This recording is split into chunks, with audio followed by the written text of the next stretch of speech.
Welcome to the road to the NHC, where we're going to help you sharpen your handicapping skills and help you towards securing a spot at the National Handicapping Championship in Las Vegas, Nevada. Whether you're a seasoned player or just getting started, we've got your strategies and insights to help you elevate your game. Joining me this week is Matt Miller, author of A Better Way of Thinking. And Matt, it's good to have you. God, thrilled to be here. You know, it's funny, as I was watching the intro, I couldn't type fast enough, but I was going to put in the comments, it's one of those surreal life moments where you're watching the intro to a show you've watched so many times, and then the intro's over and it's my own face, and what a strange and nice feeling. Thanks for having me. Oh, no, it's good to have you. And, you know, I know that, I mean, you pretty much just started using EquinEdge probably about 6 months ago, right? Yep. And, you know, obviously for listeners, this is all very, very unscripted. I don't get paid for appearances or anything like that. So when I say comments like this, I mean it sincerely. Someone over there made a really smart decision, I think, to say, get this guy a free subscription. I haven't been able to stop saying nice things. They are all completely sincere. It's a great product. And yeah, I don't know, you know, how much thinking went into the investment in me, but hopefully that's paid off. I couldn't be more sincere in telling people how I've adapted my handicapping approach to very much include that quite consistently. Well, and I think it's a testament to, it's exciting for me that when you're talking about people that have been doing horse racing for a long time, that I think you realize that even though we have the Scotty picks and all that, this is a subjective tool where you've got different metrics doing different things, like the breeding metric, the GSR, the pace number. These are all things that help you make decisions faster and more accurately. Would you agree with that? Absolutely. And look, it's become popular enough that from the perspective of wanting to handicap the other handicappers, I'm not just saying this to boost your ego, but it helps to know who Team EquinEdge is on. It helps to explain certain things. And, you know, when you do get to the NHC, all the subscribers to this service are going to have quite a quandary, because the service is fantastic. It puts out terrific recommendations. I'll take back recommendations. It puts out terrific information to choose from, but yet if too many people are picking from the same thing, it could be a problem. So our own popularity might prove to be you might have to get a little bit more creative come NHC time. But yeah, this tool is absolutely fantastic. You know, about 4 years ago, we had about 10 users in the NHC. And then last year, we counted over 220 people that were using EquinEdge at the NHC.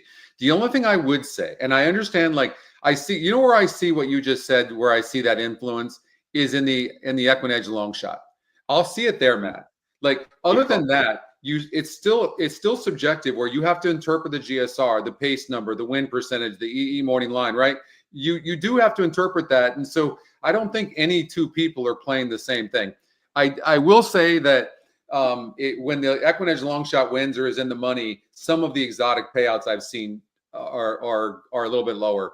But by the most part, I think we've done a really good job of being able to add tools that are a lot faster, more accurate, but also aren't necessarily influencing where you're getting such low payouts. But I hear what you're saying. Well, and I very much agree with what you just said, because one's approach to the NHC, and obviously I'm not giving myself any kind of a weird title, but I consider myself a strategy guy. When you look at your strategy to the NHC, some people are targeting certain odds ranges, and so they may be using EquinEdge to find those opportunities and not necessarily just look for top picks or whatever. So it's really a question of how you use it. I agree with you. And Matt, let me ask you a question about the race simulator. You know, I created that 20 years ago, believe it or not. How is that, if any at all, the race simulator influenced your handicapping? I don't want to give you a disappointing answer. It's okay. But if I had to rank 10 features on EquinEdge, I would put that 8th or 9th out of 10. it's not worthless to me. I absolutely run it. So don't get me wrong, I do not ignore it, but there are other factors that I find personally more influential. And yet I'll run it just to see if I spot something.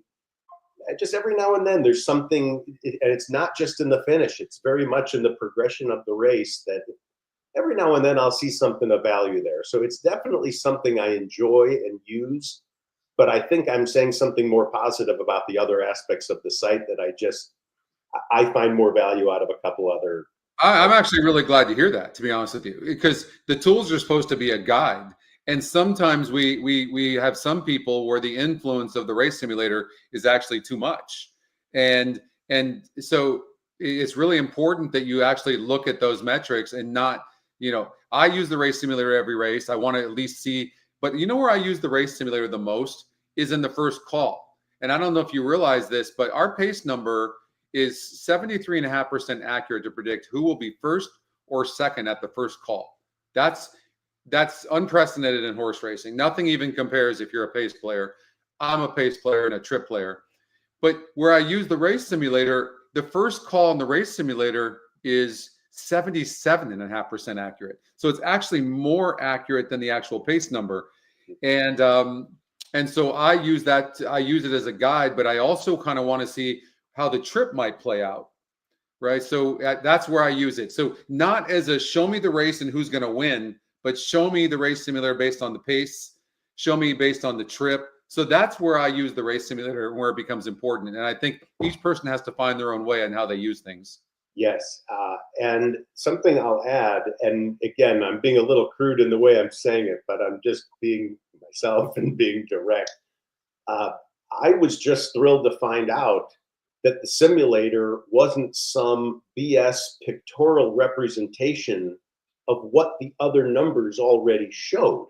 I was thrilled to find out it was its own independent source of information. And so that alone made it valuable to me. If you told me, hey, we've just taken the information and put it into picture form so people who don't like numbers will understand, I wouldn't have needed it that way. But when I find out, no, this thing is actually powered by its own engine. Yeah, that to me made it a much more valuable tool. Well, it has 4 different algorithms in it. So it has a first call, second call, third call, final call algorithm. And I find that super helpful because these things are not looking at one thing. And then so what I look for is when they match up, like let's just say like Oldie's always doing, right? If the top EE morning line and the top pace and the top SOR and EquinEdge second pick matchup, they win 70% of the time, right? That's exactly what you're looking for, is you're looking to see things match up. And I can't stress enough, I know the coaching class, you're going to be on it tonight. That is sold out. And that is a lot of fun. You guys have a lot of fun in that coaching class, huh? Oh, for sure. I think from what I hear from Chris is we're going to try our best to really take a lot of viewer questions. And I'm happy to get as deep into the weeds on tournaments. And,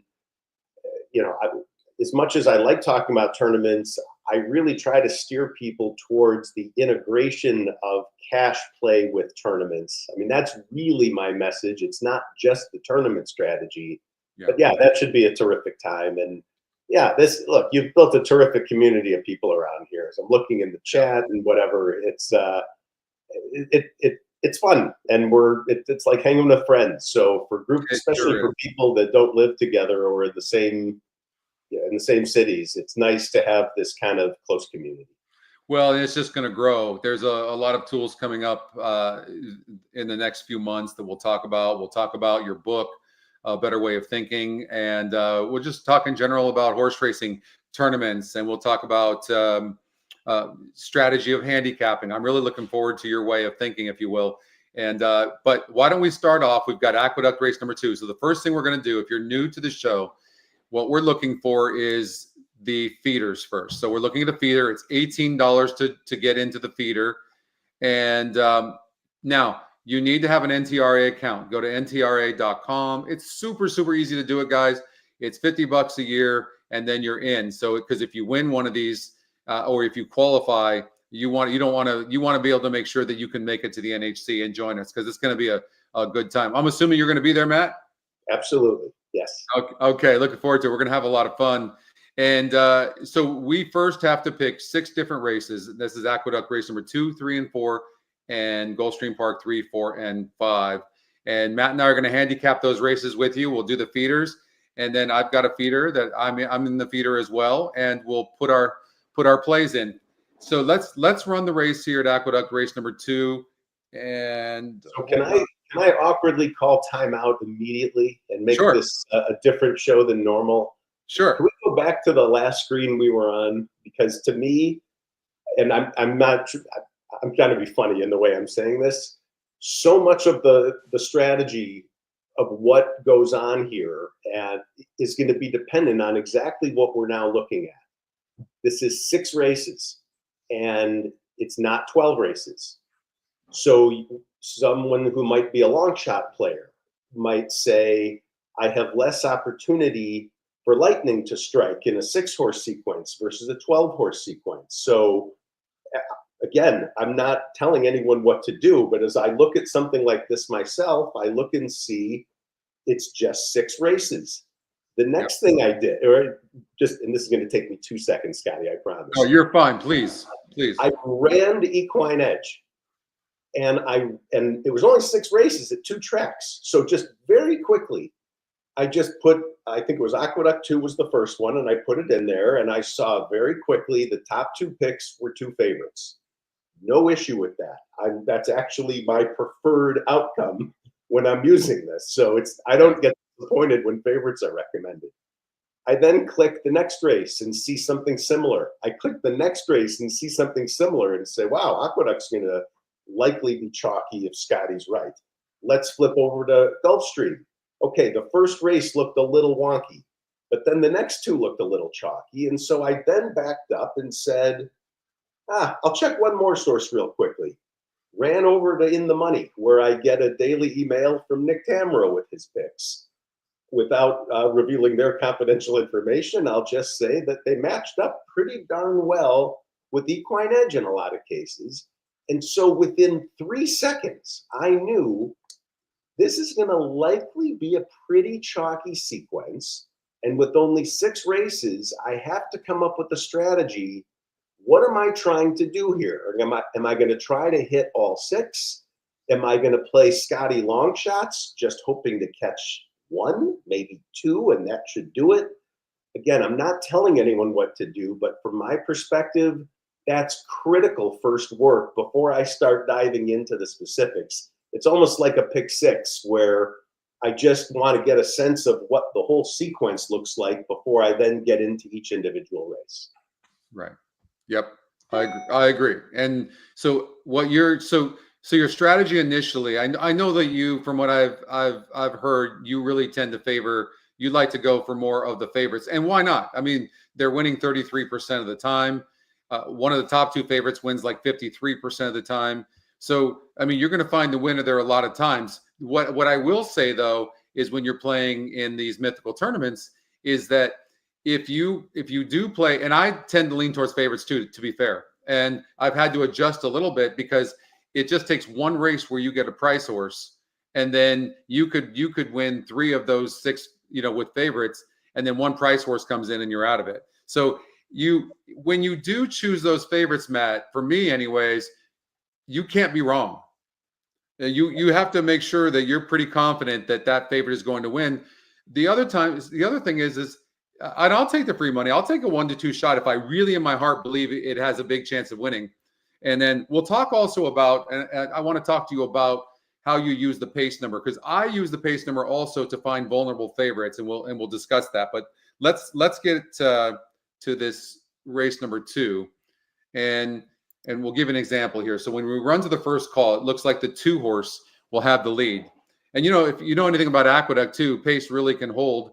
And this is 9 furlongs, and this horse is 12 to 1, has a top number. And if we take a look at the past performances, it's lightly raced. But when I look at this horse, what I see is it improved from its first start to its second start.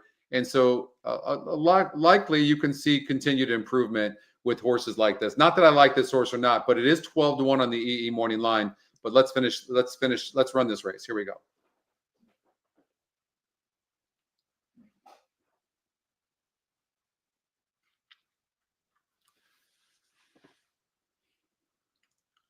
The other thing about the race simulator, Matt, is that the first call is super accurate. Then so there's 4 algorithms. Each algorithm starts getting less accurate as we go along. So you can really count on the first couple of calls pretty accurately. And the top pick, or the race simulator pick, wins 35.5% of the time. So it's still good, but you get less accuracy. So sometimes I like to run to the stretch to see where they're at as well, right? Because I know that the final call is going to be the least accurate of them all. And but anyways, who are you thinking and why here? So this is one where quickly and again, it's my own approach. I look first at morning lines and see 2 pretty dominating favorites. And I'm looking directly at, for my purposes, at the EquinEdge page. I don't even really go to the form that often anymore. I then look to see the EE morning line to see if that's matching up. That's one of those consistency factors that's important for me. And then I glance up and see 6 and 4 are the top 2 picks. Then I come back and see 33 and 37% win percentages and say, okay, look, this is, we're looking at 70% plus likelihood it's going to be a favorite here.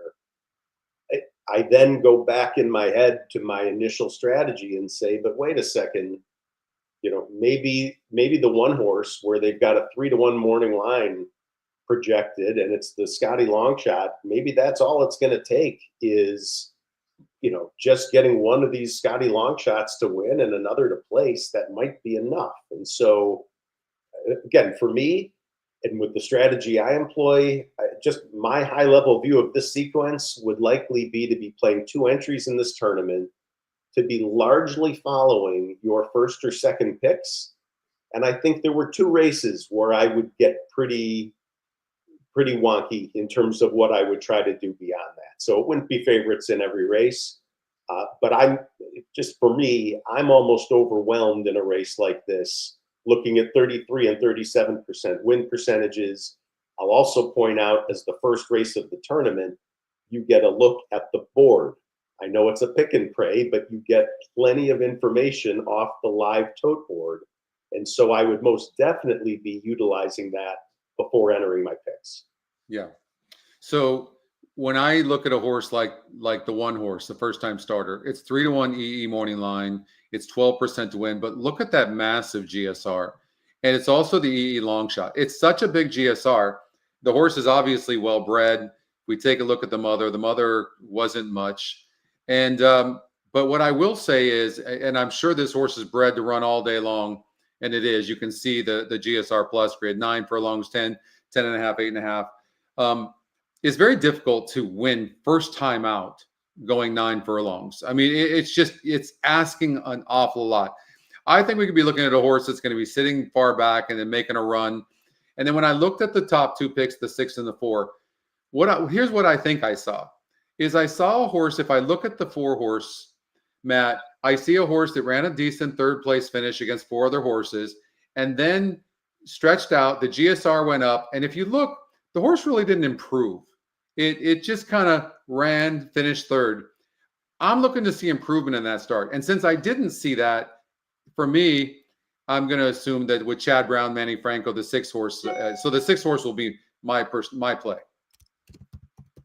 Same reasoning, and truly the same reasoning, but I'm going to layer on top of it. And frankly, for me, 33 versus 37%, those are both compelling figures enough that I don't really differentiate the 2.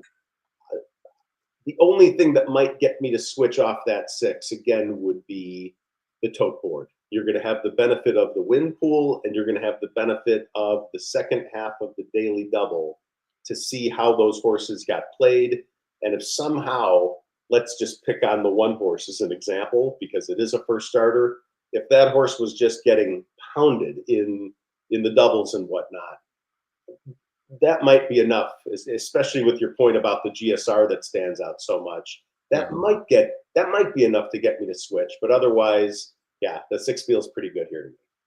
Yeah, I think so too. One of the things that, and I've kind of recently incorporated this, is I'll go to the trouble line, and then I'll look and see, how a horse did it. I'll give excuses for trouble, things like this, but I give less excuses when a horse doesn't really have any trouble, and then just kind of runs a lateral race. It really didn't improve, and it's supposed to improve in this situation, especially with the win percentage going up and the GSR going up, and it didn't. So from that perspective, it's subjective. From that perspective, I'm going to take a chance on the 6 horse because of those reasons. And so you have to have a reason. I think you have to be careful as a handicapper, Matt, about, if you don't know or you don't have a strong opinion, then just don't play it, because otherwise you're just guessing. And try to have a reason why you're doing something, or why you're choosing a horse, or why you're not choosing a horse, and then stick with that conviction. Absolutely. And it's funny, I mean, we can use we'll use this poor one horse as another example. If you were to get on the show right now saying, oh my gosh, this is my play of the day, I think this thing's, can't lose, I can't wait to key my tournament around it, I would be saying to you, look, the cost of this feeder is $18. You're trying to get your way into a $75 contest. Why not just put a few bucks to win on it if it's really going to be 5 or 6 or 7 to 1? And so that's where I kind of integrate my cash and my tournament play. And if you really did feel ultra strongly in this case, I'd say, my gosh, I'd be covering both angles. Yeah. The 10 horse won Gulfstream Park's race number 1. And the 10 horse had a decent win percentage, was 8-1 in the EE morning line.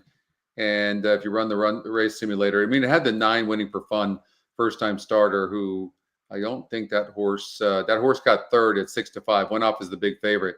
In a situation where you see the race simulator like this, what you want to do, just in case the horse doesn't run like that, you go like this, and then it gives you a different perspective of the race. So, but it came in 10, 7, 9, 6 is your order of finish. Okay, so confirming you're agreeing with me on the 6 horse in the race 2 at Aqueduct, correct? Correct. Yes. Okay. All right. So we have a consensus here. That's a good way to start. Front gate, okay. Let's see here. Okay. Race number 3. So we've got, again, to confirm, race 2, 3, and 4 at Aqueduct, Matt. So we might as well just do Aqueduct first. Sure. Let's run this. This one was a raging no-brainer for me.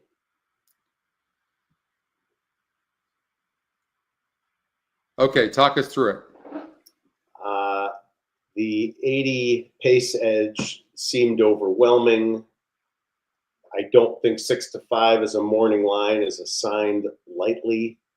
The fact that my buddy Nick Tamro says all sorts of positive stuff, I'm going to take the rest of my time and move on. This for me is Chipotle. Okay. Best. I looked at this race yesterday and I had a rough time with it, only because being a pace player like I am, I think the 6 is going to get the lead. I was a little thrown off by the 4-1 on the EE morning line. And the horse had an easy lead last time out, going 5.5, and now has to stretch out to 6.5. It absolutely is a player, but low win percentage connections kind of temper my enthusiasm a little bit. And at the expected low odds, although the EE morning line's 4-1, I mean, maybe it won't go off. Maybe you will get good odds. It was interesting that the 4 horse. So one of the things I do when I see the EE morning line really low on a horse is I look and go, okay, when I look at that horse, do I see that kind of morning line? And when I look at the 4, I don't see that, which makes me like it a little bit. I got to look at the trouble or the changes here. Lasix is on the 3 horse, but other than that, really no changes. But then I see this Brave Bear. It's horse to watch. It's 48% to win, but it's 5-2 EE morning line, and it's an EquinEdge long shot. Now, I normally don't like horses like this that just broke their maiden and then are losing ground from a perfect trip.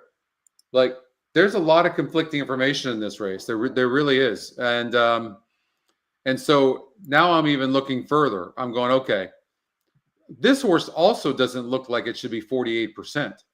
Like, right?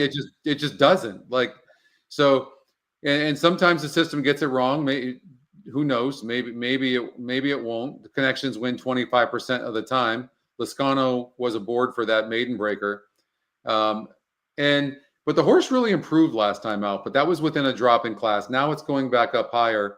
It did rate, which I liked, and I'm definitely struggling a little bit in this race. Well, there's another factor you're going to get to look at, which, again, I don't mean to keep banging the drum this hard, but this is my thought process quite consistently. You're going to have, again, the benefit of the tote board. I understand this is a pick and pray, but you're going to have the daily double in the race before to look at. And so you're going to see who's getting played in this race. Yeah, good point, Matt. That's a really good point. And so, again, you're talking about a 6-horse tournament, a 6-race tournament where you're going to get good odds insight into 3 or 4 of the races, which is, I mean, that's a massive percentage for a big play. And so for someone that's already very reliant on the odds board, what the odds board tells me about this 3rd race is going to trump whatever I personally felt about Chipotle. If it is the 1 getting pounded in, or if it's the 4 getting pounded in the doubles, I would have no problem switching up my pick to that. The 4-horse Roberts Moon is the horse I'm going to take, and the reason is it's just been facing so much better horses in the race. There seems to be some speed with the 1-horse as well. I'm gonna take a chance on the 4-horse. I'm gonna try to beat the favorite 4-horse. Roberts Moon is who I'm going to take. All right, let me ask you one random question before we go to the next. Do you ever do 2 entries in tournaments like this? I almost always do 2 entries. In the feeders, I don't usually. I'll do 1, but usually in the qualifiers, I do. Yep. If you were doing 2 entries in this tournament, would you know from the first 2 races if your picks would be the same, or would they already be different? They would be different. I definitely would be spreading out in this, probably using the 6-horse Chipotle. And the reason is the last 2 races, the horse was on the inside. And so now this horse draws outside. And I guess my hope would be that maybe this horse can, with the outside post, sometimes when horses are on the inside, especially at 5.5 furlongs, like the last race, they have no choice. The jockey has no choice but to send.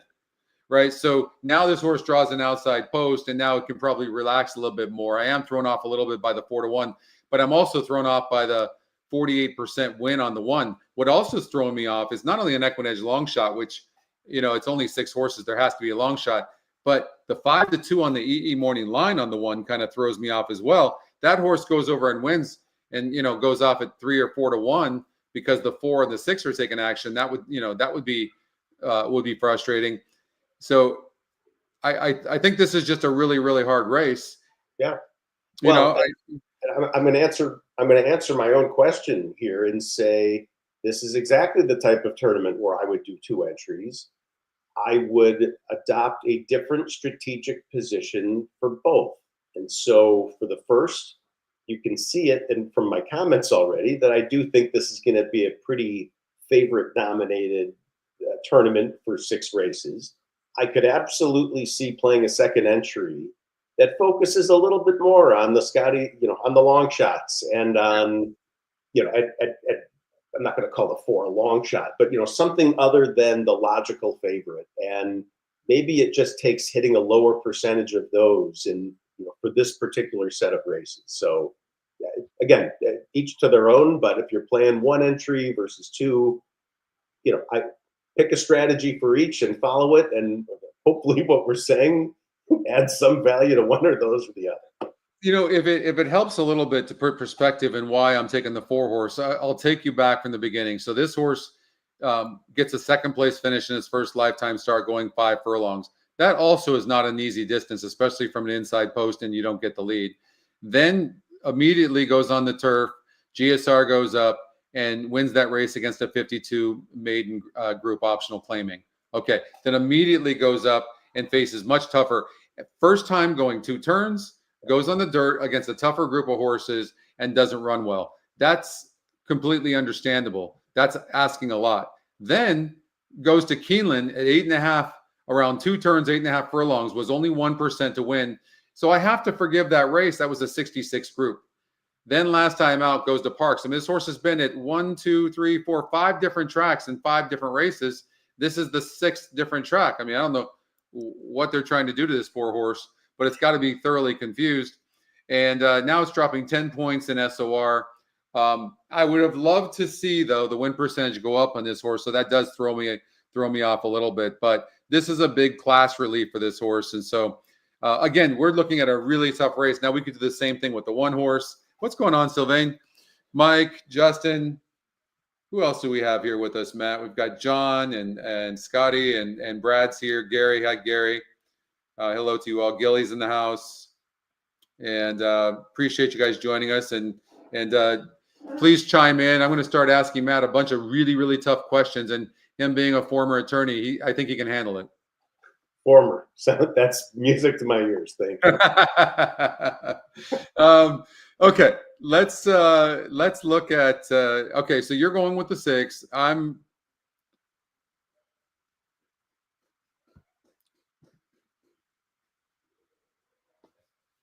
reluctantly going with the 4, Matt. Right. I mean, I thought you were on that 4. Okay. I mean, all right, commit. We're good. No, I mean, listen, I don't love this 4. I think I could probably listen. I think I should have been an attorney in my former life as well, maybe because.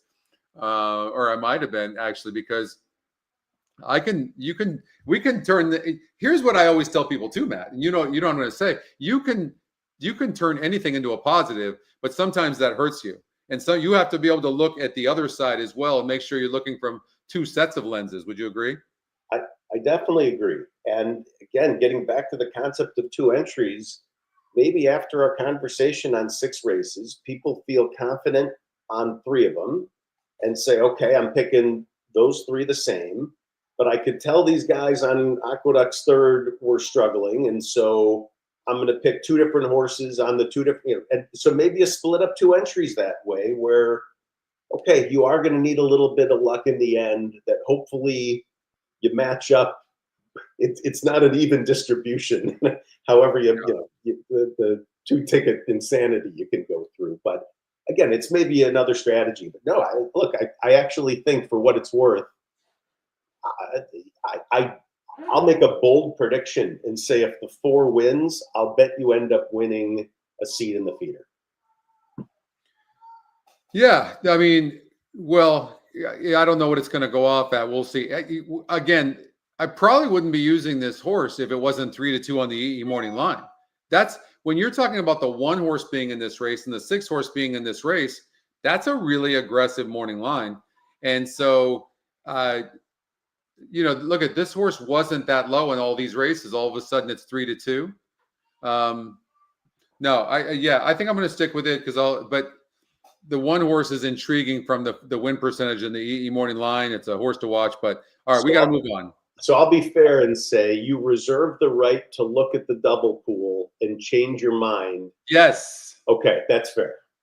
Yes. Thank you. All right. Okay. Let's go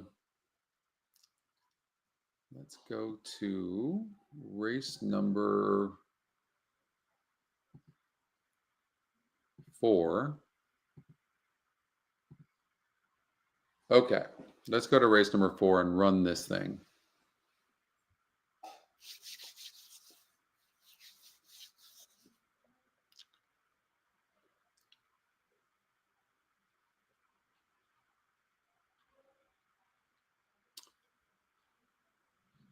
I was looking at this race last night and I saw this 2 and this 3 and they could actually be dueling. Now, this is if everything goes perfect. The 2 is pulling away and might very well do that, Matt. But And the race simulator really likes this too, which sometimes can be influencing, but that 3 is going to be there early.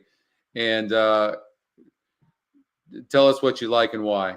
Yeah, that too really threw me off, to be honest. I was really encouraged as I started, and look, if I'm just being honest, I was encouraged by the name Millie Jean. I like the Miller connection. I thought that was cool. I also tend to be, it's funny, I think it was my buddy Howard Kravitz that figured it out, that I'm relatively colorblind. And so a preference of mine in general is to pick front runners so that I have an easier time spotting them as we're watching the races. Yeah.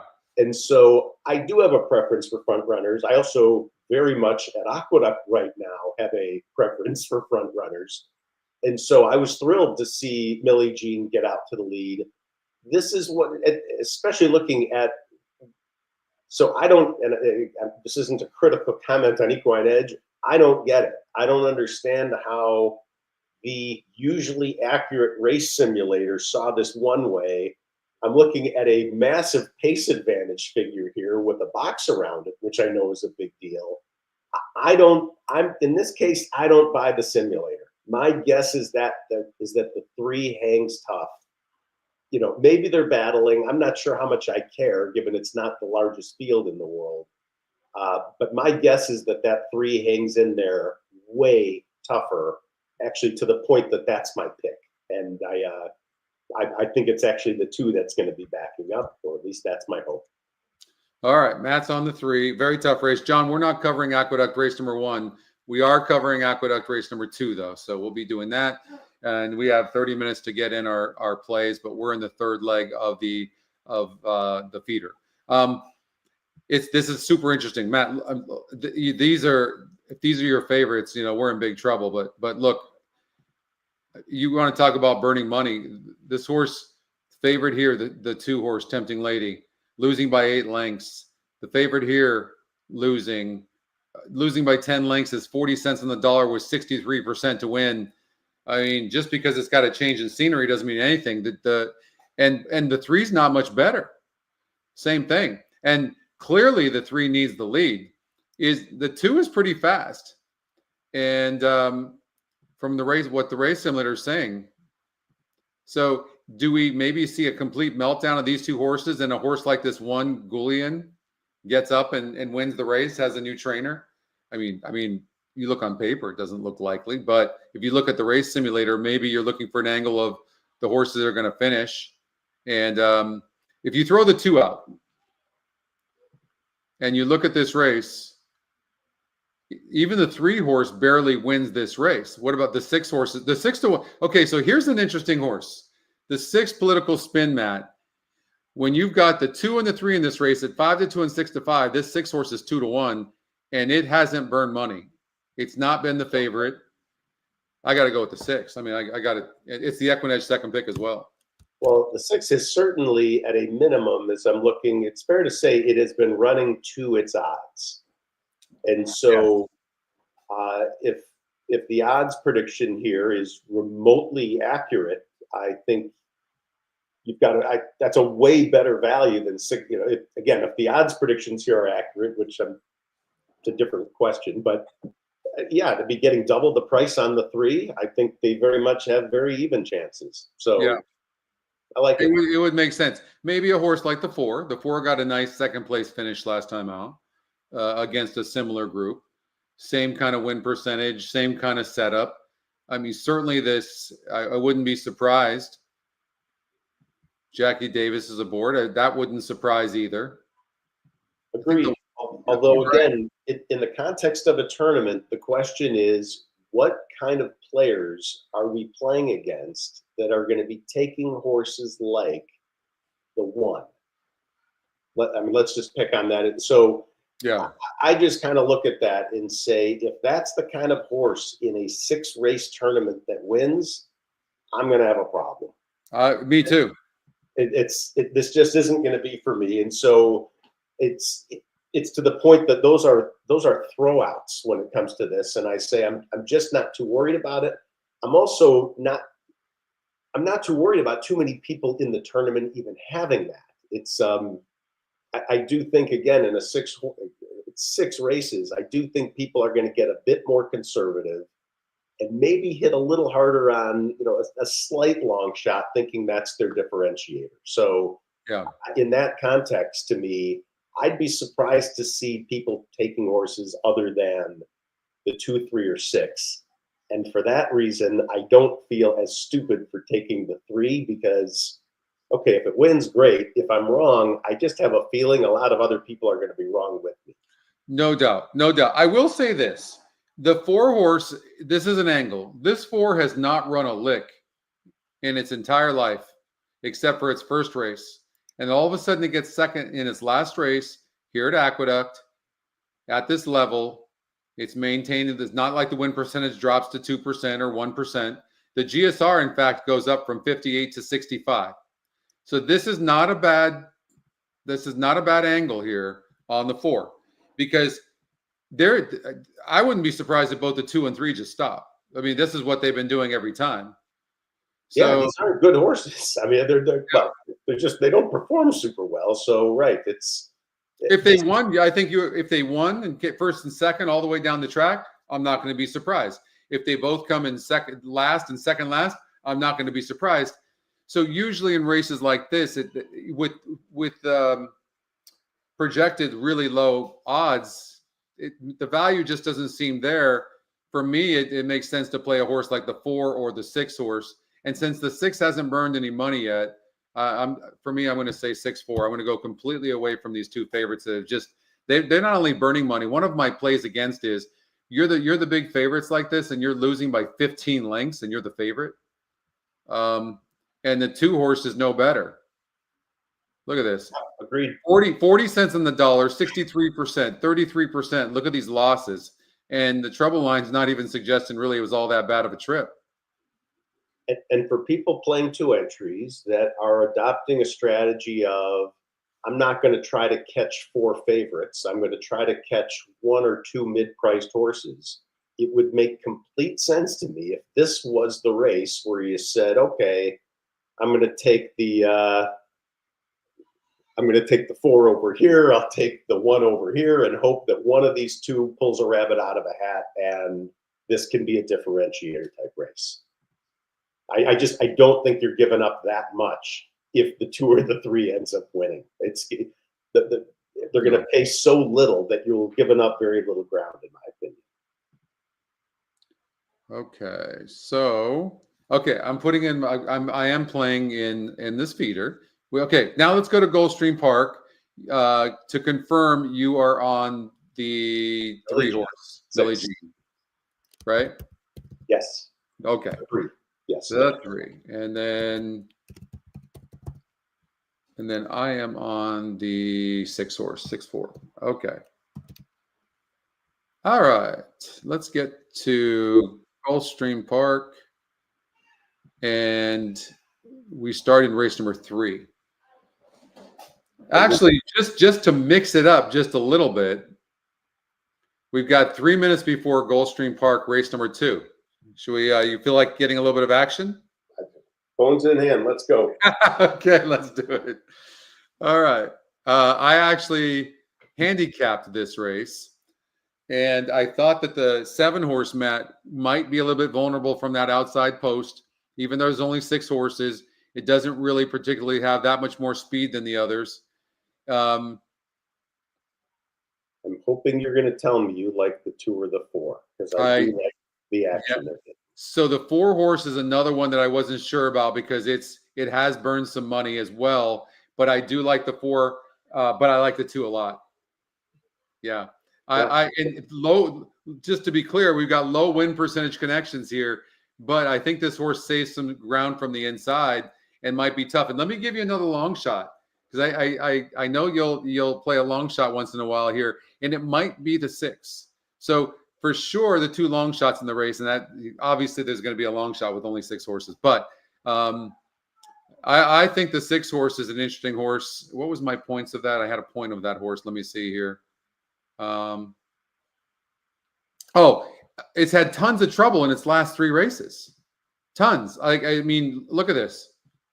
Just boxed, steadied, wide. It really and still ran third by a half a length last time out. Now goes on the synthetic. The GSR doesn't drop all that much, and we have a hunch play because we've got Miller as the trainer. I'm allergic as hell to these things, so I'm not sure what that says. But look, as I'm looking at the doubles, that 7's obviously getting an awful lot of money, and the 2 and the 6 are both extremely inviting. Yeah. Looking quickly at the 7, I can tell you it's the 2 and the 6 getting action in the next race. So for me, this is a 2-6 by 2-6 daily double partial wheel. Doesn't take huge money.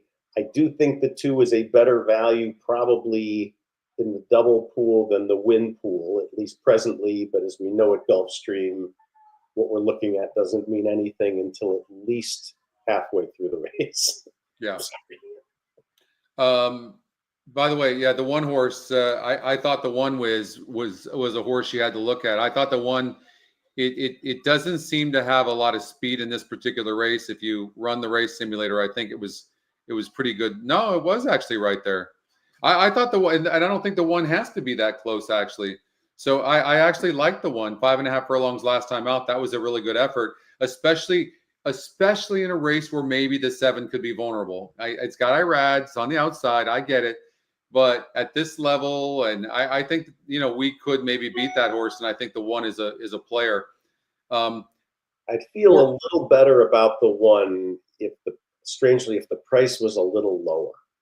It's just that the lack of a market signal to me, and I'm looking at the will pays and the multi-race bets, that's at least if there's a double. So the 1 was bet decently, actually. So this is one of those.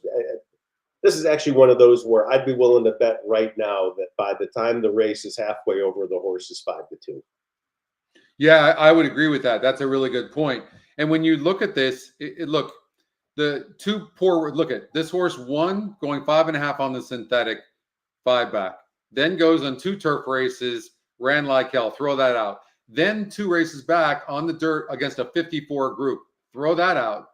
And then last time out against a similar company as today, ran a pretty darn good race, going the same conditions, getting a 3rd place finish. It looks like this race could come back to him, and I think the 1 is a major player. I actually like the 1. And I also like when the EE morning line matches up. So I'm not turned off by the 9-2 on the live odds right now because the EE morning line was 9-2. Agreed. Right. I would say the 7 is getting bet in the way I like 3 to 5 shots to get bet. But at the same time, it's possible to like more than one horse. Yeah. Sorry, guys. I was on the wrong screen, Matt. Yeah. Thanks, Anthony. Thanks, Chris. Here you go. So here's the 1. It was 9-2 on the. It is 9-2 on the E morning line. 4-1 right now. And let's see here. I think that's coming down. That's my guess. Yeah, I would at 3 to 5. Don't we have to try to beat this 7 horse, Matt? Or at least not play it. Yeah. Yeah. Here's another way of doing it too: is who can win the race? 1, 2, 4, 7, probably, right? Maybe take a horse like the 6 horse and put that horse in the 3rd spot in a trifecta, right? I would love to do stuff like that. I think the 6 could get a piece in there, and in fact, that's the way I'm going to play this right now. As we speak, I'm taking the 6 and just putting it in the 3rd spot because I don't feel really comfortable with anything else. Yeah, I am. So I'm throwing the 1, 2, 4, 7 with 1, 2, 4, 7. I'm picturing the 3 horse not being in the money, and putting the 6 in the 3rd spot. Mm-hmm. Yeah, let's do that. Seems like a fair play. Get a little bit lucky. So what you're hoping to see is maybe 1 or 2 of these, like maybe the 7 backs up, right? And if that happens, or the 4, they burn money. The 1 is another one too, to be honest with you. Like if you had to pick one horse in this race that was going to be in the money, for me, it would be the 1. Right. And win and place being the tournament format, I don't think place, place feels pretty likely to me, and so you got the upside of it winning. Good start, race number 2, the early pick 4 pool. But again, you know, we've talked it through. If this was a tournament play, I just don't know what you're getting out of the 7 at this point. I mean, you're just it's not helping you that much. No. And for the kind of person that's playing that, they're going to have to win at least 3 other races to win this thing. Exactly. And they're off. And we talked about maybe the 7 being wide, and it's fine. I read the board. The horse seems to be running just fine. And Lita moves up on the outside. Showing speed. She's now into a top flight run. One's right there. Smart Jenny together I think the with 7's Red on the Hot lead Spark at this out point. the back early. The trailer is into Touring. To the far turn they go. Pretty easy opening quarter for Lita. I like to see how close the 6 is right now. She's a length in front. From the inside, ace up her sleeve. Ford's the type of horse that could be backing up at this point right now. Here comes the 2. We talked about that. Jenny and the trailer into Touring. Around the far turn at the 5/16. Lita yet to be asked to do any work. She's in front at the quarter pole. Just don't like how chilly Irad is sitting. Yeah, he is. Splurge getting started from the back is into Touring, and they're on their way home. Irad Ortiz Jr. now shakes the reins at Lita. He gets a response and still leads with her ears up. She's 1/8 of a mile from home and a length in front. From between horses, Splurge tries to bridge the gap far outside. Look at this 3-horse running. 16th to go. Lita driven out. It's an easy win in the end for Lita. She's in front. Lita wins by 2. So not surprisingly, it came in 7-2. Into Touring or Splurge in 103 and 2. Yeah, and look, you could have made money there if you gave in on the 7, who did drift up. I mean, it's amazing, by the way. If these odds are correct, I think I said it. 5-2 is exactly where that one finished. Yeah. The one didn't finish. 2 ran kind of like we had talked. We talked about that horse being a good long shot. It ran good. And 7 was just best in the race. It ran good. It sat off. Irad was aboard. But I'll still try to beat horses like this more often. But we didn't beat it that time, but we'll beat them most of the time and make some money. For the conspiracy theorists that think that odds changes always go in the direction of the winner, this is one you have to be fair about and file away. This went from 3 to 5 to 1 to 1 in the middle of the race. That's right. It does happen. It does. Okay, we got to do races 3, 4, and 5 at Gulfstream Park. We have 12 minutes to do it. Yep. Well, we know the 2 and the 6 took the money in the double pool because we were already paying attention. Yep. So, and in a maiden event, that is more significant to me than in other types of events. So the 3, 4, and 5, Miss Ocala, It's Just a Game, and Tavria came out of the same race, and it wasn't a bad race. And then Miss Morgan comes out of a turf race off of a layoff, and that wasn't a bad race. Although the SOR, was a little bit lower. Well, they were all lower for that matter, but it was on the turf. Hold on, let me mute that.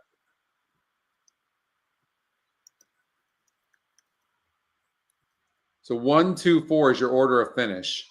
Or excuse me, 7, 2, 4.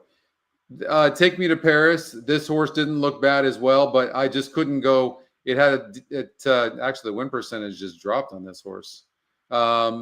Breeze Through Time. This one broke from the rail last time out. Broke a little bit. Broke good, but then showed no speed. I actually don't think this one has any speed, but let's see. Did that horse improve off of that race? Steadied first time out. So in the 2 turf races, this horse has run pretty darn good and figures pretty strong in here. What are your thoughts?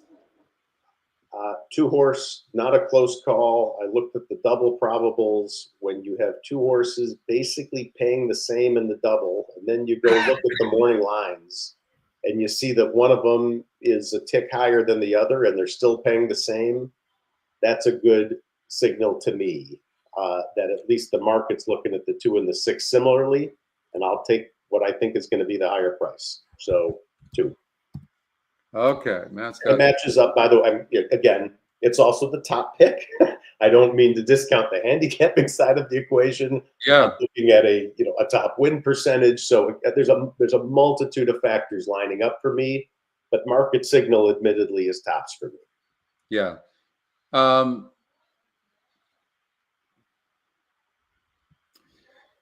Well, you know what I like is this horse has been outrunning its odds, and so to be fair to the 2-horse Breeze Through Time, Velasquez jumps aboard. He was aboard last time out, and this horse has not really been.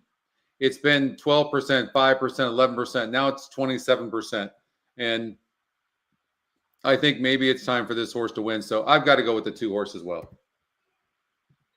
I'm with you. Yep. Yeah.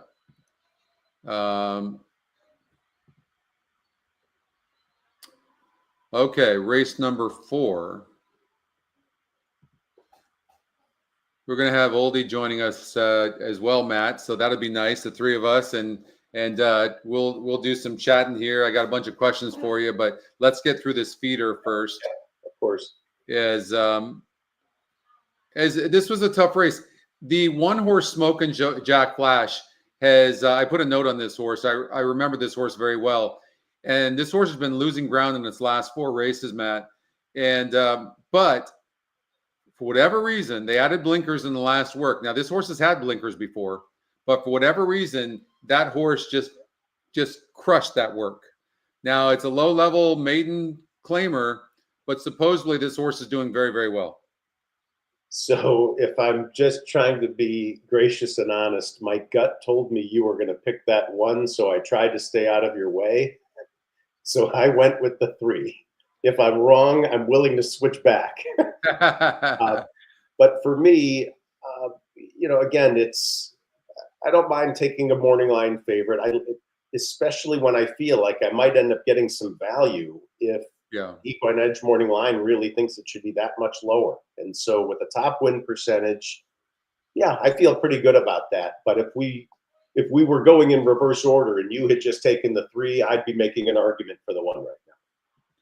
Yeah, I thought the 3 was a player as well, but I actually thought that it didn't have to just be those 2 horses. Actually, I thought that there were others. You can't come from too far back though. You have to be somewhat close to the pace, and it looks like it's a hard read. Like which one of these is going to maybe get the lead? What about this 2-horse? This 2-horse certainly doesn't look terrible. It dropped in class here. And really considering the drop in class, this horse should have run a better race and got a 3rd place finish against a few other horses. It's had a big layoff, but it does get Jaramillo, which adds to the intrigue of the pace up front. Totally. And if we're back to the concept of either the strategy behind your 1 entry or behind the strategy behind having 2, and you're playing something other than favorites with that strategy, I think this 2-horse is almost a standout in that it should get played relative from a value perspective. Yeah. I'm going to take a chance on the 1. What the heck? I like the 3 as well, though. But I struggled with this race, Matt. I'll switch with if you want, but now you're down to you, Dan. What about the Sylvain? What blue arrow are we talking about? Do you pay more attention to the blue arrow? Are you talking about the green arrow for the up on the GSR or the red arrow down? But the 5-horse Sunday Song, let's just give it a look real quickly. It is dropping in class, but I would have liked to see the win percentage go up. The GSR goes down. It's been off a layoff, low win percentage connections. So no, okay. I think I'm going with the 1. You're going with the 3. Yes. Yep. All right. Okay, one more race. Let's do race number 5 at Gulfstream. And I've narrowed it down personally to these 4 horses, 4, 5, 8, and 9. And the 4's burned a lot of money, Matt, but it's got a higher win percentage. It looks to be the speed of the race. Don't you just feel like this horse is going to stop late like it always does, or no? Speed has been playing well. And we just saw it with the 7 having kind of just no issue up front. I don't know. I mean, you said it at the start of the show, the accuracy of these pace figures, especially when you get to first call and whatnot, I'm going to hit that one more time for myself. Yeah, this is the 4 for me. I'm boring. I'm sorry. I think that horse is going to be on the lead and just run around is my guess. Sylvain, sometimes I think that I feel like the blue arrows, meaning they're closing, or the double blue arrows are like an indicator. And sometimes you'll see there's only two of them and they came in first and second. And then sometimes it's not. And so I feel like I don't have that completely down yet, to be fair. Matt, the arrows are really an indicator of horses that are closing pretty good. And what I use more of those arrows for is not necessarily the winner. I use it more for horses that could be closing from well back and then get into the exotics at a price. That's how I use them.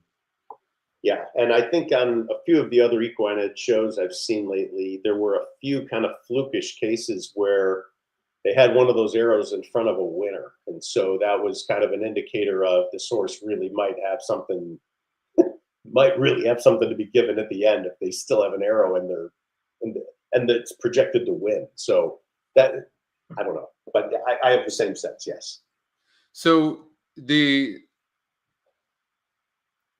9-horse Ocala Dream, though, Matt, is a horse that we should consider because Safi Joseph takes over. His main jockey Zayas jumps aboard, and he's the horse is training really good in the mornings. You can see the green plus signs, training really good in the mornings. The 9, the 5-horse is training good as well. And this is a second off the layoff. This is a very interesting horse too. That was not a bad race last time out, and gets claimed off of Mike Maker. You know, for a horse maybe like the 4-horse that, you know, has burned money, I mean, it just stops. Like every time it just stops. Why all of a sudden today is it not supposed to stop, Matt? Yeah, I can't answer that. I'll give you. I'll be a politician and answer a completely different question. How's that? Okay, please. The reason I would want to have the 4 in the last race of this particular tournament is that, first of all, you know, every race obviously counts the same in a 6-race tournament. And yet with 5 races under our belts, we're going to know exactly where we stand at that point in time. Right. If I am doing well at this point, I would want to have a horse that protects me like the 4. I'm a little less concerned with blocking in a tournament of this nature because this is not an expensive tournament. And if you are in a spot where you're going to be qualified, if this 4 wins, maybe all it takes is $5 or $10 on the 5 or the 9 exactly on the side, and Good you're point. done. I'd much rather bet $5 on those horses than have to bet 25 on the 4. And so that's my thinking. Is that's actually good thinking. I like that, Eric. That was my admin page. Sorry, thank you for that. I needed to actually turn that off. That's where I put my notes and things in there.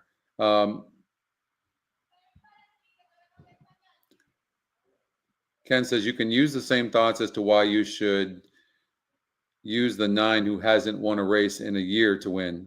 Yeah, that's true too. Like it's true, but again, I'm trying to take a positive view that I've done okay to get to this point. I've been pretty favorite heavy, and so if long shots have been doing well, I'm probably out of it already. And okay, if we therefore are looking at a tournament that doesn't this time have particularly high prices, I'd rather stick with that strategy throughout. And again, it wouldn't take that much money on the side to cover off a 3-1 or a 9-2 shot that was really scaring you. No doubt. I'm going to take the 5-horse. The only thing I will say, Ken, is when you look at the 9 who hasn't won, you have a good feel for who this horse is under that trainer.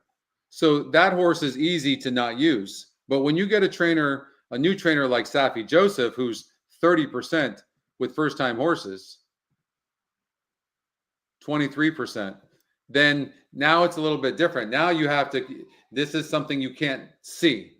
Those are the ones you have to be careful for. So when I was playing pick sixes all the time, I would look at a race like this and I would have to cover the 4, 5, and 9. You had to, because you're guessing. It is a complete guess right now for those of us that don't have inside connections as to whether this horse can beat the 4 or not. Same with the 5 with the new connections and second off the layoff. Right? So then to be fair, the 4 horse has just burned a shitload of money as the big favorite. So you would have to spread. I did think the EquinEdge long shot, the 8, was an interesting horse. Wouldn't be surprised if that horse got in. So maybe a horse you might want to, or got up, and maybe a horse you might want to look at. All right, Matt, let's play the sound for Aqueduct. Here's the,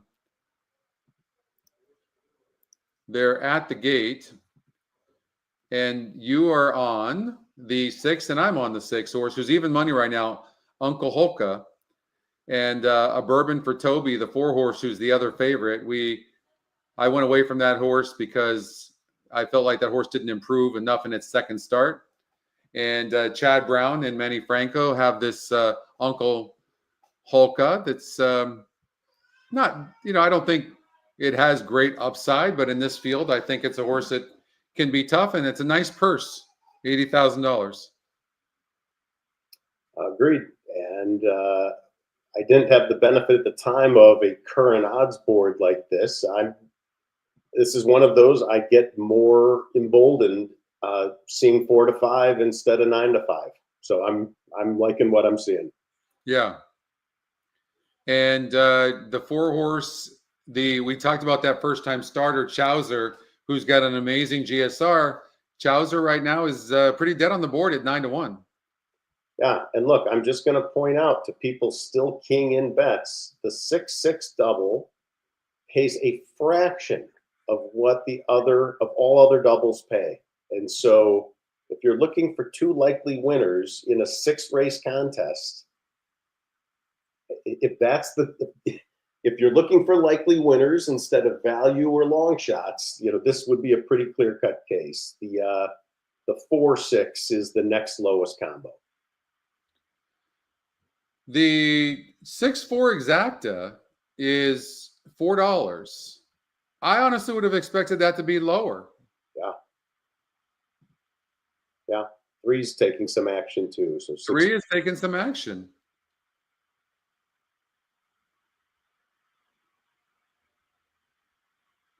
Yeah, I mean, obviously, 2-year-olds don't get Lasix, Sylvain. So, I mean, every one of them is getting Lasix, these 3-year-olds, and so there's no way of knowing which one is going to take. That's the only problem with that.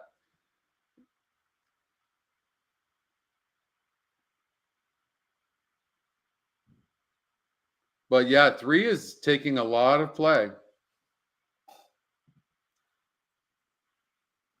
All right, here we go, Matt. Yeah, I'm doing my best to attack this double. Let's see what happens.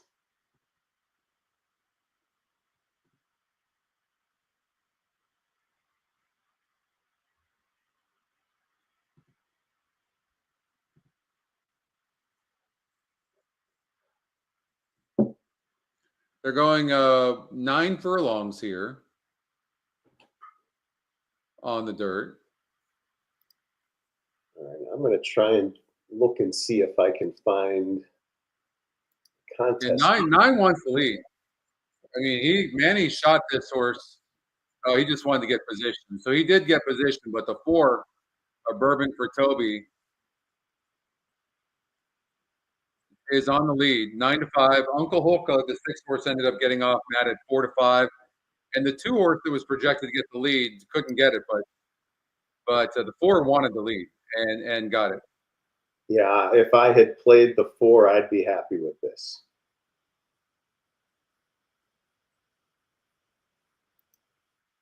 I'm trying to look up the leaderboard for this tournament as we're sitting here. 202 entries in the qualifier, Wiz, or the feeder?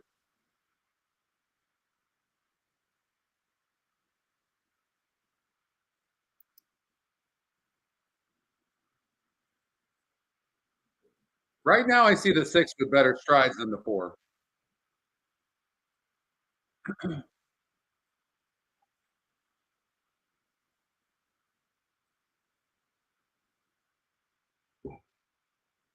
Is this flight line running around life is good? Probably not.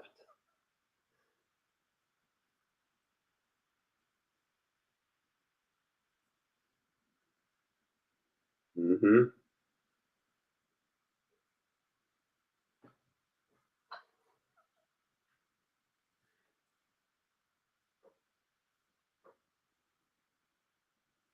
Oh, Scotty, this was absolutely spectacular. I think the 3's going to get up for second though. So I didn't, but hey, we'll take that, right? Totally took it. Exacta and a massive double going into Chipotle. There we go. All right, that's a good start. That's a good start.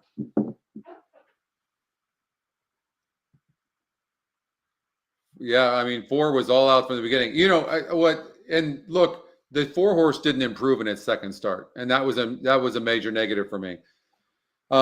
And that's something you can do. Just look at the trouble line, but you can look to see, okay, all things being equal, should this horse have improved up in GSR? And you can see that, goes from 58 to 63, 12% to 16%, facing similar, and didn't improve. Yep. And so, and that's just one of the signs. Now, Uncle Hook only raced one time, so we're kind of at the mercy. David had a nice note. This horse actually brushed at the gate. And but anyways, Uncle Hoka was much the best. The other thing I will tell you, the 4 was asked hugely and hard the very beginning of this race, a Bourbon for Toby. And when that happens, usually, not always, but a horse gets used up early, it's going to cost that horse late.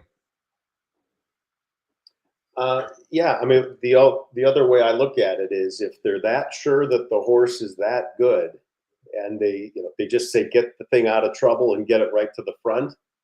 That's what I was afraid of when I saw that. But yeah, they used him pretty hard, and he obviously wasn't that good. They were just wanted a strategy this day of being on the lead and seeing what happened, and they saw what happened. Yep. I'm looking at the tournament.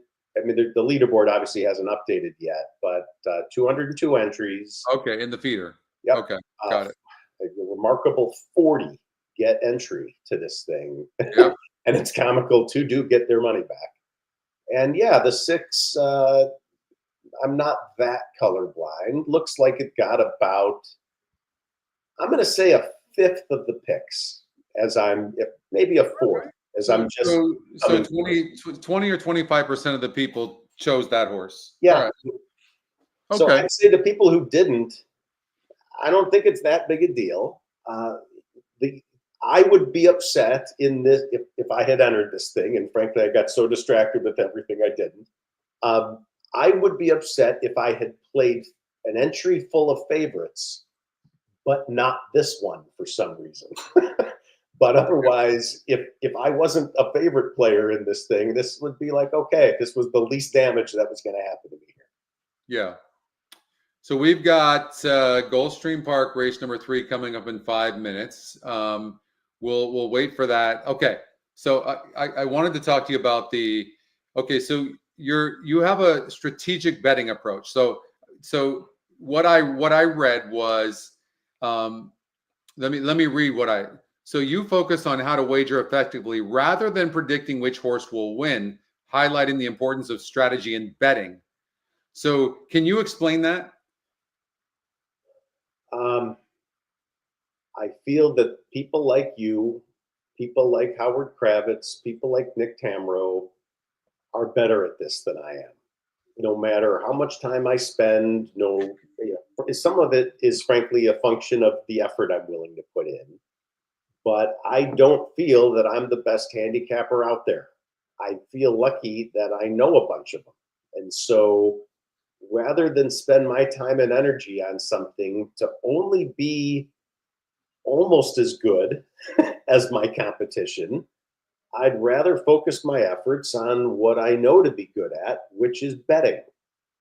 It's not wasting money with spreads. My bets in that last race were 2 exacta combinations and a single daily double combination. So obviously I knew one of those exactas would lose, but I'm quite fine with how the exacta went. I'm alive to a huge double.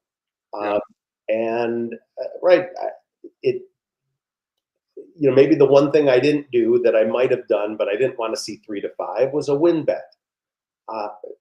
The amount of time I spent handicapping that race was the amount of time we spent talking about it. Yep. Okay, if that makes me a lesser player in someone's view, that's fine. But there's some really, really good people and tools out there that are willing to share picks or sell picks or whatever, or some combination of that. Right. And for me, it's been an exercise in finding those people rather than finding it within myself to become as good as they are. I just don't see it. I'm not enough of a horseman. I'm not sure I have the attention span, and I'm just not sure it's worth it. It's, again, I'm not being paid by EquinEdge to say this. This product does a better job than I could, especially when you meld the two together with my approach to looking at market signal and the tote board. And so I just don't see the point. It's interesting. I have an annual subscription to the DRF. The only reason I still have that is that it is valuable to see buyers, the actual buyers, and just kind of what it looks like on the DRF page, classic style. I do take a peek at that still, but that's not really what I look at anymore. Can you tell me how you look at the buyers? I'm curious how you utilize them and how you use them and how effective they are for you and why. This will be a negative answer that I don't mean offense to any of my good friends. Every now and then, some of my good friends, I think, reach too much with trying to find horses that are due for improvement. And I call BS every now and then by looking at buyers and saying, sorry, man, like I hear what you're saying about road trouble and not a sub-ideal post last time, but I don't think that's making up for 15 points. Sorry, not doing it. And so it, for me, is just kind of a sanity check on, especially if I'm being talked into a long shot or something other than something super logical to me. I don't look at them with ultra specificity. I kind of look at them in clusters, and I just want to see if there's a horse that is a standard deviation or two away, in a good or a bad way. And so let me see if I've got this right. So essentially, you're looking at those numbers, the buyers.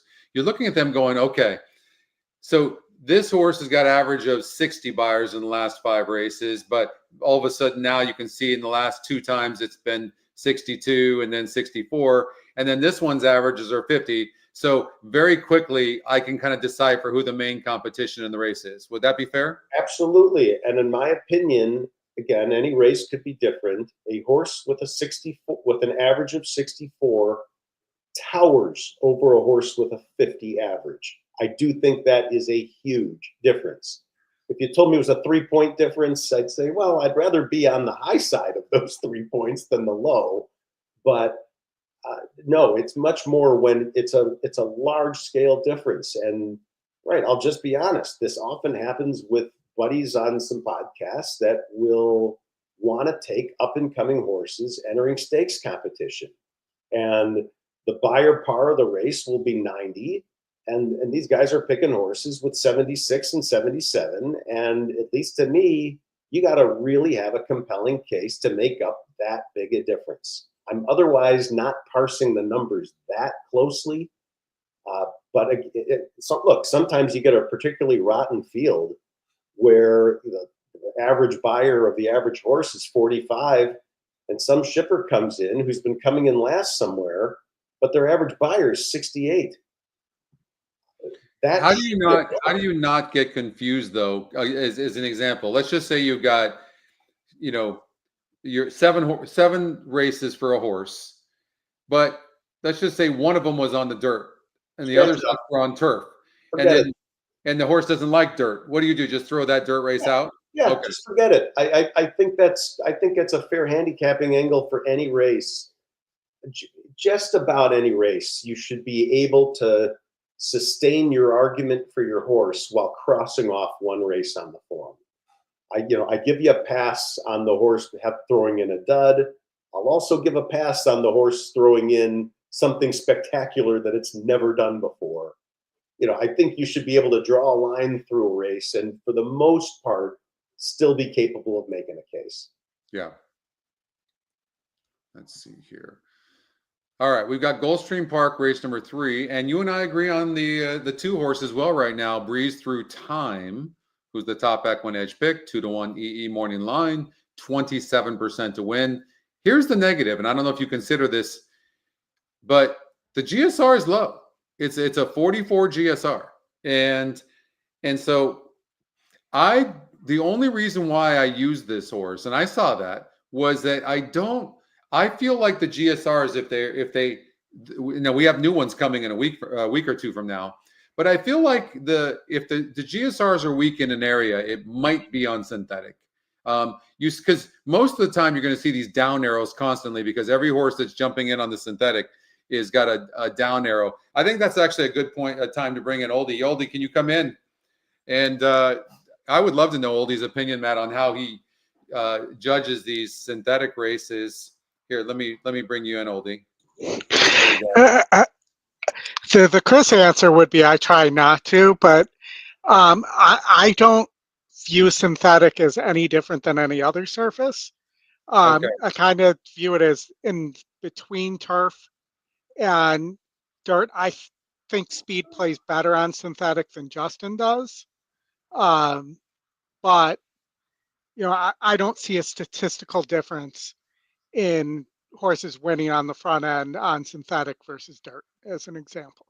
Yeah, I don't either. But what about the GSR though? As you've got confliction here, you've got the top EquinEdge pick, 2-1 EE Morning Line, top win percentage in the 2 horse, but a 44 GSR. Is that a negative to you?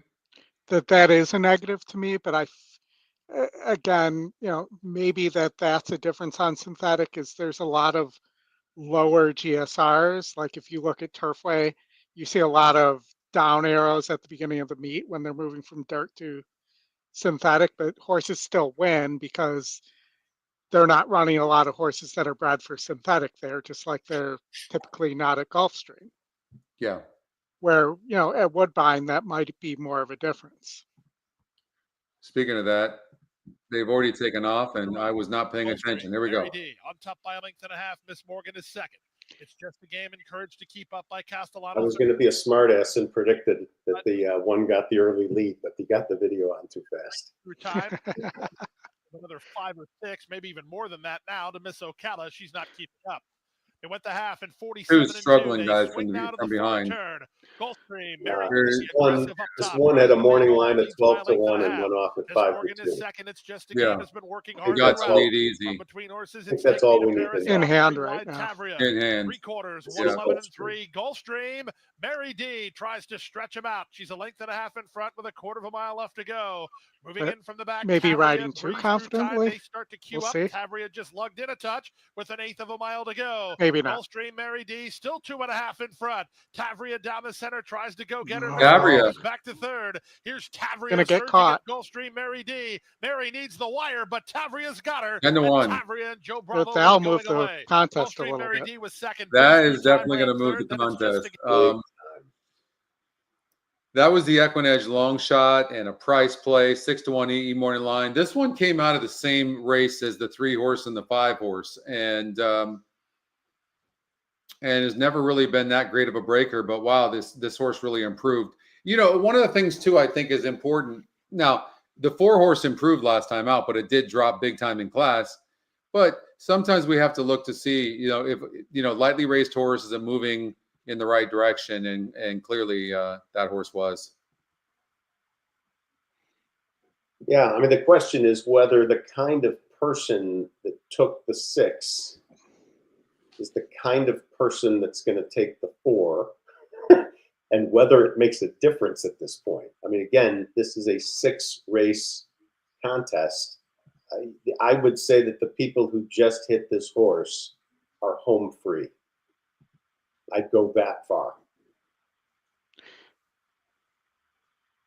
I mean, there's a few, but there's not a lot in the contest, just glancing through it right now. All right, here we go. And Tavria. Matt, I figured at Aqueduct you were playing in the double pool. So Smash. I played a $10 pick 3 instead. Beautiful. Smart. With that 6 single, I have bookend singles. I have the 6 that just won and the 3 in race 4 singled. Because I thought, my data says the least likely of those horses to win is the 6 in the 3rd race. So I was just playing off averages there. Totally with you. All right, guys, let's we've got Aqueduct race number 3 coming up in 9 minutes, but Tavria getting the win at 10-1. I think Mike said about 30 people had that 10 horse. But why don't we start handicapping the qualifier? And that starts in race number 7 at Gulfstream Park. And let me run this. Oldie, you want to start us off? Did you have an opinion in here? Race number 7 at Gulfstream. I like the 1 horse here. Rocky Seas. How come? Second E pick, top win percentage, top GSR there. That wins at over 40% of the time. So starting right there, that's a good reason to like the horse. Especially in a low level claimer. It's only 1 for 7 at the distance. Second off the layoff for Owens here. He's 24%, second off the layoff as well. So there's a bunch of things pointing to this horse that just makes me think that this might be a good place to start off. You look at the 2 Classic Ballad, that horse is dropping in class, but has burnt a ton of money. I mean, I don't know that we can. I don't know that that's fair to say it's burned money because it was 43, 29, and 22-1. But I guess here, but it went on the shelf, was 9-2 here and burned money. I could see why you'd say that. Although the last few races, I mean, the horse has been facing much better. Does drop big in class. Velasquez jumps aboard for the first time. I think they're taking a shot in the dark. The problem with the 1 is. I mean, I like the last couple of races, especially. It seems to be in very good form. But yeah, I mean, when you've got these class droppers like the 2 horse, I didn't like the 7 horse. The race simulator had that horse, guys, but I didn't really like the 7. Oldie, did you like the 7? Matt, did you guys look at this? I just go with whatever Oldie says. Didn't take a peek. Okay. What about the 6 horse taking it all, the EquinEdge long shot? I like the pace edge quite a bit. Yeah. Well, if you like going with whatever Oldie says, you just beat the 1-1 favorite at Oaklawn as well. Oh, you beat you did good on that was in my notes there. That horse probably doesn't have enough pace to run into. It's tough to decide without Chris here whether to complain about you saying 1-1, and I think I have to. Who won the race, Oldie? The 7. 7 did? Ooh. Yeah, 36%. All right. And also has positive notes only on it. So the 1 horse, Oldie, I'm in agreement with you. I think the 1 horse is the one to beat, although the 6 horse could get away early and maybe not look back. Do you see that as something that could happen here? It could, but this horse, and the long shot and top pace, that's a sub 10% angle for me there, even though the GSR is nice. I'm not sure that this is, even though the GSR is better on dirt, I'm not sure this horse is going to want to be finishing here. Okay. So if anybody can stay close to that horse, like this 3 Sand Wedge or the 1 Rocky Seas, I think that when the 6 stops, one of them is going to be right there from a race shape standpoint to take over. And the race sim thinks the 6 is going to stop too. It does. Yeah, stopping big. And I think it's worth trying to beat the 2 and the 7 horse. I mean, for me, the 7 horse, 0% trainer, that's the first thing I see there. Yeah. I like Egan. He's a good jockey. He's been riding well. since he came back from Europe. But um, horse lost by 23 lengths last time out, and you look at has been between 5 and 23 lengths losing by. I'll let somebody else take that. Yeah, I agree. I'm agreeing with you on the one. Matt, I was going to ask you, like, where do you see people like not managing their funds properly? Like, where do you see, people not setting goals and things like that? But how can people just at a very basic level improve the way they manage their money and play better? Well, look, especially in the context of these tournaments, I'd say bring your real money to the table with you to the tournament. And we talked before, it didn't end up working necessarily, but well, we'll have to see. We had talked about the 6-6 double being the favored combination that you can see on the board. The question then is, when you do then get to the second half of that double, can you look at, an oldie, obviously the odds board is proving exactly right. That 6 is not, it will come down from here, I'm certain, but it is not a dominating favorite. And the question is, can you now, you've committed your picks with your pick and pray. Is there something you can pivot to in cash to protect what you've done already in your pick and pray? For me, it's a clear yes. I'll be using Oldie's 2 favorite horses in the 3rd race, and yours, Scotty, into that play that Oldie's so confident in the 3rd race. And so I'll at least be covered. If Chipotle doesn't hit this and hit the double for me, I'll at least covered myself to some degree, whether that's trying to win money or just recover my costs. Again, that's a personal choice based on wagering style and aggressiveness. But yeah, I mean, in the context of a tournament, I do very much think you've done all the work, especially when it's a pick and pray. There's nothing left to do. I would be sitting here hunting for cash opportunities while I'm watching my pick and pray. And let me give you another encouragement on why I think the 6 is vulnerable here. Here's another data nugget, Scotty, going back to the old long shot. So we changed out the long shot about, a week ago? Yeah. So the old long shot algorithm to top wins 29% of the time. And that's not like a 10 race sample size. That's a big sample size.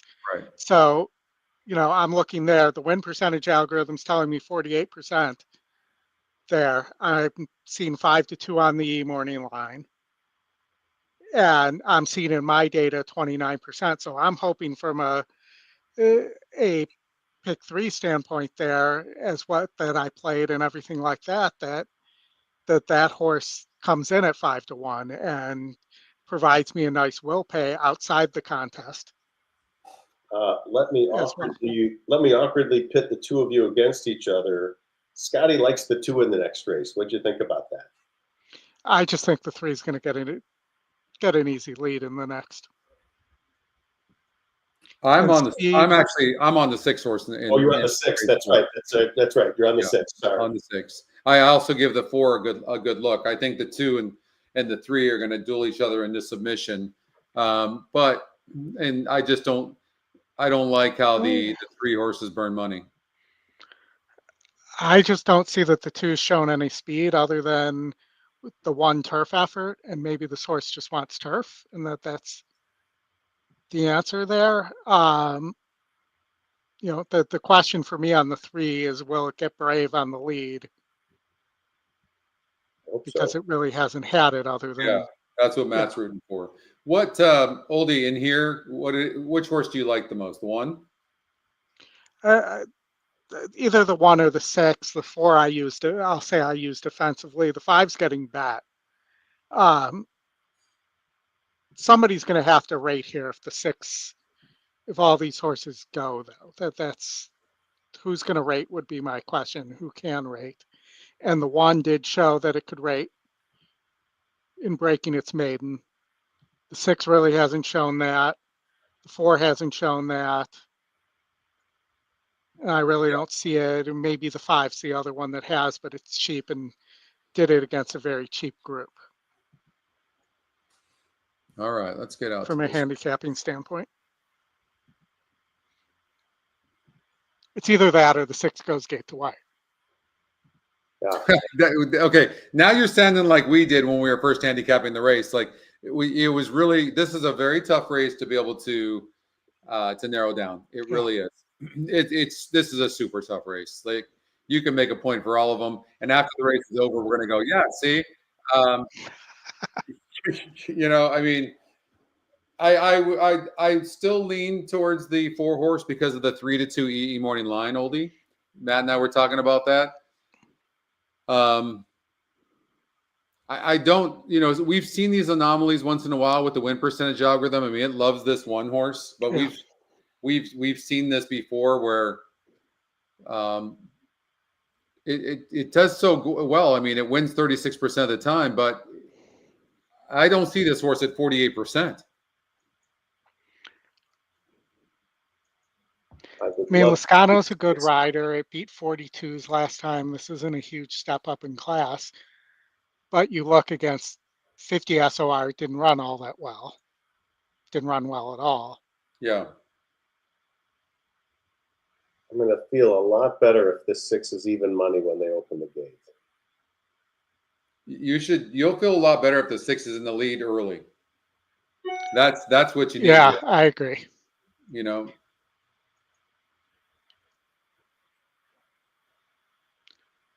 And Scotty, I won't get you in any licensing trouble with the authorities by playing music, but that is a very common thing for me in the second half of a double. Is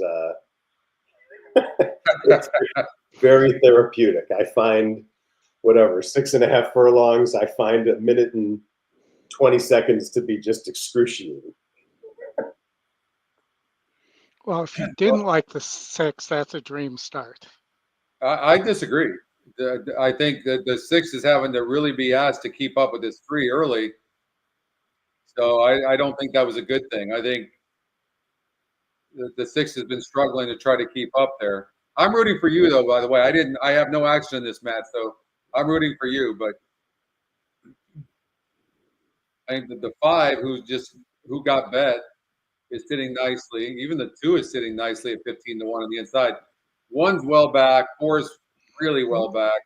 The metrics in this race for me, I didn't get.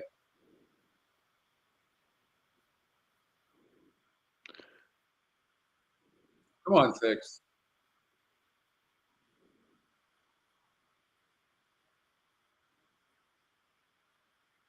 Hold up one time for Matt. Come on. Change leads. Hit left-handed. Well, the 1 and the 4 didn't run a lick. No. Hold on for Matt. Does this guy have a left hand or no?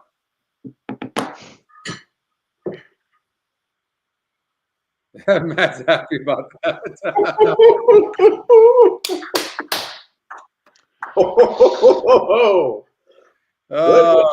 There you go, Matt. Thanks, guys. This was a terrific invitation. I'm happy to come back anytime. That was fantastic. Well, and look, and I don't want it to sound like gloating, but you did ask before, Scotty, about goals. And right, we all have our goals. People are playing in a feeder, trying to get a cheap entry into another feeder to get what could be a rite of passage, first time attendance at the most fun tournament in the country. Or they could be trying to get back there for the 17th year in a row. Right? I mean, everyone's got different goals. For me, I'm single qualified. I don't find trying to qualify this way to be my strength. It's not. I certainly find other tournaments with NHC seats on the line to be a better chance for me. But on a day like today, you especially, and again, I'm paying you a grotesque compliment, having the ability to sit here and talk with someone like you about these races, listen to opinions back and forth, weigh what I'm seeing on your product, what I'm seeing Nick Tamro saying, and by the way, that was his pick. He did not cold cock that double like I did. He had it in the second race, but not the first. But that's the point, is that you get some good information around you. And for me, the idea was, all right, my goal today is to smash one thing. And it just kind of presented itself nice and clearly, and that was that. So guys, we're gonna mix in some stuff here. We can't show the race, but Fairgrounds, the EquinEdge community absolutely crushed Fairgrounds yesterday, guys. Absolutely crushed it.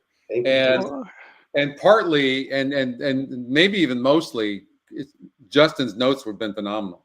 Yeah. So, to be fair to Justin, anyways, he thinks we can beat the one horse here, and he has the 3, 4, and 8. So I'm kind of thinking maybe like a 3, 4, 8 exacta box, maybe. Oldie, did you handicap this Fairgrounds? I did not get a chance to touch Fairgrounds because I was doing Oak Lawn, but we also crushed this on the show on Wednesday, on New Year's Day. I gave out a $7.50 pick 4 that hit for, I think, almost $70. And then we gave out hold on, I got to do the math on Chris's bet here. A $9 late pick 5 with 3 singles that hit for $135 that Chris had at 10x. So for me, if Justin says we can beat the one, I'll do some of Matt's handicapping now. And the 8 horse draws the outside post, then the 3 or 4, one of those most likely wins the race. So maybe a win bet on the 3 and the 4. I'm way ahead of you, Scotty. I am plugging in doubles of 3, 4 over 1, 6 right now. Not large dollars. It's just enough to feel great that we hit something. Okay. Oh my. Well, I would cancel that now, Matt. Both the 3 and the 4 broke through the gate. Okay, canceled. Thank you. that was remarkable. Thank you. So then do you hammer the 1? I have nothing. That's a really good point. Or the 8. I can't, no matter what. You see it happening, but I cannot play a horse that breaks through a gate, no matter what. I don't care what the reason is. They win once in a while. Let me look real quickly at the 1 horse and see what Justin doesn't like. So look, it's burned money at 34% on the turf, though, but and 42% as the favorite. It does like to burn money, but it's going to save ground here on the stretch out. I think we got to look at the 8 very carefully. 8's, that was a pretty good effort against better horses on the 1. Guys, I think considering what happened to the 3 and the 4, I got to go with the 1. I don't think the 8's classy enough. And canceling every bet I make. Yeah, like it is dead on the board though, because I would have expected the 1 horse to get bet a little bit more, but considering You Good's probably going to get scratched, and then the 3 horse Breaking Star. I never like a situation, guys. Yeah, 4's been scratched. I never like a situation where horses are the big favorite and then they, like the 1 was 2 and 3 back and then loses. That's never a good thing.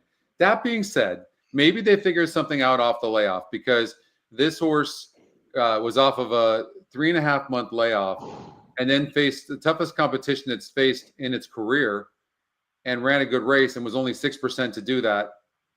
I mean, maybe he likes Fairgrounds. Maybe we should consider that. Saves ground on the rail.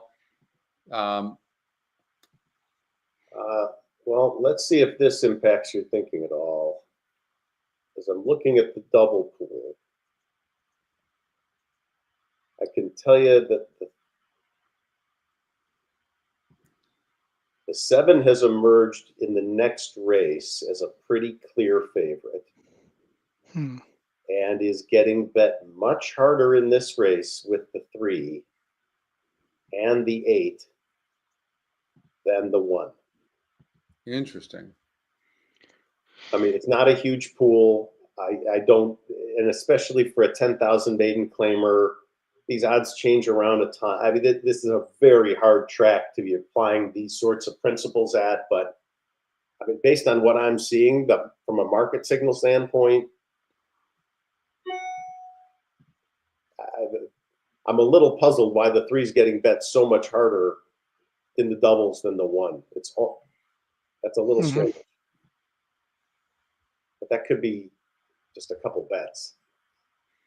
It was not a bad effort last time out with the 1. I think I'd have to play the 1. I think a lot of that money was put in prior before the 4 just broke bad. 3 just broke through the gate, Matt. And for those reasons, and then the 8 horse is drawn wide and is not the fastest horse in the race. And if it breaks slow at all, it's going to be in big trouble. Yeah, the doubles pay 6, 9, and 12 with the 3, 8, and 1. I like the 8 and 1 after what just happened for me. Yeah. $6 is pretty low. I mean, that also implies even money on the 7 in the next race. That quick math. Yeah, I mean a daily double 1-8 with 7 possibly. Yeah, but that's my sense is that's probably an underlay. I don't think those are good odds. I'd probably be playing in the win pool. Yeah. I like the 6 a little bit in the next with the 7. That's a throw out the last race play though. Yeah, look, if I'm trying to give your listeners the biggest service I can, I just put down my phone and did not make a single bet. Not even $1. I feel like I'm reaching. I feel like we're making stuff up. Yeah, no, and that's fair. That's great intuition. I can't get enough confidence in anything I'm seeing to make me put actual money down. So I'm feeling like for me that the 1 maybe in the last couple of turf races, and it didn't run terrible, but I just feel like maybe it didn't like it likes fairgrounds, like a bigger track possibly with wider turns. It ran a nice race going 6 furlongs last time out. The GSR goes up and the win percentage really goes up, and I love the post. That's a huge factor here for me. But you have a guru on your team that doesn't like him, and he's hot. So yeah, well, it's too many conflicting signals. I'm listening to Justin on the one. Sure. I'm just passing. Well, we also didn't have the 3 and 4 breaking through the gate. He didn't have that luxury of knowing that. True. But the 8, if the 8 can clear early, and that's a possibility, guys, then you won't catch the 8. That's a big if. So if you play the 8, it's not a bad play. You're just hoping early that horse clears. I'll tell you the 6 at 7%. I know this sounds crazy, but if you look, it has a couple races good enough here.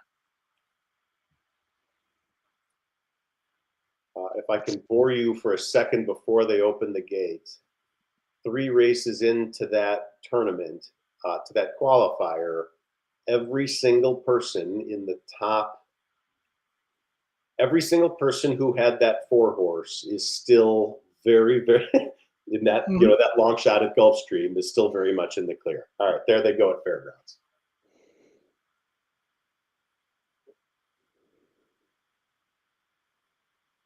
Two and the 3.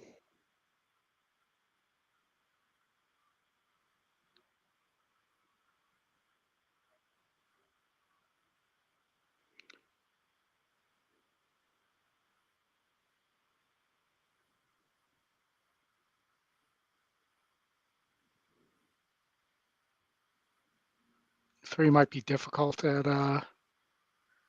with the lead, but the 2 is not going away. No. So far.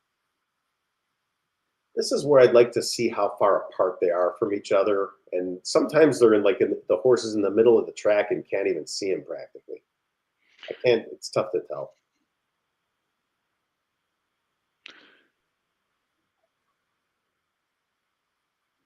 Yeah, 2's done.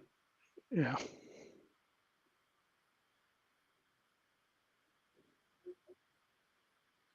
It's the 8 that's coming. Yeah, he just passed the 1. Yeah. So Justin's call on that one Yeah, is he was right pretty on. darn good right now.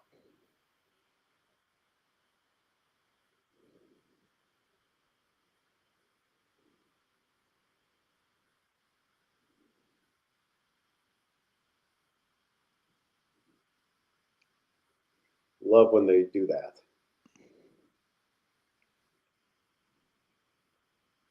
Three's going to hold on. Yeah. It looks like 3-8. Yeah, I wish it's really a drag that those horses broke through the gate. That's too bad. But yeah, hats off to Justin. Nice job Hats again. off to Justin. Nice. Picking against a 2-1 favorite. There's a lot of value in that. Even if you don't give me a winner, just telling me the favorite's not going to win, that's gold. All right, guys, let's get out to Gulfstream Park where they're stepping onto the track. And So Matt likes the 3-horse Nando Oldie. I'm on the 1-horse Smoking Jack Flash that had a really super bullet work, a nice work last time out in blinkers. So I'm kind of thinking that Luca Benici is going to send this horse and could get the lead early. So I went with Matt here in the feeder. I played the 3. Why? It was a 50, almost like a 50-50 coin flip between those 2 horses. Okay. The horses, Would be my. It's now post time.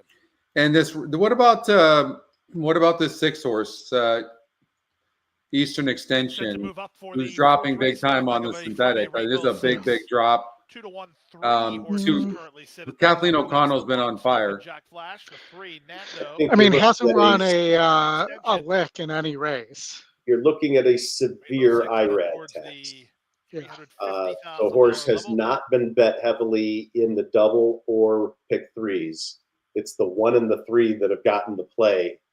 Remember, folks, there is not as much the 6. So I think people are seeing IRAD on the 6, and that's why it's 2-1. Sunday song forward. I will tell you though that in one of these things isn't like the other type situation. There is some speed here for the 6 to maybe run into, if you think it's the best of the closers. Midnight Maestro to the outside. They're at the post. All right, Mike, let's get you that 3.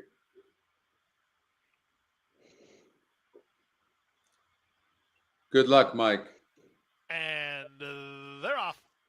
In the middle, Nando gets the first call. Moving at the rail, Smoking Jack Flash is up to challenge. These 2 hook up. They go 2 ahead of Eastern Extension, who's away in 3rd. So the favorites are 1, 2, 3 early. Sunday Song is an early 4th, followed inside by Rocky Chitu. The one not keeping up, Midnight Maestro. They make their way to the 4 turn now. Smoking Jack Flash has inside position. Nando is 2nd. 2.5 to Eastern Extension, who's well situated in 3rd, behind a contested opening quarter of 22 seconds flat. The 3 favorites are dominating here. They've opened 5 on a driven Sunday Song, a length in front of Rocky Chitu, and Midnight Maestro is last. They run to the top of the stretch now. Nando on the outside, Smoking Jack Flash toward the rail. 1.5 to Eastern Extension. Rocky Chitu begins to run home in the white blinkers. Off the turn in the stretch drive. Nando is overhauled. Smoking Jack Flash. He'll have to deal with Eastern Extension on the outside. It's Nando at the 16th pole by 2. Eastern Extension is 2nd. He's trying to surge late, but Nando's clear. Nando to win it by almost a length in the end. There we go. Eastern Extension was 2nd. Rocky 3-6-2. 3rd. Smoking Jack. So I got the right side of the coin on that coin flip. Yeah, that's good. That's good. All right, let's see here. So 3-horse Nando gets off at 2-1, 35%, wins the race. And, you know, it goes to show you, too, this 1 horse had a really nice work last time out, but it's still, in its races, it's not like it's a first-time starter, right? In its races, it still stops late. And if you look at my note, that's exactly what I put. It loses ground in the stretch in all 4 starts, and then all of a sudden it had a big work, and that's what happens, right? And so sometimes we put too much into these works. That's all. Scotty, if I remember, that is the one that with SAS I offered you back, and you stuck with your 1 instead. I liked the 3. Honestly, I remember you did. I varied with that. You took the 3, I took the 1. I'm like, I didn't think you can go wrong with either one. I decided to go with the 1 horse, which, to be honest with you, when I was looking at this horse and doing the notes on this, you can see my note was struggled, and I got caught up in that workout because they added blinkers. But I had also seen where this horse had blinkers before, and that didn't change anything. So you watched me actually go away from my natural inclination, and I went away from the 3 horse and went to the 1, which can happen to all of us. But I think if you were betting cash, I don't think it would have gone that way. I mean, you were on that horse. I mean, when you have to take 1 horse in a tournament like this, okay, you got the wrong one. But I think in real life, it's not all black and white. No.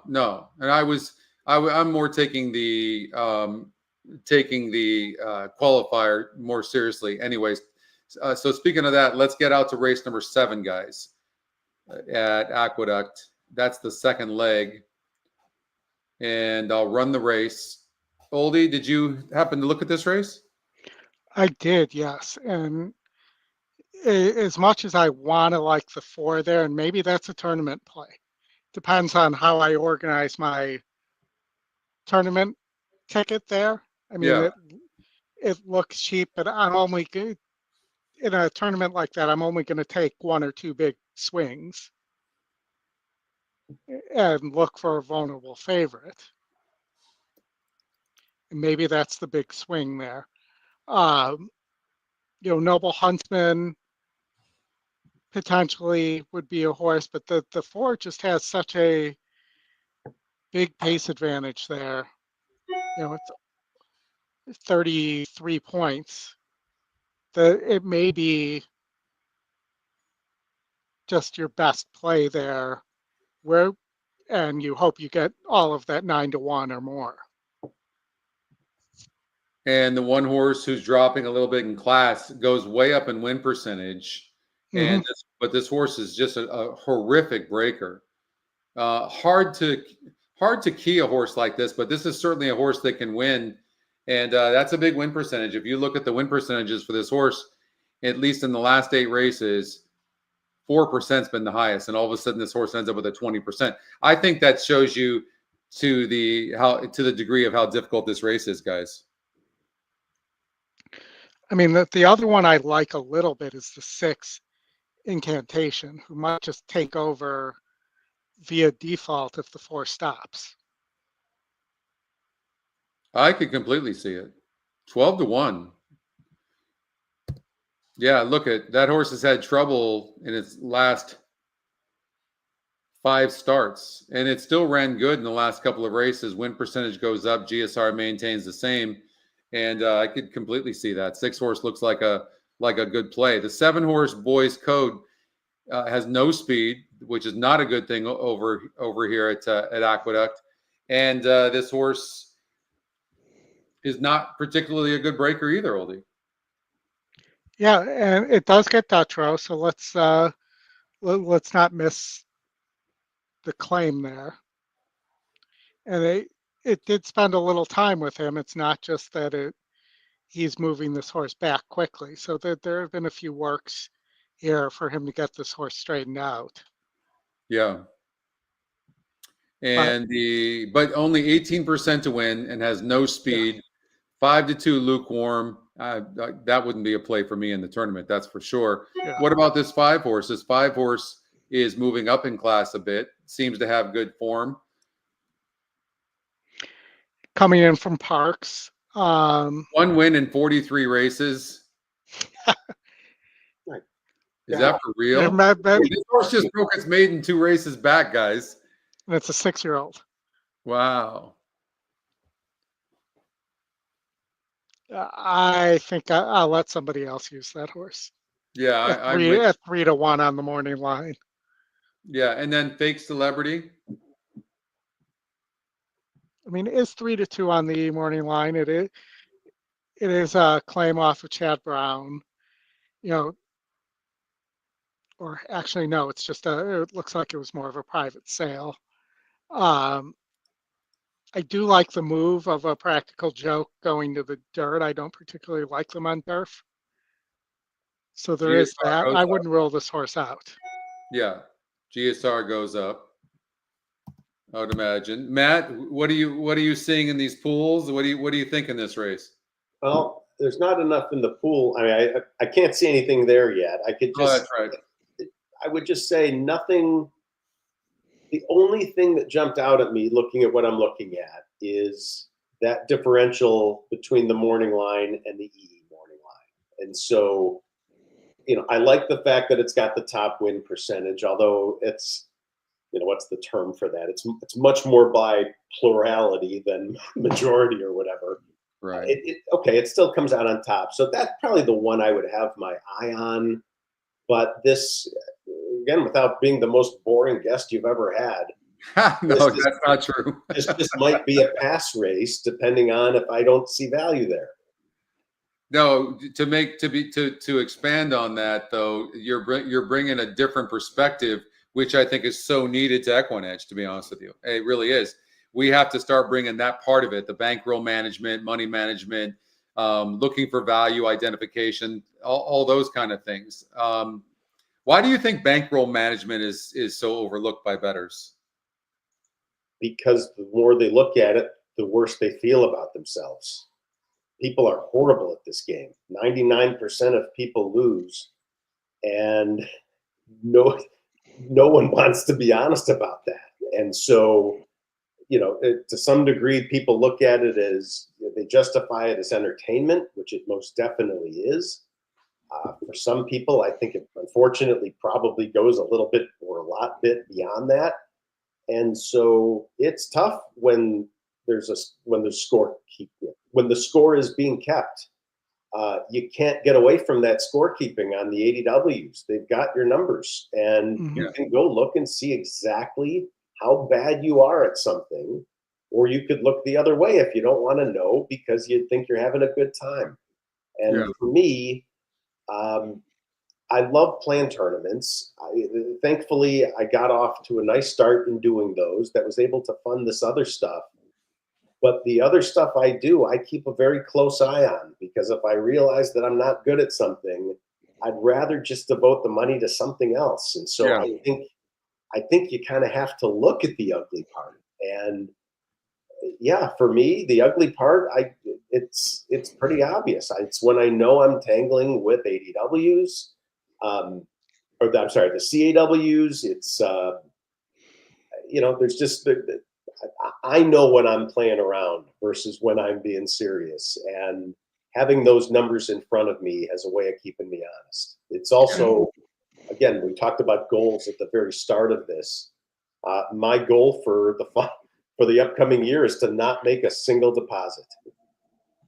I feel pretty good about my chances. We'll see. I might have to, depending on if one tournament account runs low or whatever. But yeah, I mean, that can be a goal. And if you make that a goal, you've got a far better chance of hitting it than if you're not focused on it at all. So it's not the nice thing to say. It's not fun to say, but I do think to be responsible players, you got to be honest with ourselves. And I do believe in looking at that account summary over the last 30, 90, 360 days. And if you're making more deposits than usual, if you haven't hit a pick five, if your goal for the year is to hit a big pick five because you haven't hit one in 5 years, I would really just pick a different goal. I would just try to do it. I would try to make the money other than through pick fives, because obviously you've had 4 rough years of it, and rather than just break through the pick five barrier, I'd say simplify your life and shorten up.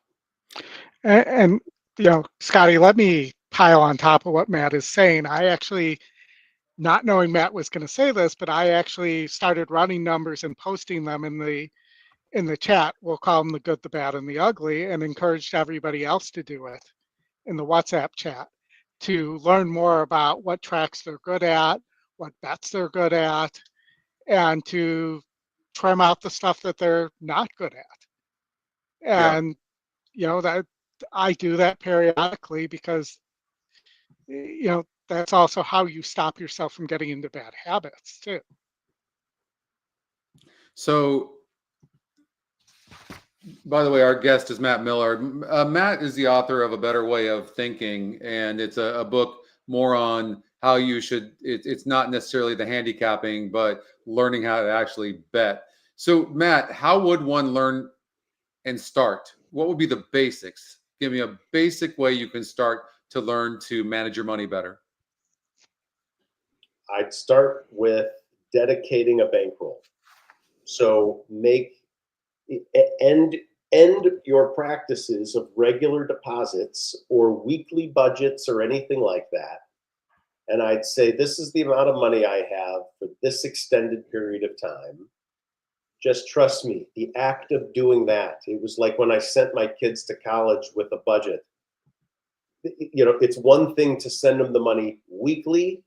It's another thing to give them all the money up front on day one. It scared the shit out of them to give them all the money on day one. They're jumping up and down. Oh my God, my checkbook, I've never had a balance like this. It only goes down in college. And if you're not super careful, it can go down too fast. Well, it's the same thing with the races. If you're not doing well and you're saying, shit, this is supposed to last me to June 30th. That was my New Year's resolution. Maybe the answer is to play fewer races, bet less per race. Look for tournaments instead of individual races. Find a different way to do this. I'm not sitting here telling you this is the only way, but I do really encourage people to get away from bad habits. This is not a big brag book, I promise. There's way more making fun of myself than patting myself on the back. I've lived way more years as an average player than a good one.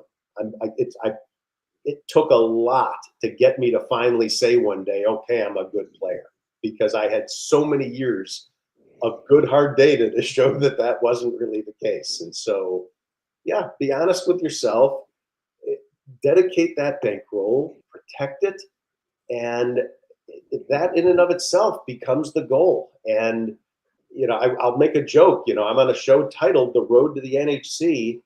I'd replace it with, the road to wherever you want to go. And I think for the dominant majority of people, that is the NHC. And it's a very valid goal. But the goal might be the road to not making a deposit in 2025. The goal to winning my way into a live money tournament that I couldn't have possibly afforded if I was paying cash for it, right? That's another so someone that says my two goals for the year are to qualify for the NHC and the BCBC. Great goals, right? And by the way, your ridiculous goal wasn't to win those, because that's a whole nother level of ridiculous. But for me, goal setting, being honest with yourself about your performance, having a dedicated bankroll. I know it's a little sick, perhaps. I could tell you my balance on my different accounts right now within pennies. I mean, literally within pennies, because I care that much about protecting and making sure things aren't getting out of hand one way or the other. So, and by the way, that includes taking withdrawals when things are going well. Having a high balance is not justification for betting a whole bunch of extra money.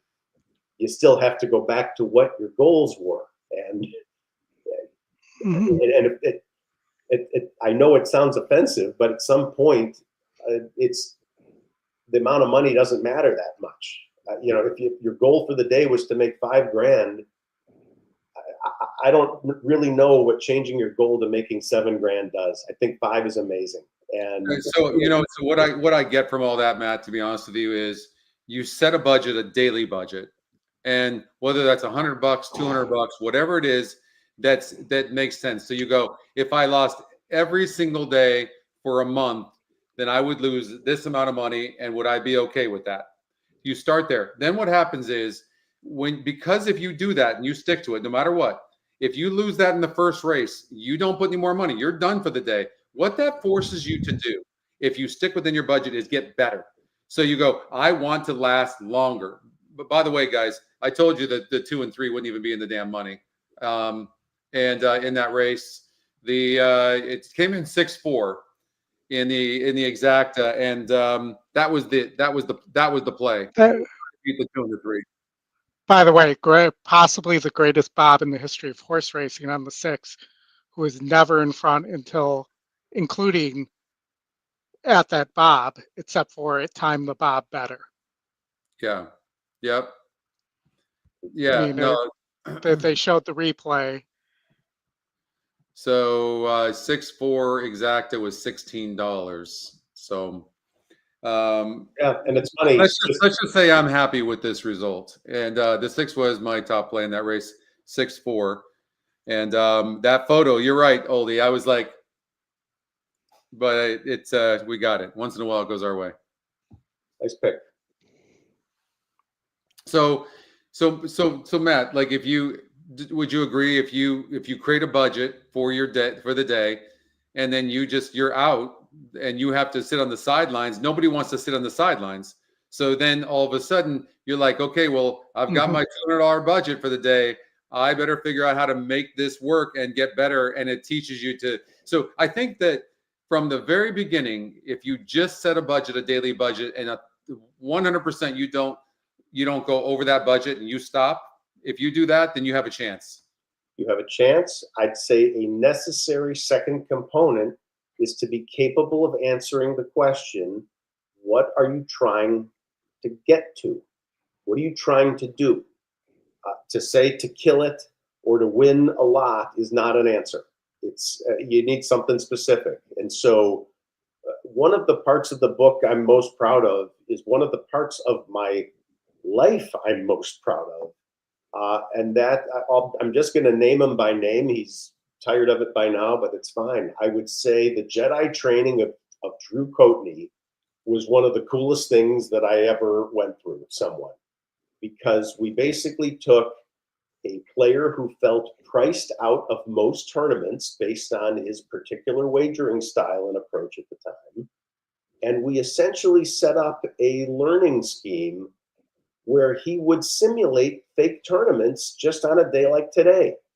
He'd say, okay, my budget's $100. I'm going to be playing Gulfstream and Aqueduct. And in my mind, the winning total for today is going to be $750, and that's what I'm trying to get to. And the number of times he would call saying, I can't believe I actually achieved goal. I stopped, right? It's even better. I mean, it's not a joke, but there's a part in the book that says, okay, if your goal was to make 750 and now you got 790, you got $40. Go be an idiot, play and have a great time, but bank that goal. You're done. If you don't ever stop at goal, I don't know what's going to make you stop other than losing. It just doesn't, nothing just goes straight up. And so even on some of my very best days, you will see me slamming on the brakes, and you'll be saying, this is you are not at all the person I thought you were. I thought you'd be going crazy right now. And no, it's the exact opposite. I've arrived. I won. I got what I wanted. It's enough. And I'm good with that. And Matt, you said something before, and Scotty, I hope you don't mind me butting in on this too, Please. about, when you win. So, I want to add, and that this has always been part of my strategy too, is when I win, you take money out of your account. Yes. And set a level in your account that if you win above that level, that money comes out. Because otherwise the psychology is, well, that's not real money. It's in my wagering account, and people blow it. And, to me, since I'm not going to give the exact amount, but since the end of November 29th till now, I've taken about, let's call it 10K out of my account. So, that still counts in my ROI calculation, but I'm not leaving any of that money. And that was over time. It wasn't a one-time takeout. I'm not leaving that money in my account. Also keeps it from being in there if somebody hacks my account. So it protects you there too. Look, we actually make money these days in high interest rate accounts. So Right, absolutely. saving money at 5% is actually meaningful compared to the 1% piddly shit we're used to. So there's something to be said for that too. But right, I'm focused on the psychology of what you feel empowered to do with that money sitting there. And by the way, when you take it out, it does not go into some purgatory pending account where you're allowed to then make the deposit later, and that not sorry, man, that still counts as a deposit. Like you don't that's not like in and out counts as zero. That's a fail. If you had to deposit more, it's a definite fail. It doesn't mean you're a failure, but it's the fact that you took money out doesn't give you a license to just blow what you have and put it back. That's not the point of that. Yeah. All right, guys, we got to get back to the so in Aqueduct 7, I'm either using the 2 or the 6. So we're going to get to Santa Anita 3, guys. Santa Anita 3. And I'll run this fast. Doesn't look like the 1 has much of a look. The 7 horse had some trouble in the first 2 races. That wasn't a bad effort in the first race, going 5 furlongs. I'm guessing this horse might be better than what it looks. Oldie, any idea? I mean, this race was kind of all over the place. If this was a sequence I was playing outside of a contest, this would not be a race that I would want any part of. But the 7 horse Have Patience for Doug O'Neill. The GSR is a little low. Has had trouble at the start, bump break both times. But maybe the reason this horse is having trouble at the start is because of this horse. And horses that break slow tend to have more trouble at the start. Yeah. So with that combined with the low GSR, I'd probably toss that horse out. Famous last words there, along with the 1 and the 5. And that would put me between the 2, 6, 3, and 4 there. So this one here went on the dirt last time out, and the GSR dropped. Now goes back up, even after a poor performance. Yeah. The 2 is 28%. The GSR goes up 19 points. It broke 9th in its first start. It certainly in the state bred field certainly looks like it has a look, no? Yeah, and I think the 6 needs the lead too. Yeah, I'm not a big fan. For me, I've narrowed it down to the 2, 3, and 4. But the 4 horse, I don't know. Have we seen enough improvement from this horse to be able to consider it? I mean, the first time out, it went backwards. Didn't get the lead and went backwards. Second time out on turf, it didn't get the lead and went backwards in the stretch. This is a big drop, to be fair, though, into the state bred company. It's been in state bred, but this is a much easier field than what the 4 has been facing, to be fair. But also in fairness, the 2 has one-time turf, ran well at a pretty big price. I'm sorry, the 3. And the 2, Edwin Maldonado is a good on the lead rider. So I really think it's between those 2. I'm going to probably lean towards the 3 here. Just the presence of the other speed in the 6 and the 4 there are making me think 3, 3, 3. So you're going to be on the 3. Okay. Oldie is on the 3. And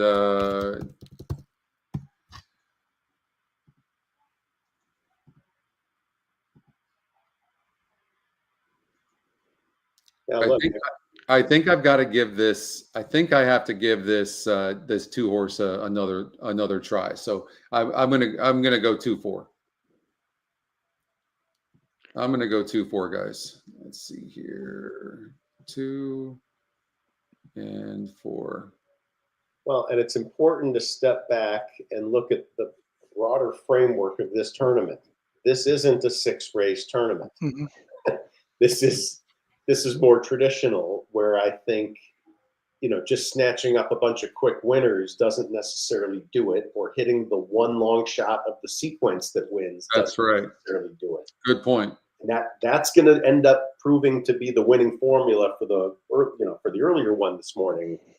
But I do think for the later tournament, it really does come down to finding a strategy that works for you. Maybe it's targeting an odds range or whatnot, but I think value just becomes way more important than just finding winners. And so, it's funny, as I'm looking at this race without even handicapping it, just looking at so many horses that EquinEdge gives a 20% or so chance to, I'm going to be heavily inclined to try to find one of those that doesn't have a low morning line in the program. And I'm just trying to find value that way. I'm Oldie, you know how I feel. Oh, he left. For me, Matt, I'm always looking for the EE morning line, always, to try to find value. Yeah. Especially off the odds makers higher morning line. I think what's one of the best advantages we have is the EE morning line. But then when you match it up to other metrics, that's what gives it the value, right? You're like, even like with this 4-horse here in San Diego race number 3. I mean, it's 3-1 EE morning line. It's the top EquinEdge pick. It's got a good win percentage, and it has the lukewarm top SOR. Let's look at the GSR. 2-horse has a very nice GSR, but so does the 4 for that matter. Probably, well, I like if you're playing like a pick 5 or something like that, you're using the 2, 3, and 4. I can't imagine going. I don't think you need to go any deeper, because you can match up the GSRs, you can match up the EquinEdge picks, you can match up the SOR, the pace, and the win percentages, right? So there's a lot going for both the 2 and the 4-horse in this race. Now the 2-horse adds blinkers, draws inside, has Maldonado. The 6-horse seems to need the lead, so that doesn't do well for the 6. And the 2-horse looks faster. You're going to have to catch this 2-horse on the lead, no doubt about it. Yeah, at 6 furlongs. Yep. And the 4-horse is rateable, and the horse is not for sale. It seems to be training very good, and it's dropping big time in class. It's a big time drop. So, you definitely can't ignore the 4-horse at 3 or 4 to 1. Yeah. I mean, look, in the quick capping we're doing, it would be the 4 or even the 7 getting my money here. Probably the 4 in tournament format. Right. In cash format, this thing is all this. I've already looked at it too long. 4 has been training lights out, and for me, I'm going to choose the 4 probably over the 2, but I might cover myself like Matt was talking about earlier, Oldie, and maybe you make a defensive play on the 2-horse or to win if you when you get to that point. But I think the 2 or 4 are the horses to beat. All right, let's do. We've gone through 3 of the 10 qualifiers, and then we're going to go to Gulfstream race number 8 here next. But right now, we're going to go to Gulfstream Park 5. And Matt, you're on the 4-horse, Ever Dangerous. I think you're playing dangerous here. I think this horse has just burned too much money for my liking. All right. Well, let me get defensive for a second. I did play the last race in cash at Gulfstream using Nando. I didn't play it as large as I did that other double, but I played it straight into the 4. Go ahead and make fun of my small little will pay. I know it's small. Give me a second to find it. But here was the theory. Right. So first of all, this 4 is a dramatic standout in the odds, in the multis, at least in the double. Absolutely the case in the pick 3. So the 4 took all the money. maybe that's not a huge surprise. I don't know. I think anytime the horse's morning line is divisible by 5, that tends to happen quite a bit. But really, my point in doing this was I played one large double into this race, giving myself the ability now to say, okay, well, that's the amount of money I get back if the favorite wins. I can now listen to my buddies tell me why the favorite's not going to win. And if you convince me, I don't mind flipping the script and taking the entire amount of my large will pay and betting that on your 5-horse, Scotty, if that's what feels compelling. I have to admit, seeing my horse at 4 to 5 off of that morning line makes me feel better, not worse. So your work's cut out for you, but yeah, or maybe it's a double going forward. This is a tough one. This horse has speed. The problem here's what I see. I don't have a strong opinion. I don't even have a strong opinion that this horse is going to lose. The only thing is that when a horse consistently is burning money, especially as the favorite, with big win percentages and having leads, by the way, at the stretch, that's usually a really bad sign. That's all. And then, but maybe George Weaver's figured something out. Second off the layoff, the horse has been facing big fields. That's a positive. That's a big time positive. The problem lies in which the 5 and the 9 we don't know. They look to be at this level of the 4, and we just don't know how good they are. So that's where the risk plays in. So I think the way you have to look at this is, however you're playing that, you would do like maybe a 5 and 9 exacta over the 4 possibly as a cover bet, something like that, right? Just in case one of those anomalies beats your 4. Well, and I've got a very trusted advisor in the chat telling me he likes that 9. So that to me makes this a very easy exacta wheel 5-9 over 4-5-9. And I will play it for more than I would normally do, figuring, okay, if the 4 wins, I'll still make some money, but I'll give my chance to do something better that's the benefit of the double, is that you have a second look at it, and if the odds are compelling, maybe it's worth doing. Yeah, for sure. I don't know that I would play the 4 to be first or second personally instead of wheeling, because you're not going to get enough value out of that. But I think that you're covered in all your other bets to the 4. So now you're just trying to cover. I don't think any other horse can win besides the 5 and 9 over the 4. So you're just doing just a cover bet. Not even if you can make money at it, great, but you're just trying to cover it. But because you'd have to cover too many bets to do the wheeling in this race. It's just they're all 3 favorites, even money 5-2 and 5-2. Agreed. And I'm also not looking at. I mean, it's good to talk about some of this book crap, I suppose. I'm also not looking at a will pay that makes me uncomfortable, that I feel I have to do something to hedge or mitigate. Like, I'm cool letting this go without doing something else. I didn't bet beyond myself to the point I'm uncomfortable with what I have. But that's not even the point. The point is, and believe me, I'm talking to myself when I say this, but if you can do a little cover bet to even get your money back. So the point is, let's just say you get, instead of getting 100% of your bet, you take 20% and put it as a cover bet. You still are making a bunch of money. And then if your cover bet hits, then at least you get that money back. And why not? Totally. I mean, you've built the equity already in the first half of your ticket. And so there's no problem with using a little bit of that to make sure you get something good out of it. Yeah, I agree. And that 5-4 exacta is paying $830 on 100. Caladream, Edgar Zayas, Can't beat that. Joseph Jr. Race 5 begins 5-2 shot 5 today.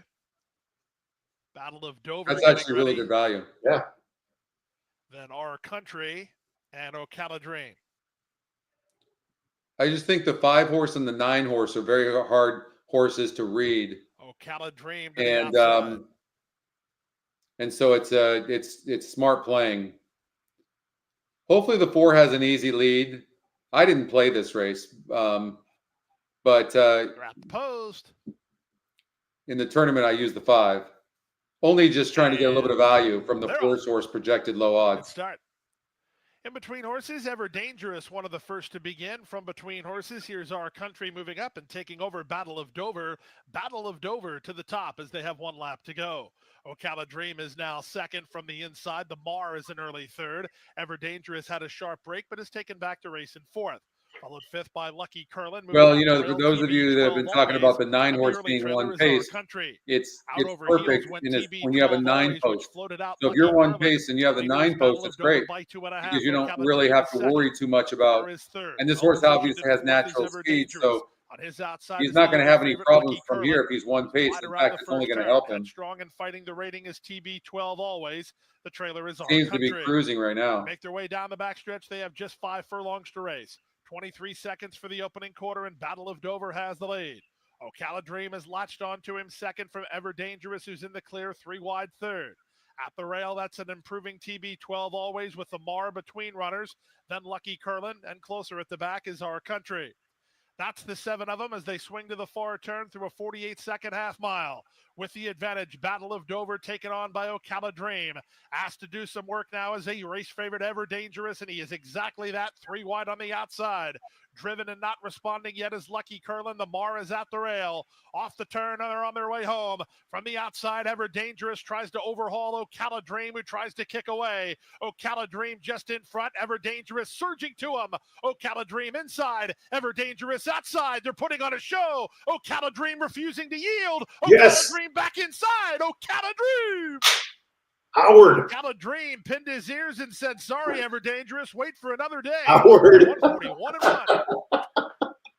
Oh my God. What are the odds of my horse whisperer coming on this show and telling me to bet the 9? Oh my God. 9-4. There we go.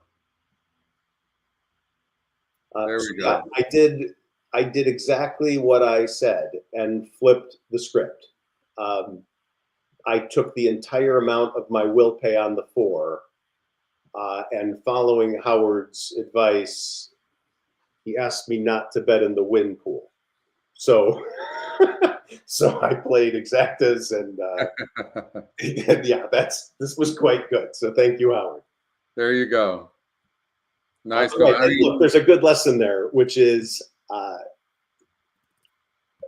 listen to people that are good at this stuff. I mean, there's just, I feel just as good as he does. He picked it. I bet it, and we're both feeling terrific. And you don't have to own every aspect of your own success. There's plenty of room to say thanks to Scotty, to Oldie, to Howard, depending on the circumstances. Absolutely. Agreed. Okay. We have to get out to, all right. We've got to get out to Gulfstream Park, race number 8, because the first leg is Gulfstream Park 7. So we have probably about 55 minutes to get through 6 races. Here we go. All right. So we're going to, without being rude, Scotty, yep. I don't have 55 minutes. Okay. No, that's okay. It's been great having you on, and appreciate that, Matt. No, really what I'm curious to do is I'd love to see just how this qualifier finishes up at Gulfstream. So I'm not sure where we're at on the oh, you mean the feeder? Yeah, I mean we talked about it. I'm sure. Yeah. Let's just see where that goes, and then I'll let's see then here. I'll run away. You got it. Let's see what happened in the feeder. That Gulfstream Park race. I think what I said remains the case, that anybody that had that 4-horse in that early race, likely, I mean, just having the one long shot in a 6-race tournament was enough. I think that's likely to hold true.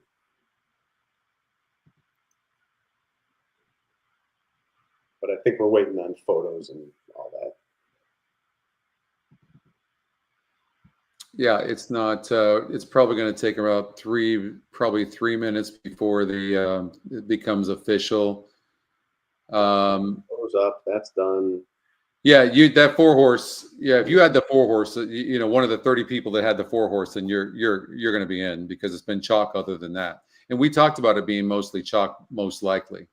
We'll do that. We'll wait while we wait for the result. Let's go to race number 8, and at least, you know, start handicapping that.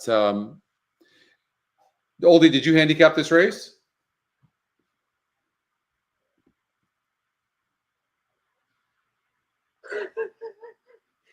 Oh, such a classic trick to just disappear when asked the question. Disappeared. That's a no. Yeah, nowhere to be seen. Well, we can't hear you, Oldie. You're muted or something. Can you hear me now? Okay, there you go. Okay, No.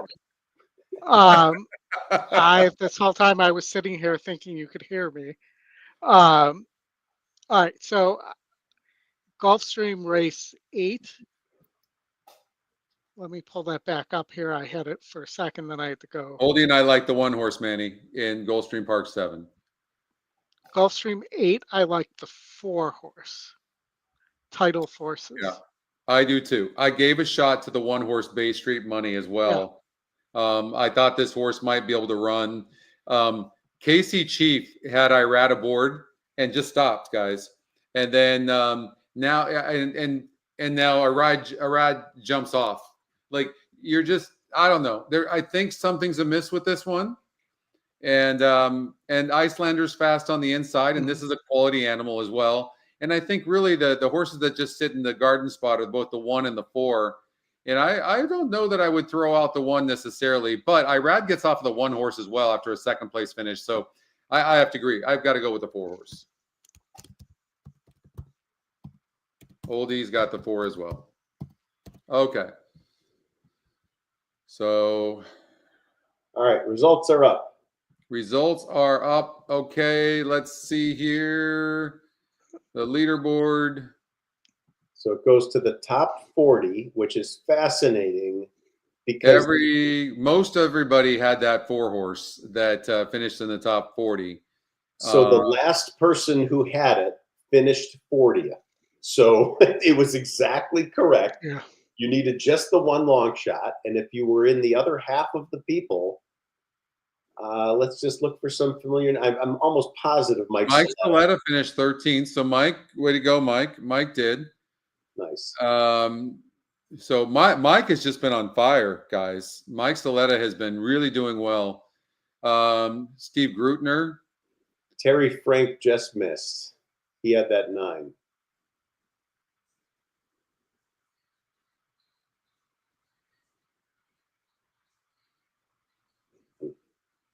All right. Well, interesting. I mean, I do think so. I mean, the bottom line is there were a couple ways to skin that cat. You could have played long shots and caught that 4-horse, or I do think looking at what 40th paid, you would have had to average getting back $5 a race, which means you would have had to hit probably 4 of the others, 3 of the others, whatever. Wiz got 71st. Yep, there he is right there with $20.40.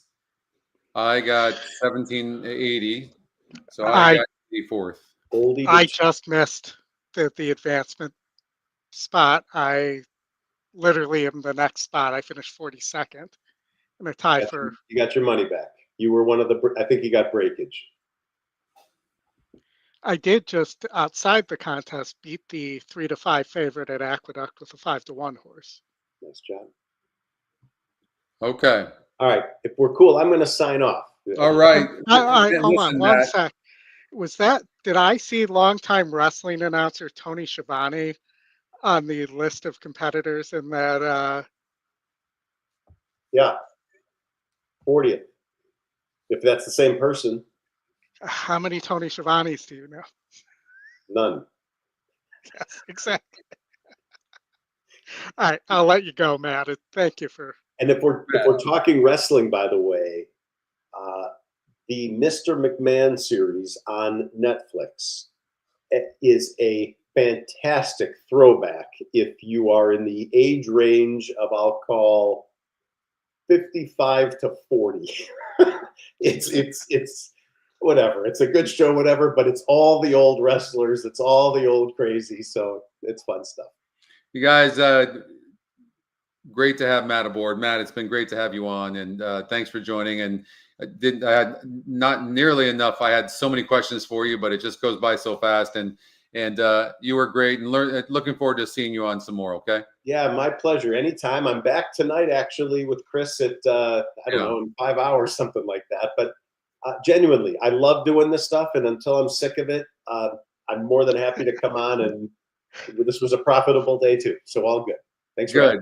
All right, my man. We'll talk to you soon. Matt Miller, A Better Way of Thinking. Okay, Oldie, we've got to get moving. Great to have Matt Miller. Yeah, absolutely. On.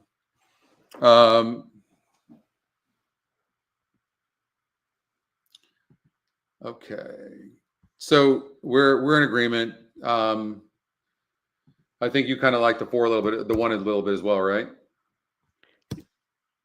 Or Yeah, no? I mean, I kind of like the 5 a little bit would be my second choice 5. along with the 1. Okay. But either way, I think this race looks chalky. It does. Okay, Aqueduct race number 8. Aqueduct race number 8. The always tough last race at Aqueduct. Okay. Oldie, I'll be right back. All right, as we run the race sim here, guys, and I remember you. I absolutely remember you, Anthony. Yeah, I absolutely remember you guys.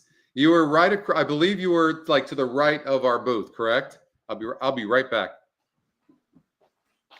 yeah, so as Scotty exits out here, you know, I really think that the 4 has a big look here for Rob Atras off the claim from Wayne and his Pots.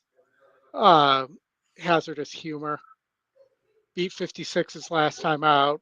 For that, beat 58 SOR. When I'm saying 56s and 58s, I'm talking the strength of race there. The system seems to like the 1 and the 1A, but to me, they look like more of money burners. And I don't love the trainer change there either. So I'm thinking the 4 at 5-2, or maybe the 5 at 7-2. But again, when you're playing a contest like this, you may want to play some chalk here and take some chances there and try to find spots to zig where other people are going to zag as a strategy. Okay. Is it all about the entry or no? No, I think that the entry looks like 2 money burners to me. Let's see. Claimed.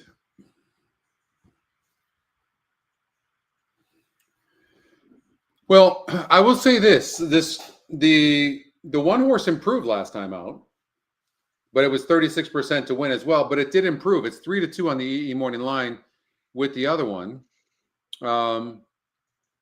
You know, it's one thing to give a horse credit for being a high win percentage, but I think they both don't look bad. But I don't think that they're like key. What about the 4? This one looks pretty good. Yeah, no, the 4 was who I tipped. That's my top choice in here. Beat 16K claimers. This is a 15K group. Beat 56 SORs and 58s, and you look at the one you said improved last time out, but the 1 also couldn't beat 56 SORs or 58s, so 2 out of the last 3 times. And the 1A, same thing. And now is making a trainer move that I don't really love. And the 5? I think the 5 could win. It's Linda Rice. I mean, what happened from its last race to the layoff to this? Like something changed. Well, the the big change from the layoff to the last race was, Linda you know, Rice. first time Linda Rice. Yeah. And you look, I mean, that this horse was running pretty well in Gustavo Rodriguez's barn, and then got claimed, didn't run well, and then got into Linda's barn and kind of got back to form. Can I tell you, I don't know why there's not more horses in New York with this purse. Like, you can go claim a horse like this for $10,000 and run it for $15,000 and have a $40,000 purse. Yeah. What about the That seven? math makes sense to me. What about who? The seven. I have a note on this horse not to trust this horse. Okay. Well, but can I tell you, they always win. They always win. I don't know. Look, in this race here on 829 said, had to be used early, not one to fully trust, and it wins its next race. Just, You put it in the winner's circle with that note. for sure. Isn't that what we do? Jared, I am not retired. In fact, I was taking a certification exam earlier today for the day job, but we've been closed in the U.S. since December 23rd. So lots of time on my hands until Monday. So I was reading up a little bit on some excerpts on Matt's book, and it says that Matt expects betting principles. He extends them to broader life decisions as well, Oldie, right? So, right. So he's wanting people to manage their money essentially the same way they would with their life. And a lot of times when we gamble, we don't do that.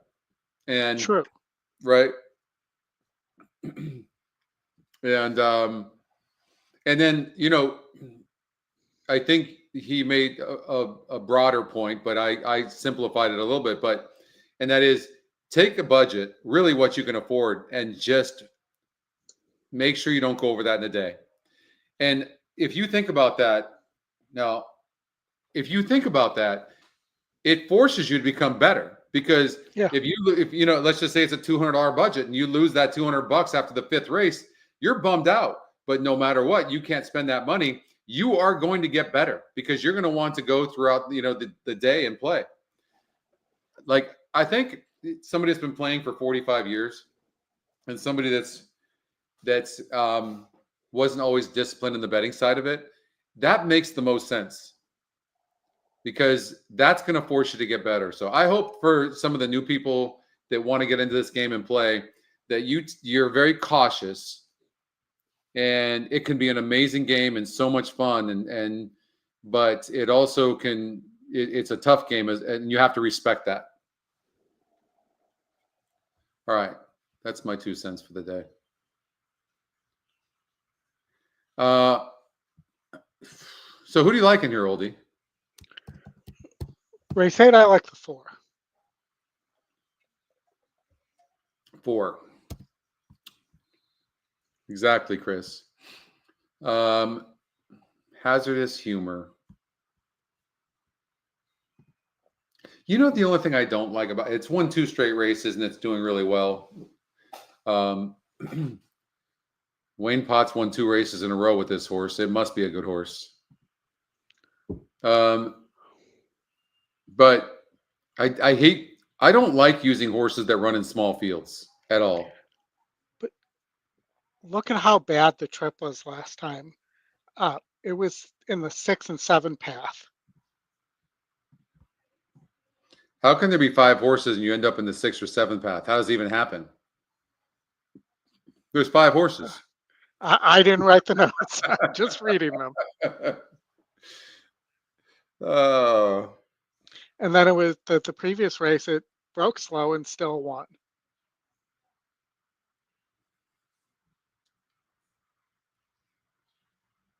Yeah, I mean it's it is doing very, very well. And I was going to say, why the hell isn't this horse going up in class? But the truth is, look at this purse. Yeah. Well, and Lascano is staying on the horse. He was the regular rider. He's usually first call for Linda, who's got the 5, and Cancel staying on the 5. So, and then he's 30% with Atris. Yeah. What about the 8 horse? Speaking of Wayne Potts. I think that horse is a little cheap. I definitely wouldn't take 8-1. I'd be looking for more than that. I mean, the horse faced easier last time out, first time for Wayne Potts at 23-1 and didn't win, lost by almost 17 lengths. Why would I take 8-1 or here on it? The 2 horse is projected to be pretty far back early, but it's closing. More for the exotics. I mean, it likes to finish in the money. It's getting an extra half furlong here, and look what it did 2 races back. I mean, this horse has been finishing. We've seen stranger things happen at Aqueduct in the last race of the day. Right? Yeah. Yeah, I'm going to use a 2 for that reason. Why not? You want to go to Santa Anita? Sure. All right. Let's go to Santa Anita. We have 5 more races to cover. Starts in Gulfstream Park 7 and Aqueduct 7. So we still have a little bit of time. All right. So let's go to Santa Anita. Did you play a pick 5? At Santa Anita, no. No. Okay.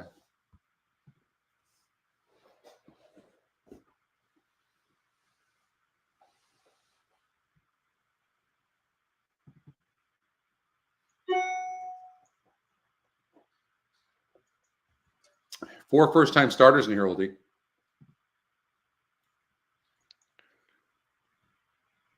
Any of them look like they can run? Looking now.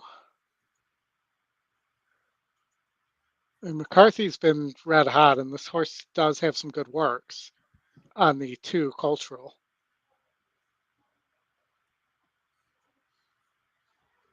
And when I say McCarthy, both first-time starters are with Big McCarthy. GSR. Look at that. There's a big GSR on the 2. There is no pace in this race, really. Maybe the 9. The way one of the ways that we look at first-time starters is to just look at some of the older works, just to see if there's any kind of tells. There's nothing. This is a nice work here from the gate. 19 of 98. That's not bad, hinting that there must be some sort of ability.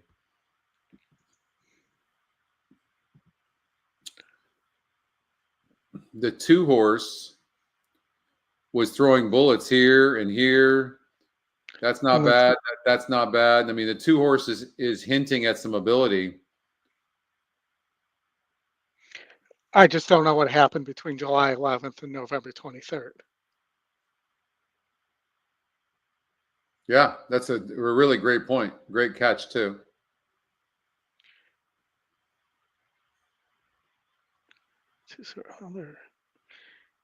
And I will say that the bullets all appear to be not from the gate. Gate works are nothing to write home about. I guess that June 13th, there was a sharp gate work. So I'll take that slightly back. But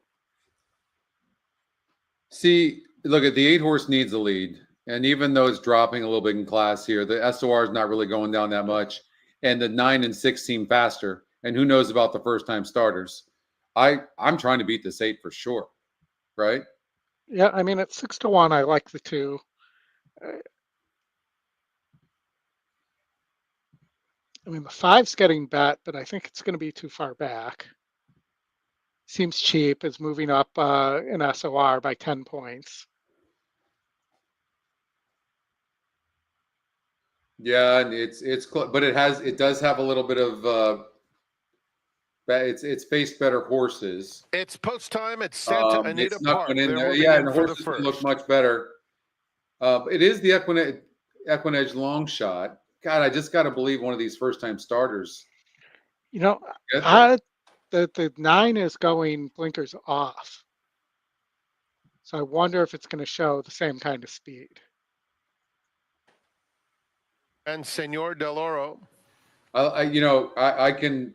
Empire I Warrior like to the outside. I like the 2-horse Cultural, the first time starter. Yeah. I think I got to take a first time starter. This 3-horse is 6-1 on the EE morning line. That's super interesting as well. And it's the EquinEdge second pick. We're in the gate. And they're off. Empire Warrior with a host of pursuers immediately. Here's Cultural, even faster, and takes 2 the lead. seems well Toppers at meant. Seaside now. Oh, second. yeah. Then Run a Booty Good luck Run. catching Can you the hear 2. me knocking? Empire Warriors on the outside into 4th. Grand Senor Del Oro, followed by Chasin' a Dollar, a gap of 3 back to Exalted Ruler, and slow starting Kirsting Court is the distant trailer. It is Cultural heading to the 3/8 pole. Has a I mean, back 3-length to the lead. summer, Toppers at McCarthy's Seaside horses have trying to been running close in so well. second. Gap of 4 back to Empire Warrior by himself in 3rd. Chasing a Dollar moves up a bit in 4th. Then a retreating Run a Booty Run down on the inside. Exalted Yes, Ruler yes, and Grand yes. Senor Del Oro are next as they reach the top of the stretch. Cultural, narrow lead, trying to open up again. Has it by 3 lengths with another gear. In second, Toppers at Seaside. Empire Warrior Chasing a Dollar making headway at the rail. A 16 to go. And Cultural is still full Late run. money came in And on that 2 Cultural went off ran at them 2 to off 1. their feet to score by 3. Whoa. Second to Toppers Yeah. at Seaside in front of Empire Warrior 3rd. And Chasing a Dollar ran 4th. Wow. That's unbelievable. That horse was 6-1 going in the gate. Mike McCarthy. I don't know much about Serafin Carmona, but it seems like he does a pretty decent job. Looks like he might be an apprentice because that horse got a weight break there.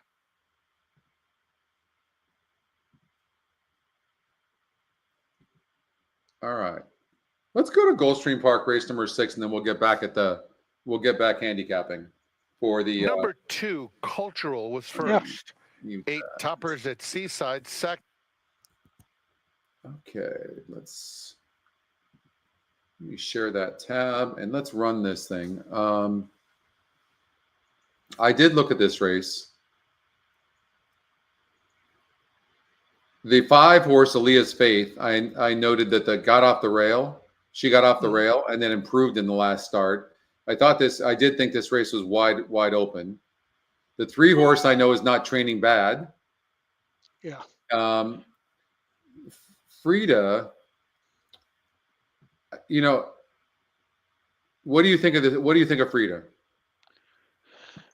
I think Frida is hard to get around in this spot. I mean, second time starter for Jose D'Angelo. 14% was coming off the break, 16% second time starter. You have a note here, on a really nice workout.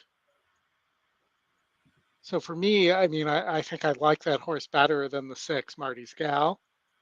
You mentioned the 3 as well.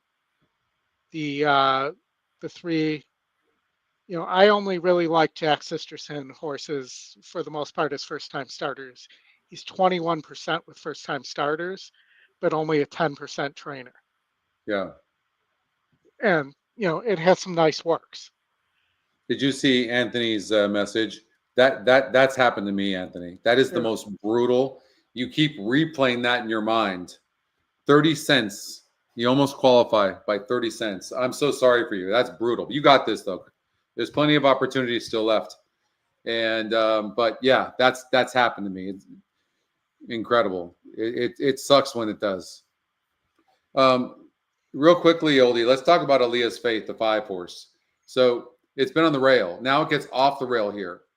And what I liked was it really improved in its next start. That's a big improvement. And now it goes up in win percentage. I mean, this horse is the EquinEdge second pick. It's a fair price right now. It looks like it could run. I Just from its run style, though, and the fact that it's backed up both times in the stretch, I do wonder if it needs the lead, though. And when I typically look and say that I think a horse might need the lead, I'm looking at, okay, not how did it run at the beginning, but did it show any kick at the end? Or did it back up? So, I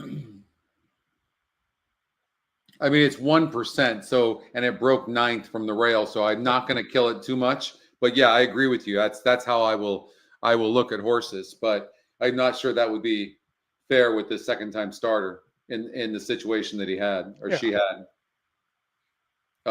Marty's Gal, who's 9-5 on the E morning line, was the favorite and was right there before, stopping. Irad, by the way, Terra Nova is only 6% with second time starters. Irad stays aboard, certainly gets a good trip. I don't know, something about that horse I didn't love. So what about the long shot, the 4 here? The GSR goes up. First time dirt for Drexler, gets Zayas. Yeah, they're because 24%. Look, here it barely lost against 10 other horses.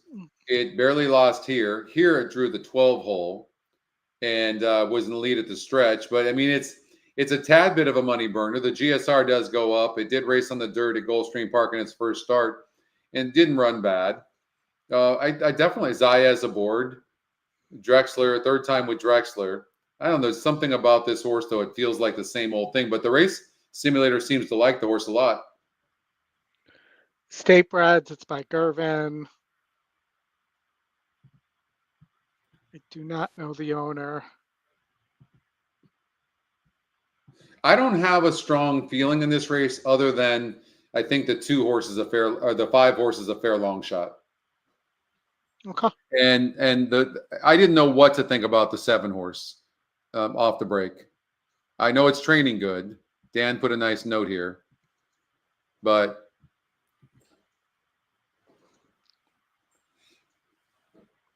I'll take a shot on the 4. okay. Oldies on the 4. The horses are at the gate. It's now post time. Moving in for a start for race number 6. It starts the late pick 4. 3-2 favorite is Frida. Jose D'Angelo has a Misael Jaramillo riding. The other horses taking support here: 3, Amalfi Sunset, 4, Mean to Me, and 6, Marty's Gal. Mean to Me just went forward. Aaliyah's Faith is the next one to go up. Lead pick 4 pool past $127,000. Marty's Gal, daughter of Kozan, for trainer John Terranova. On the outside, Frida will complete the line.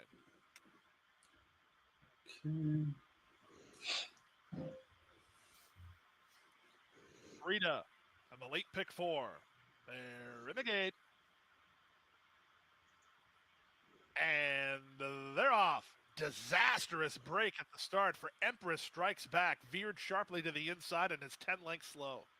Frida was away excellent from an outside gate. Jaramillo puts her right on the early lead. She's a length in front of Patty's Gift, who moves to take second, challenged by Amalfi Sunset. As the leader works over to the inside, Amalfi Sunset will get a tracking spot. Mean to Me is racing together with Marty's Gal. Then Aaliyah's Faith, and after a terrible start, Empress Strikes Back is last. They go past the half-mile point. 6-5, Frida has the lead by a length. Outside Amalfi Sunset is second, from Patty's Gift in third. Mean to Me asked to quicken fourth. Empress Strikes Back has made it up to fifth, passing both Aaliyah's Faith and Marty's Gal. 23 seconds for the opening quarter. It's time for Frida to do some work. Jaramillo after her to kick on with it. She is doing just that. She leads a length and a half from a stretched out Amalfi Sunset second. Patty's Gift is driven in third, working hard while trying to gain ground is Mean to Me. Trying to roll in from the back, Marty's Gal. They're on their way home. Frida appears to have things well in hand. She's an eighth of a mile from home and 4 on top. The battles for minor placings as a rail running Patty's Gift is a big price, challenging Amalfi Sunset. They come for the wire. It's Frida dominant in victory. Frida to win by 5.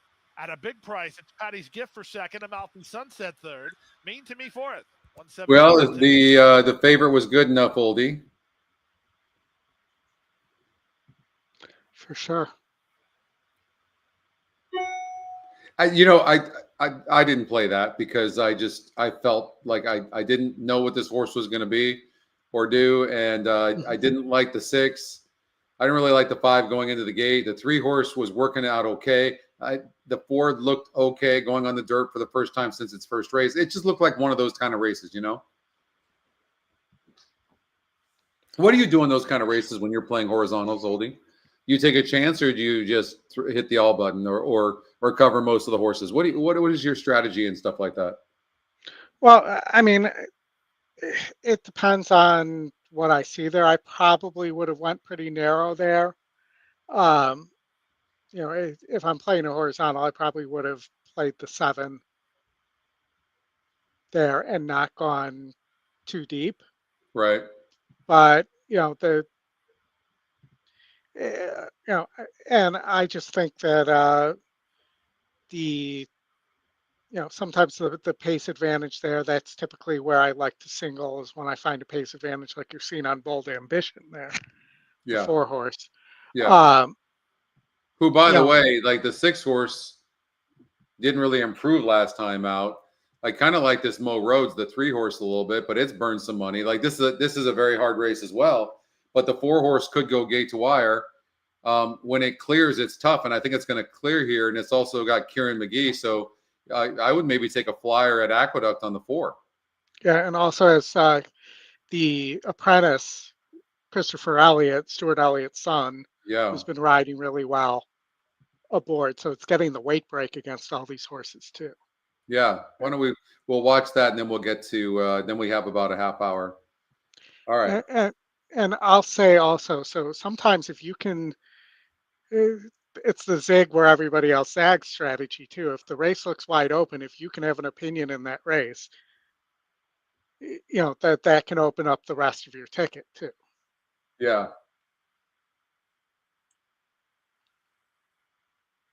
So 4 lugged outward, and now is going to probably ask and go, but the 6 broke perfectly, which definitely helps the 6. And they're not going to get the rail shut down, so the 1's going to sneak up there.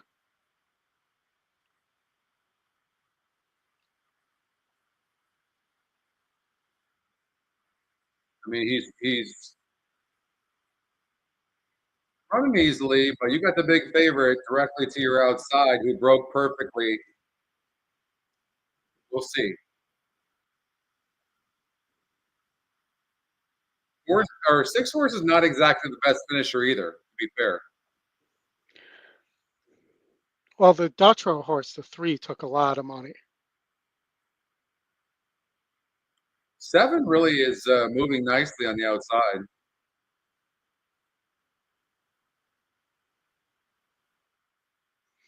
Four looks like he might be ready to fold up the tent. Yeah, he does, doesn't he?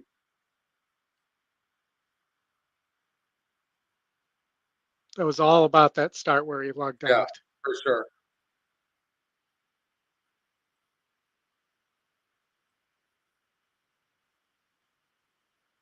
And you're right, 7's going to go on and win this at 13-1.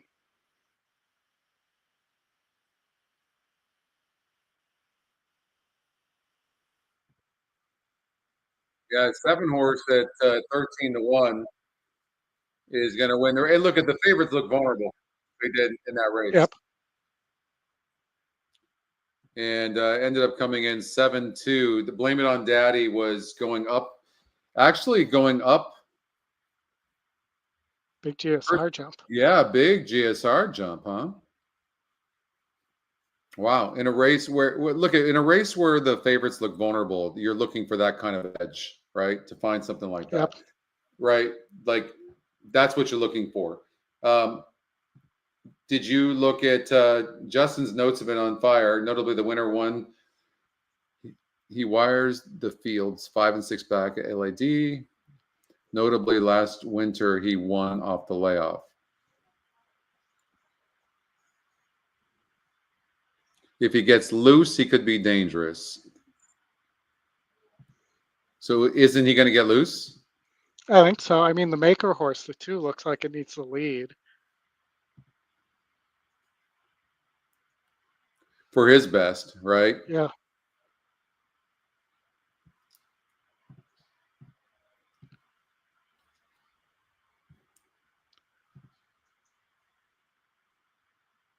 The 3 might be the other horse that I think could be That's what dangerous I was here. just looking at, was the 3 as well. Off Slow had trouble last time out. The race before that was not a bad effort against 11 other horses. Yep. Never seems to get there, though.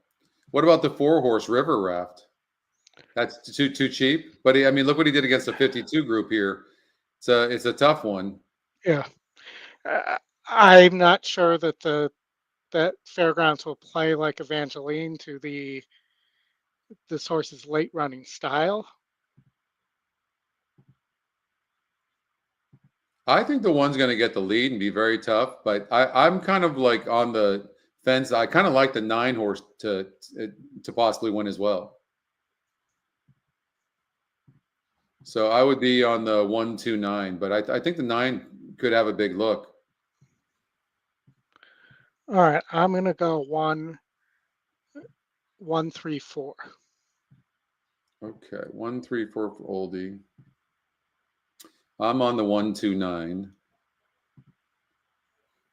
they're going into the gate. And then we're going to do some speed handicapping, Oldie, okay? Okay, I'm ready. Okay.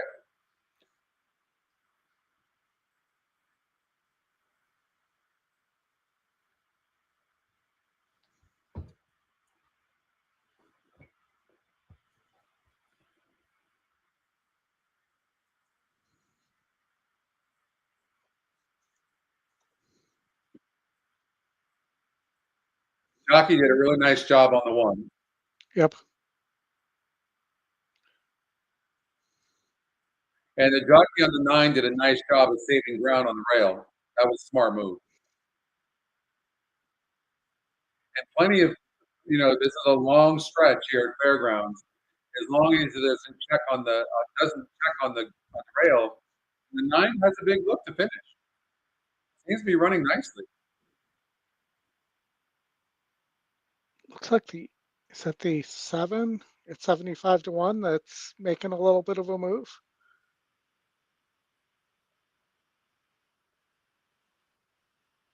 Nine's moving.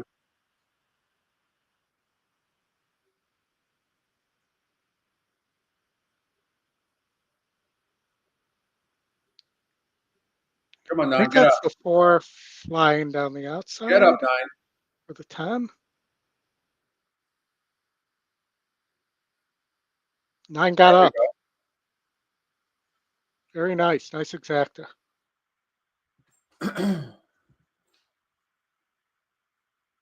That was good. What I did was I bet a little bit to win on the 9, and I did an exacta 1, 2 with 9. That's how I played that. Very nice. Boom. Yeah. And that paid $27. Wow. All right. Sometimes they just sneak up on you, and it's good. If you hang around and you just don't go crazy. Mike had that too, 192. Nice. Yeah. Okay. Let's get focused now. Here we go. We have let's see here. Santa Anita race number 4 is where we need to go. All right, Santa Anita race 4.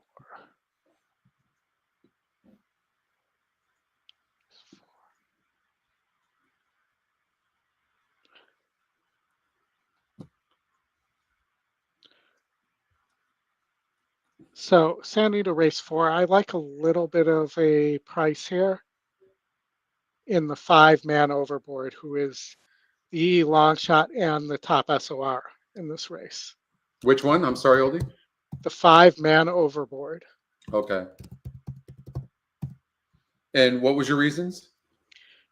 Long shot, top SOR wins about 30% of the time when the top 2 picks match other algorithms in the system. And the 7 just beat 48, is moving up in class. The 10 looks solid as a horse. If it breaks okay, will run well. But I just think I have a feeling about this 5 that it's going to run this time. Off slow last time out, hopped the time before that, rushed up the time before that from the inside. Step slow the time before that. I see. Yeah. And then, of all the horses that the EquinEdge long shot could have used, let's see, it could have used these ones.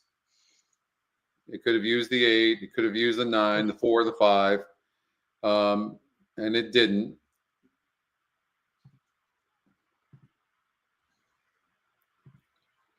So I think we have to just look at the 1, 4, and 7 carefully.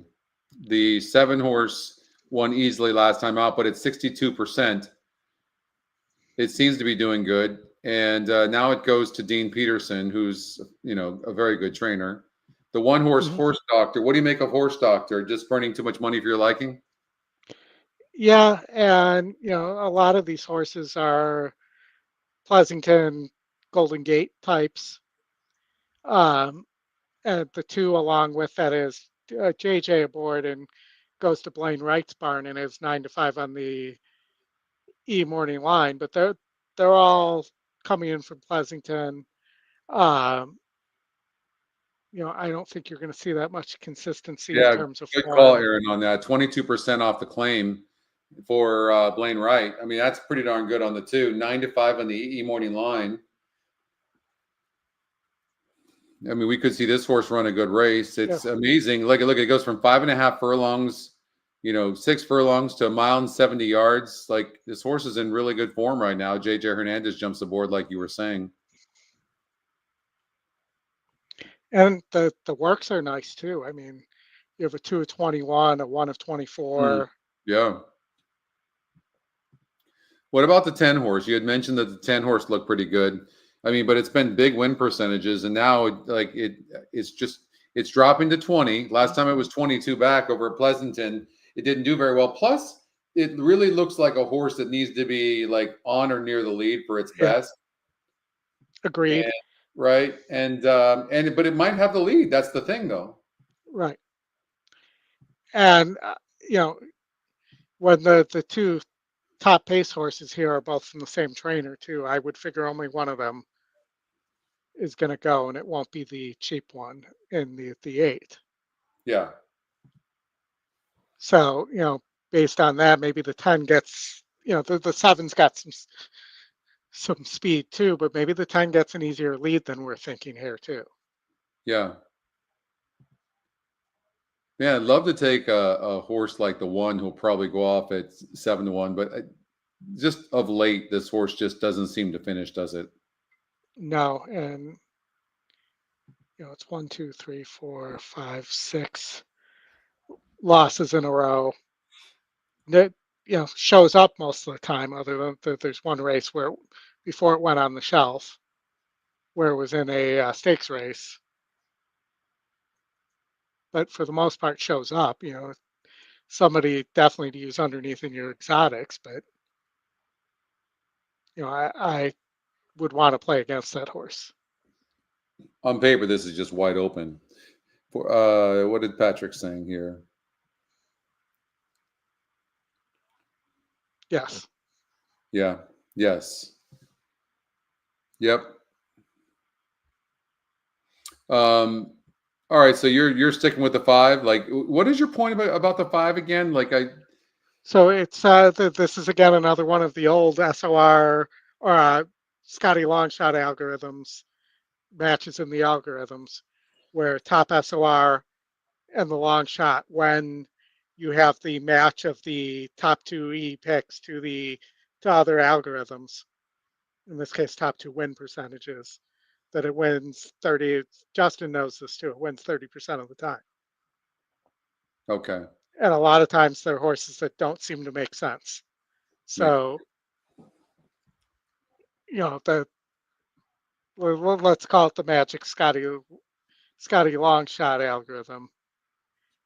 That this horse did win a race this year at Del Mar too. Yeah. So All right. that even though it then went up to Pleasanton and Fresno after that, I don't necessarily consider this a Northern Cal horse because of that. Because it was running at Santa Anita and Del Mar before that. Okay. So I actually have, that is Santa Anita 4, not 7. Okay. Let me see here. Don't give me trouble here.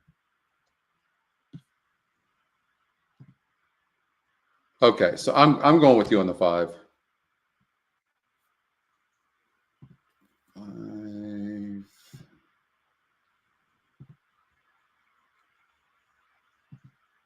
Okay, we've got to, let's do Santa Anita race number 5 and 6 and 7. All right.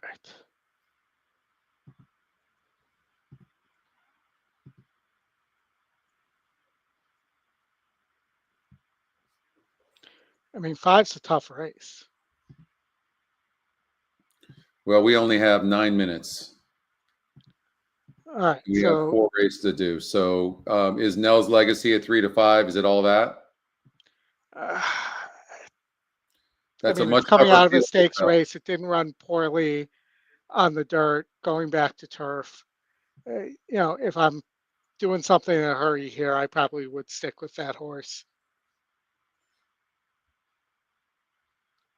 over You know, the 3 goes back on turf. It broke its maiden nicely. It broke from the rail last time out on the dirt, going 5.5. Tough to get in position. The 1's going to go off at really low odds. I'm going to take a chance on the 3 horse. Okay. In the tournament. Okay. So I need a race number 5, 3, 1. Okay, let's do race number 6.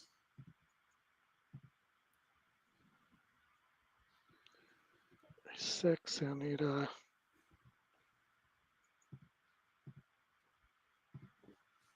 I know it's a tough post, but I like the 11 there. 29%. It's a long shot. It's 7 to 2 on the morning line. You're going to have to catch this 3. I don't mind the 11 over there, and I'll tell you why. Because there's not a lot of speed in here, and it has the class. It has the high SOR. Yeah. You know what I mean? And this is another one with the high SOR and the EquinEdge long shot, right? Right, and the 3 is dropping in class. It's taking a big drop here. Yeah, but it's 9 to 2 on the EE morning line. Yep. Now the 2 saves ground from the inside, but and Dean Peterson takes over for Spec. That's the second horse he's taken over. This horse lunged last time out. Can we be critical of this horse for burning money the last couple of races? Yeah, I mean, absolutely, we should be critical of it. I mean, look at the last 3 times it's been the favorite. It's just been terrible, but it's got a very low GSR as well, which I don't love, even though I know this isn't a great field. I don't like the 9 to 2 on Tesoro at all. I actually think it's a. I don't know. Yeah, That I'm leaning more and more to the 2. Right? Yeah. But this is a big drop. But look at, not only is the EE morning line 9 to 2 oldie, but the win percentage didn't go up on this horse with this drop in class. I don't know why.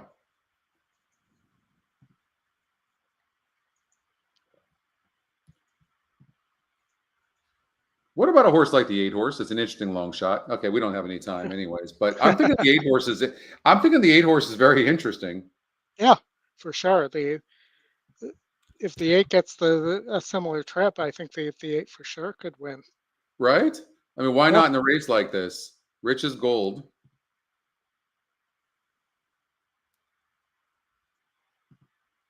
What about the 1 horse? Before I leave this race, the 1 horse has no speed. Noldy. But I mean, it just has no speed. And I know it draws the rail, but I mean, it has no speed. Pratt jumps aboard. What do you? This doesn't play well for. It doesn't really play very well for Santa Anita coming from that far back, and I think it's just very difficult. I like Flavian aboard, but well, look, and that what am I talking about? The 8 horse is the same thing. The 8 horse is going to be well back as well. Well, let me ask you this. Or question this. The 1 horse was running in 25K starter optional claimers back in January of this year and winning. Right. So what happened between then and September that it ended up in a 4K claimer last time out? Which horse are we talking about? The 1? The 1. Yeah. I mean, but it took putting that horse in that race, but I mean, all of a sudden now it's not even for sale. Right. It's so weird. Well, we don't have time for this at all. The reason I don't like the 11 is because that post position from where the starting point is at Santa Anita is not a great place to be. Right. That's for that reason. I think I'm gonna take a risk on the 7 at Thievery. I'm gonna just try that horse. Is what I'm gonna do. It's more tactical.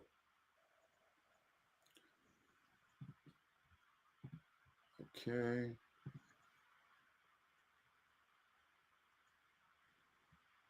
What about the 6 horse, Brother Oben? That horse is kind of not bad, even though it's only a 9. There's not a lot of speed in here. That horse is not bad. No, and it did beat 8K claimers last time out versus the 1 who beat 4K. But yeah, I have no clue. I logically maybe the 6 horse makes some sense. I'm going to go there. All right, race number 7 at Santa Anita. This race kind of makes no sense either.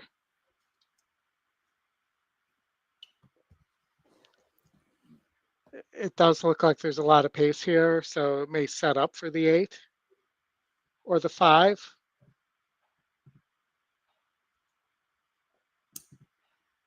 What about this Sancy Prancelot? I think it's going to be part of the pace. I think saves ground from the inside, which you want to be on the inside if you can. The 2 horse Nada, if you throw out that last race, well, it's going on for the first time. There's 5 horses within 14 points of each other in the pace number in a turf race where the top number is 77. It seems like there's a lot of pace to me.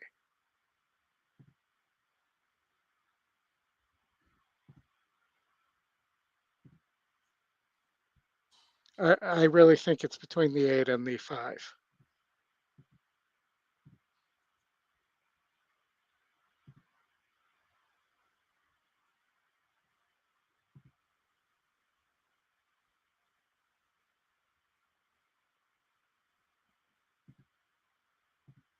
Big GSR jump on the 8 also. Yeah, I'm going to go with the 8. All right, we've got one more to cover, and that's Gulfstream Park race number 9. GP9.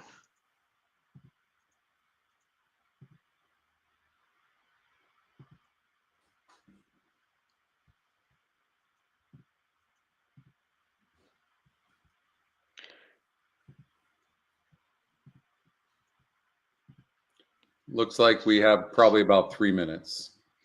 All right, I'm going to... on paper, it looks like it's a 3, maybe at the most 4 horse race.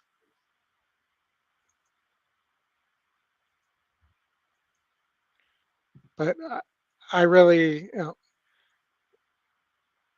nobody really has been running. Drexler takes over on the 3, who's top pace. I think the 3 could be very dangerous on the front end.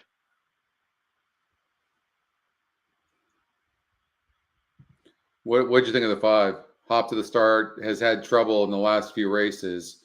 That was obviously a bad start, but horse had a perfect trip 3 back on the synthetic, but that horse doesn't want any part. Like, has the biggest GSR, the biggest win percentage. The 5 is supposed to win this race, right? I mean, the 5 was 52% and didn't win it in that race at Woodbine.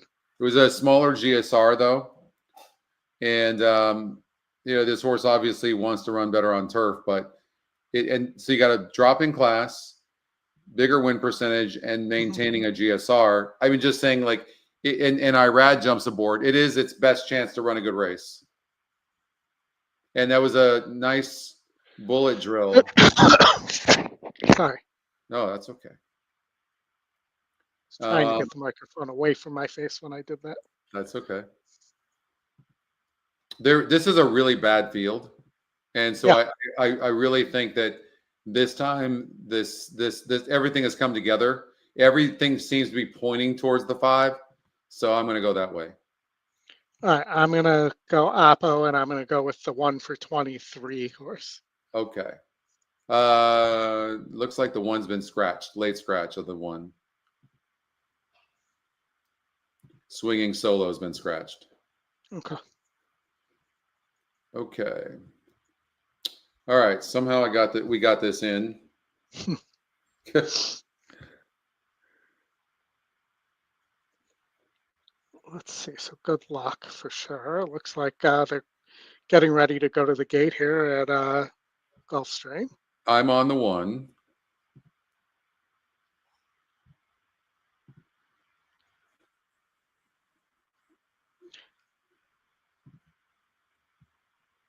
I think this was the one race where you and I agreed.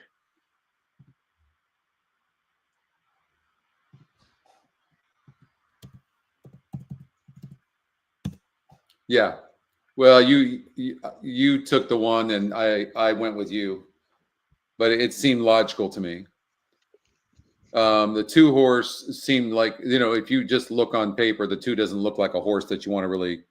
Mike's on the 1 as well. It doesn't look like a horse that you want to necessarily rely on. It's completely going, trying dirt for the first time. It did show some speed. I would suspect it's going to run a decent race on the big drop in class, win percentage hike, and GSR hike. But it does draw inside with no speed. It seems like maybe a logical horse to try to beat. But you do have a low win percentage jockey in the 1. Yeah, sure. And drawing on the inside like that. The 7's getting bet, but like you said earlier, it's a 0% trainer. And the 6 looks like it'll stop, but we'll see. It does. 6 looks like it will stop. Sandwedge, interesting horse. The 3 horse, but they're off. Yeah. Okay. Let's go. I'm sorry. Good start for Sandwedge from up between horses. Rocky Seas is toward the rail, and out in the middle, Neome City taking it all, races between horses in front of Ave Phoenix. Classic Ballad is second. I didn't expect the 1 to be so close to the pace. Holy Kingdom. The race to But- the half-mile But I think the jockey did a nice job. As good as he can do, since you're being mired on the rail, that's pretty good. Now third out in the center is Neome City. Back from behind the speed, Classic Ballad Hunt's Racing Room, racing inside of Ave Phoenix, and the trailer is Holy Kingdom. 23 seconds for the I'll tell you what, he's a 3% jockey. He looks pretty comfortable on that horse, doesn't he? 3 parts of a length. Neome City with a 3-wide bid, taking it I all. mean, your 0% horse is Rocky looking Seas dangerous, hunting looming racing large, room and inside for Renzo looking Rojas, dangerous racing to fourth outside now. the horse we I think the expected 1 to right be now, on. the way he had through. Outside Ave I would go on the Phoenix, rail if I across was him. the course. Well, he can't go to the Here's rail. Now he's Egan going to have on to go to the Neome outside. City out the center, striding forward to take a clear lead. Off the turn in the stretch drive, Neome Well, City's it's got a 0%, kick, no and more, it she's looks loose like, now on at that the eighth trainer. pole, 3 lengths to the Yeah. good. Off cover, Rocky Seas is up into second, but time has run out to catch the leader, and that winner will be Neome City. That was Neome entirely City trap. for trainer Tarek Mubarak Yeah. to win by 4 in the end. Rocky Seas was second, taking it all, ran third. Then The jockey on the Classic 1 did a Ballad, nice 111 job. and Really 3. nice job. Yeah. Aqueduct race number 7. Let's get out there. This one I thought you could get a long shot on. tell you who I chose.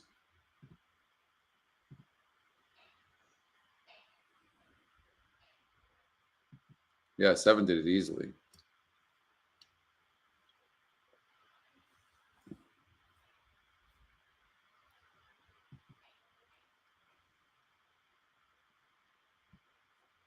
Okay, that's not working. Okay. Rodney's got a Grand Slam home run play for you there. Okay. Fairgrounds race number 5, win bet on the 9. He's got exacta 9 with 1, 2, 4, 6, 8. Trifecta 9 with 1, 2, 4, 6, 8 with 1, 2, 4, 6, 8. And a superfecta is the same thing with an all at the end. 70% angle. That's coming up in 5 minutes. 5 minutes. All right.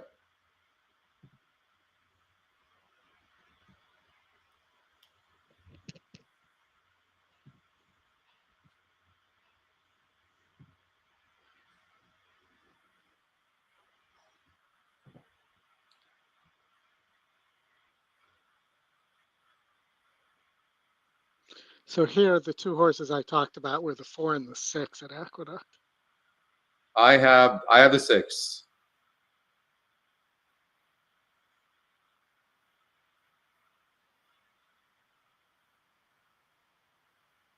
Broke good.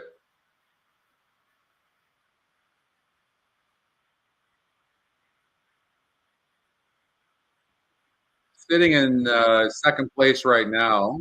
Yeah.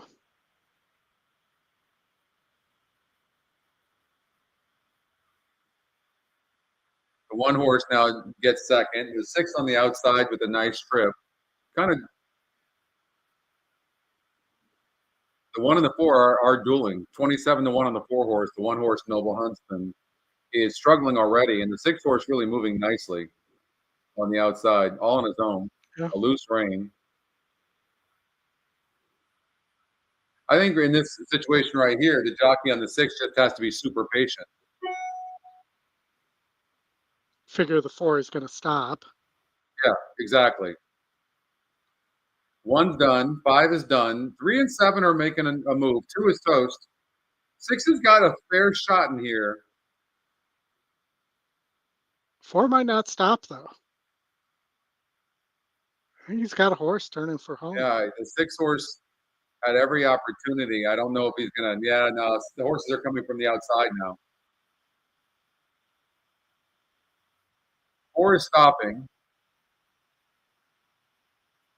3 is going to win this race.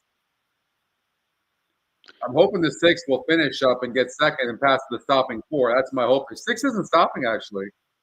Yeah. Just Get up waited for too second. long to Come on, move. 6. Okay. But did end up with a bomb there at 10-1. Did the 3? What would the 3 go off at? 10-1. The 3 was 10-1. And that was your long shot. That was the long shot. Okay. The 6 went off at 11-1, and the 3 went off at 10-1. And what do you see when you look at this horse?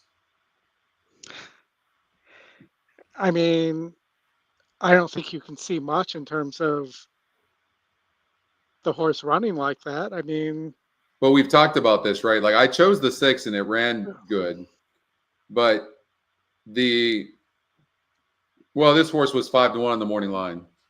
So the long shot is looking for 6-1 or above. So it couldn't have chosen this horse. So yeah. But when you do look at the 3,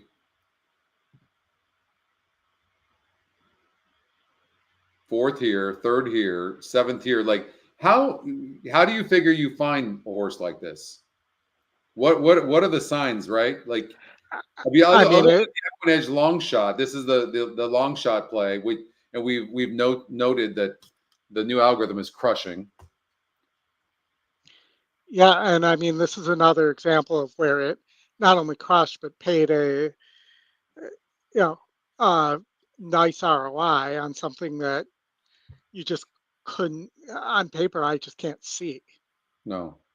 I mean, the lone win came against 42s at Saratoga, Yeah. and there's no form that would suggest that effort. All right. So Rodney's 9. He likes the 9. He's a blue plate special, a Grand Slam home run play at Fairgrounds. Does Justin have a note? He does. Despite the struggles to win, she fits with this group. The post is a concern, though, as she'll have to work out a trip, which could be challenging. Approach with caution.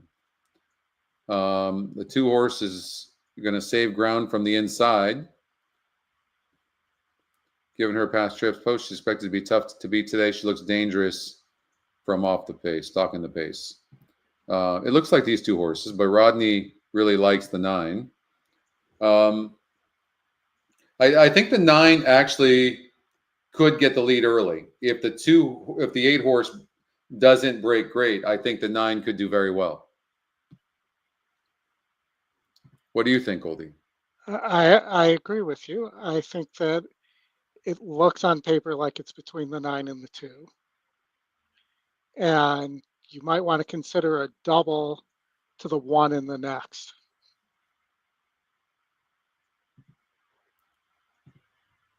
Okay. Did they take off already? No, they haven't. you're good. You got time.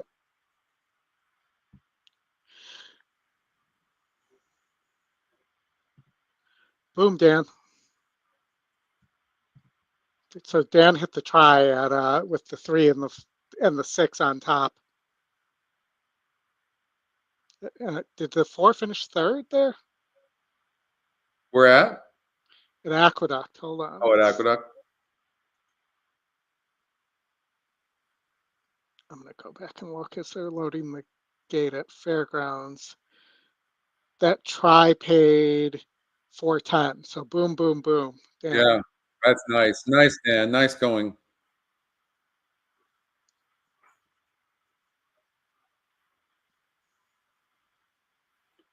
Want to see this 9 horse break out very good. Well, it broke out, but not in a good way. Yeah. How many times do you see that from that outside post? But it And is going to get a pretty good trip here. this was the concern from the very beginning, is that the 8 would go. Not that I thought the 8 could win.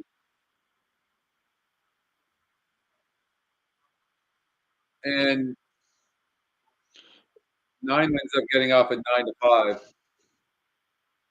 Jockey needs to try to relax that 9 a little bit. You don't need to duel with a horse that's rank as hell. I let that 8 get 10 lengths in front and not worry about it.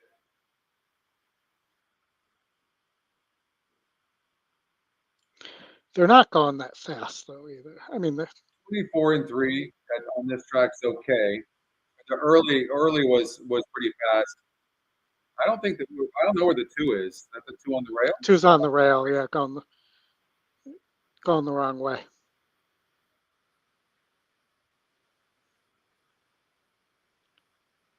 So 6, I think you got to watch out Yeah, for. 6 is what you're gonna have to watch out for.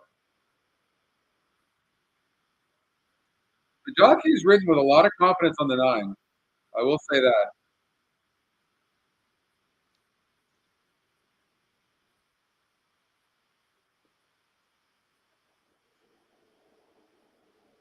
See if he can hold on. It's going to be close. Somebody's coming late too. It's the 1, but the 9's going to hold on. Great call, Rodney. Good call, Way to Rodney. recognize that. Good call. So let's see. He had the 9-1 exacta. He had the 9-1-6 try, I believe. And then he'd have the super since he all the last one there. Justin's notes have been outstanding. Absolutely, they have been. So did Rodney hit all the exotics? Goldie? Yep, that's what I'm seeing there. Did he really? Good Yep. job. Hold on here. 9 with 1, 2, 4, 6, 8. The 1 finished second for sure. I'm trying to see who finished The 4 see got here. third. Did he have the 4? Yes, he One, had the two, 4. 4. He had it. Yeah, he had it. Yeah. 1, And the 4, 4, 1, 4, 6, 8.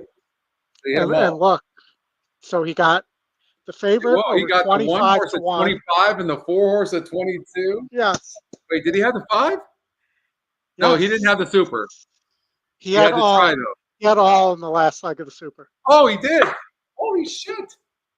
Boom, Good boom, boom. call. Good call. Wow, Rodney. Way to Boom, go, baby. Rodney. And Gary just hit the early pick 5 at Fairgrounds. Nice, Gary. as That well. was a great call, Rodney. Really good call. Stoked for you, man. He called his shot like he called his shot like Babe, Holy. Yep. So Gary, That's- that played pretty decently too. I mean that's 800, almost 850 That was a great on call. the pick 5 too. Very nice, guys. Yeah, Well played. that was super good. Let's see if I can get this thing to 6. Oh, they just moved the 6 to 4th. They posted Yeah, the I 5 and didn't then think it was the 5. Yeah, that's too well, bad. but now there's an inquiry on the 6. Oh, there is.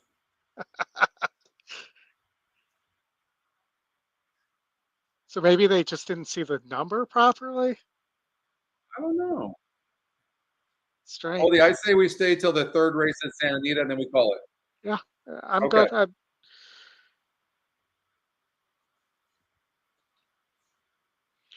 All right, 3rd race at Santa Anita. And, so what I did with the 9 there, by the way, was I played that in a double to the 1 in the next at Fairgrounds, Scotty, and that was paying 18 to 1. Yeah, I may or may not have made a good win bet on that horse. You may or may not have been the reason it went from 5 to 2 to 9 to 5.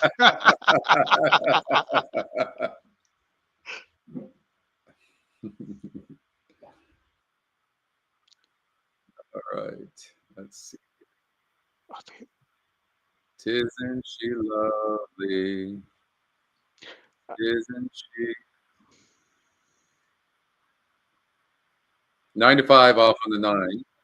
There is an inquiry on the 6 horse for 4th place, but he has an all. So for the 6 horse to get disqualified is not a bad thing. No, 22 to 1 on the 8, I guess, who was in 5th. So Chris Couples. There you go, Chris. There you go. Come on, computer. I've got to get this internet fixed, Oldie. Let's see here. All right, let's go to Santa Anita. At Oaklawn Park, race number 6. So you want to go to Oaklawn? We can go to Oaklawn. Yeah, we might as well.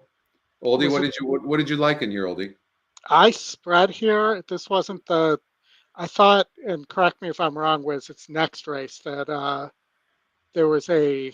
Oh no, it's the 8 Sweet Maria was one of Jake's tips here. Oh, Jake had a tip in this race? Yes, and I did use that horse in the pick 5. No, I didn't. I missed it. Sweet Maria, the 8 for McPeak here. Well, he's got connections to that barn, I believe, right? Yes, absolutely. And you're looking at a wide open race on win percentages, except for the 2. So the first thing we have to do is look at the 2 and see why we don't like this horse. And clearly, it's the last 3 races burned a ton of money. Yeah, no. And not only that, you know, 37%. You're expecting to see this horse at like at least 7 to 5, 8 to 5 on the EE morning line. The fact that it's not, right? Yeah. So, all right. So let's eliminate the 2. Let's. 4's got is Brad Cox, but it's a terrible GSR. It is maximum security. It's a Gary and Mary West homebred. Okay. So the, So that really didn't help or hurt.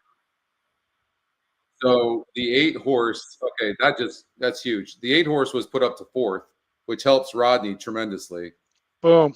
Wow. Wow. Looking forward to That seeing that price, Rod. look at that. 9148. Like your dream to see that result right there. Wow. How good is that gonna pay? Rodney, great call. So sick. And you know that this is something Matt talks about a lot too. Is there are ways to make money off chalk? Yeah, no, that's true. That's true. Look, if you played the exacta, trifecta, and superfecta like Rodney gave, what did he call that? His something special? Grand Slam special. Grand Slam? It was not his Rudy Tooty Fresh and Fruity breakfast special, but So which one's got a higher rating? we'd have to ask Rodney. All right, let's see. So yeah, so Grand Slam home run Nice play. going, Gary, by the way, on that pick 5 too. Really nice going. All right, so it looks like the prices are out here. Let's see if the win prices are out. I have not seen the exotics yet. Here There they they are. are. Superfecta. Holy crap, Oh, dollar paid 4,300. The pick 3. Wait, how's that pick 3? No, no. Oh yeah, there you trifecta go. paid Trifecta. 164. 914 is one. Wait, 914 is 328. $4,200 super. Well, where Rodney, did you have that at base or did you have it at more than that? Rodney had to crush that. Well, he's so shocked right now that he left the chat. That is insane. So good, man. He's probably going streaking. Sorry, you were talking about I'm trying to blank on the movie. Wedding Crashers. Wedding Crashers, and I was thinking old school for a second there. Oh, old school. That was with Rodney Dangerfield, right? No, that you're thinking of Back to School. Back to School. Okay.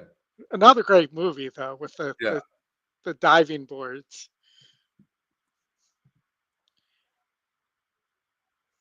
All right, let's What's see. up, Dave? Dave's in the house. Okay, Oaklawn Park. So, are we supposed to bet this 8-horse Sweet Marie right now, or what are we betting? That's what we're being told, but they're going in the gate, so you're not gonna. If you gotta hurry, if you're gonna do it, I'm gonna. I don't love this one. I may take a pass on playing it, and we'll see if it comes back to haunt me.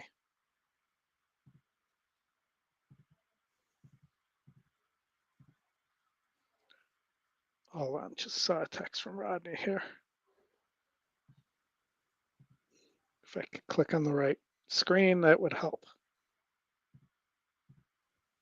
He had it for $1. Scotty. He did? He did. Boom, boom, boom. Wow. Excellent job. Excellent job. Love seeing that, Rodney. Yeah. Like that just picked my energy way up. Okay, since they're taking off, because Jake gave us the 8, gave the room the 8. We got to at least see how the 8 does. Good Yeah, they're job. struggling getting the 12 into the gate, it looks like. Here, hopefully this will go in here. What is that movie? Call Me When You Have No Class. Is that from Rodney Dangerfield? Yeah. Yeah. Sam Kinison was in that movie too. Yeah, I remember that.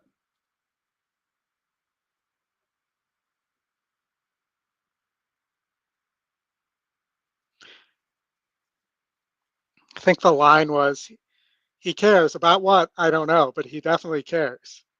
That was the Rodney Dangerfield line about Sam Kinison. So the 8 horse is not just check back, maybe even clip heels.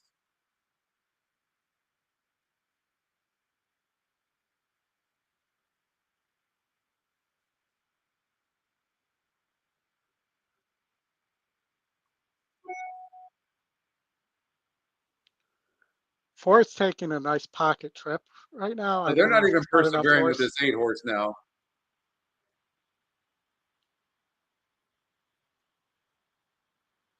$12 looks gone. First time starter.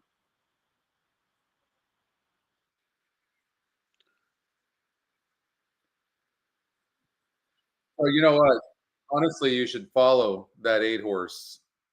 It's worth following. Okay, Santa Anita, race number 3. I'm on the 4 horse.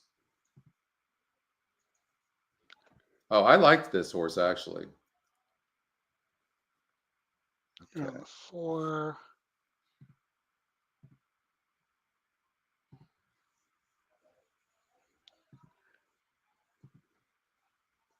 For George and his Papa Jorma.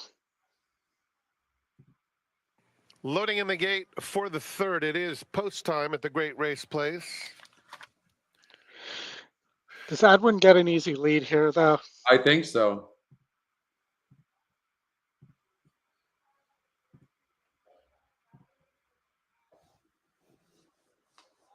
First for Passion going up. Where's Rodney? He's gone, isn't he?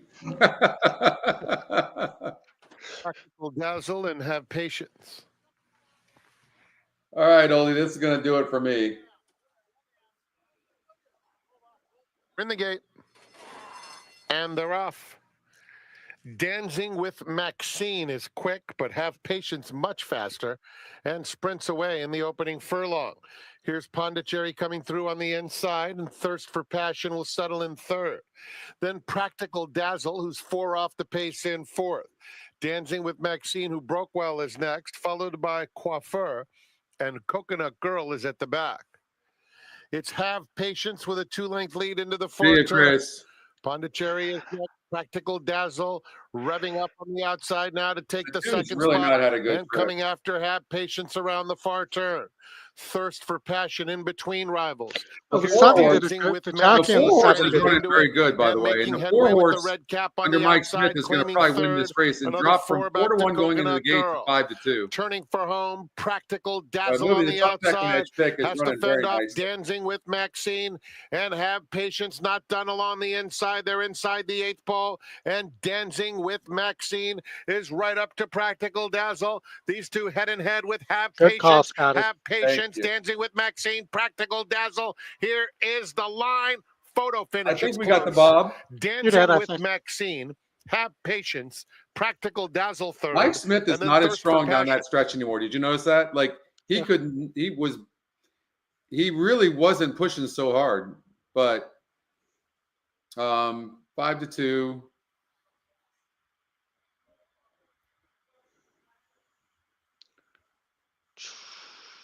George popped his Pro Jorma. Okay. Oh, I don't know. The 7 got a good Bob. It's a close photo in the third. Here we go. I still think the 4 was ahead, even with the Bob. From That's that a tough- angle. Thank you, Dan. That's a close one. Yeah, man. Mike, it looked like Mike had all the momentum, and he just like no strength whatsoever. Was it no strength, or he just assumed he was going by? I don't know. It was just really weird. Like he's supposed to get that horse home from there, and it's very, very close.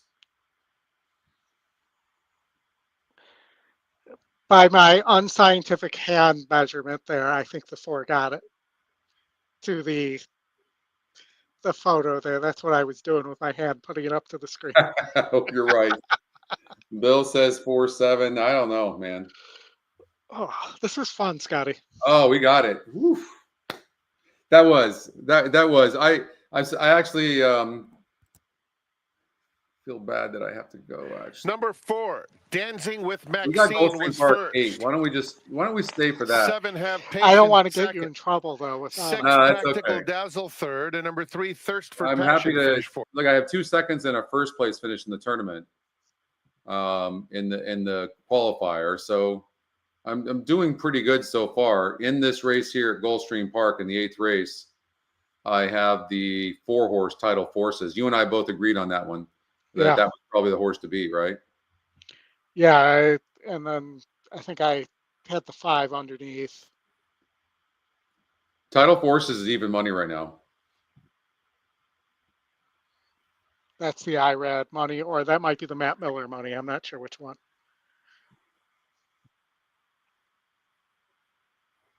That 4-horse paid $780. I'm not hating that for a win bet. Mm-hmm.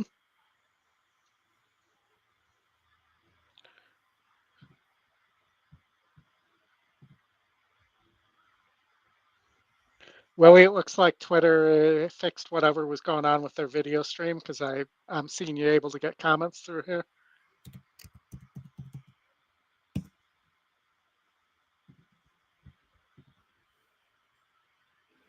And Twitter had messed with their. Willie shows up because that's the spirit. All right, here we go. Gulfstream Park, the multiplayer. Yeah, 4 barely got that. That was really close. Good eye though, Oldie. I called that maybe a little early in the first place that he was going to win. You held to it. You're like, I'm sticking to this now. I'm not retreating now. Bill called it too. Bill's got a pretty good eye. Yeah. How do you bet this race, Oldie? Because the 2-horse has a look. I like the 1-horse a lot, Bay Street Money. That horse can win. Okay, so how about a straight 4-1 exacta here and maybe a 4-1-6 try? I mean, the one arguably, not arguably, I mean, easily has the best form going into the race.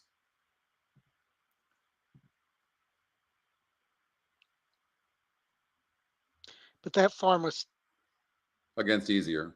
Yeah, in turf form. I think the 6 there's some value on the 6 underneath. It's 16-1 here. Yeah. Finished 3rd against 25K, going 9 furlongs on the synthetic. You're right. Against a group of 60s. There's no reason why I can't run a similar race here. Not saying it's going to win. I'm saying I like it for 2nd or 3rd. Yeah. So how about 4-1, 4-1-6, 2-1-6? Try. Okay. Yeah.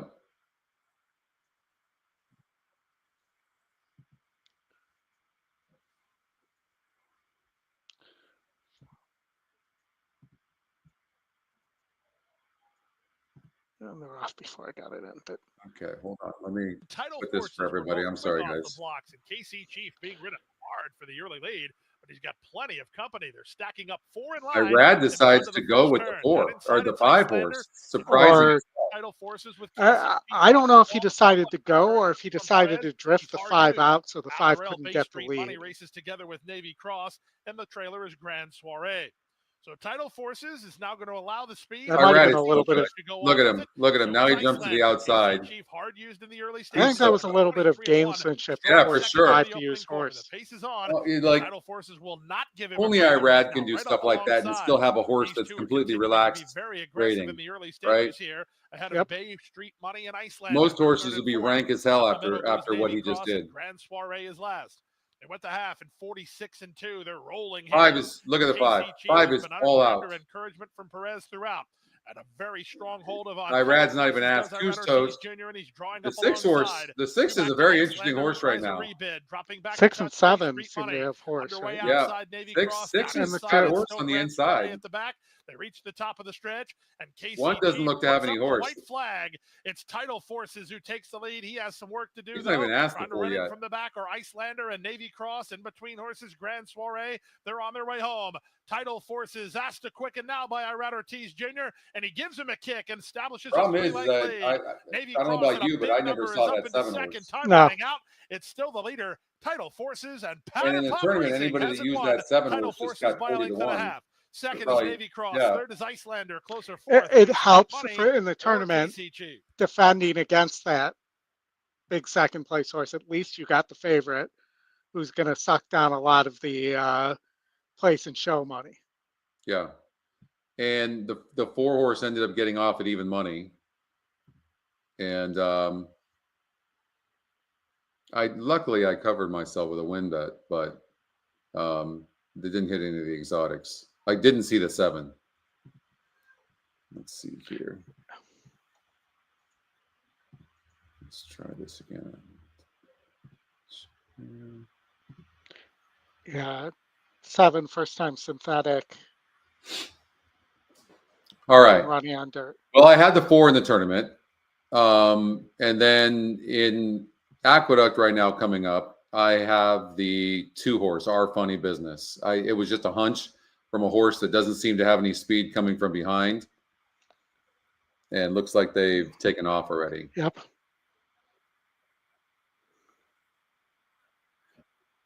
I think I like the 4 here, who I'm not seeing anywhere in the picture and scratched. So there you go.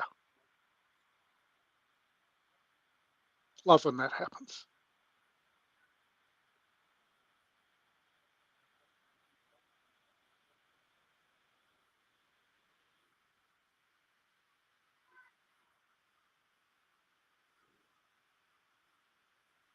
Five is just loaded on the outside. Yeah, I think the 1 might be ready to fold up the tent when they turn for home. See. Definitely didn't kick away.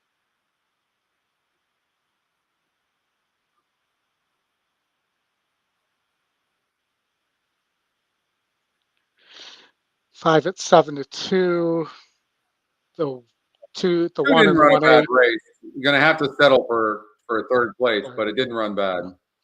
The 1 and the 1A did what I mentioned earlier in the show. They burnt money. Yeah. And so I think had I did not get my tournament in time, but I would have been 4-5 there. So with the 4 scratching. Linda Rice getting that win. Yeah. We talked about that 5 horse being a player. Yep. Yeah. Yeah. Let's see here. That was the 9th race. We mentioned that the Wilford Desire. Yeah, it's not a surprise. That was a really tough race on paper. You talked about the 101A being kind of I 4 was scratch. Yeah, I didn't really. Oh, there was the 4 scratched. Yeah. Okay.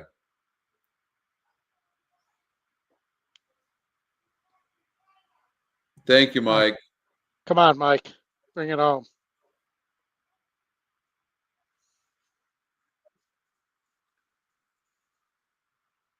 Okay. All right. Gulfstream Park is official. Title Forces over the 7 horse over the 2. And your even money favorite wins the race. Let's see here. Okay. So Fairgrounds. Let's go to Fairgrounds, Oldie. You down for that? Yeah, I have a double alive to the 1 here. Okay. Le Monstre Rapidi. Something like that. Thanks, Bill. Hey, Chris. Talk to us about the 1. What do you like about this one? It's just top pace number, 37%, 6-1 EE morning line, a horse to watch. So top pace number, and second pick, top win. Those win very often, like over 50% of the time. Is moving from turf to dirt, or second time on dirt, but had been on turf previously, didn't get the lead last time out against better. And Wilson, the trainer, Shane Wilson here, wins with a lot of speed types. So And Justin has some good notes too. I really like the effort that this horse had, the 3-horse 2 back on the dirt. Now I know its win percentage has dropped a ton, but this horse dueled from the inside last time out, and now it draws a better post. If it can rate some, and it looks like maybe if it can, I don't know. I just feel like the 1 and 2 are maybe this 2 just keeps on getting second and third. Yeah. You know, and then maybe a horse like the 7 is a horse you have to look at that's 2-1 right now that's getting bet into this. The 1 is just too dead on the board for my liking, but it certainly can get away. But I think the 7 is tactical. But probably on paper, the 2-horse looks like the horse to beat, except for it just keeps on getting second. It's a tough one. But what about the EquinEdge long shot? That son of a you can't ignore that son of a gun algorithm anymore. Right? Yeah, I mean, I'll take some credit for that one. No, you should. Oldie is like, hey, the current EquinEdge long shot sucks. Let's bring back the old one, and we did, and he was right. Okay, easy money's going to Gulfstream Park, first time ever. Should we download an app or just bet in person? Okay, so we're not a native app, but what you should do is go to EquinEdge.com, and then it works the same way. And we have a mobile, and that's going to help you a ton. Did I explain that well enough, Oldie? Or is there more to add to that? Yeah, I don't know if he's asking about an ADW or. Yeah, exactly, like a 1-day pass. Exactly. If you have an iPad too, there's free Wi-Fi there, and you'll get more of a complete experience with that as well. In fact, if you're only playing one track, it's like $7.95 for just a day pass, and you go over, and it will help you and everybody around you a ton. You can use the picks. If you're more experienced, then you can use more of the other metrics. You've got a long shot play, so that's what I would do if I were you. Okay, so. Going in the gate here. I like the 1, and you're getting 6-1. I really want to play the 2, but I just can't get by all those second place finishes. And then I don't know that the 7's the real closer. I'm gonna watch this one. I'll just be the play-by-play announcer on this, but expect to see the 1 horse on the lead early, and we'll see what happens here. But they're loaded, and the 1 horse breaks pretty good. Yeah. And goes. The 8 horse is going to duel with the 1, which definitely hurts the 1. For sure. This definitely helps and the 7 went wide. The 2 horse and the 5 horse right now. Let me call it right now, Oldie.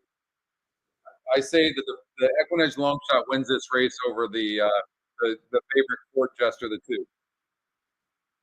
I'm calling my shot. If Rodney can do it, I can do it. By the way, we haven't seen Rodney since he had his big win. I know, he must be out celebrating. I hope so.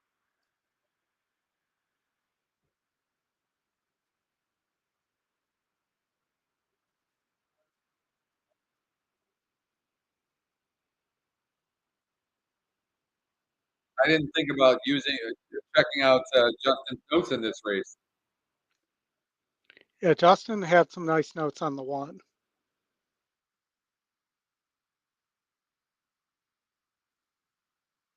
There's a 2.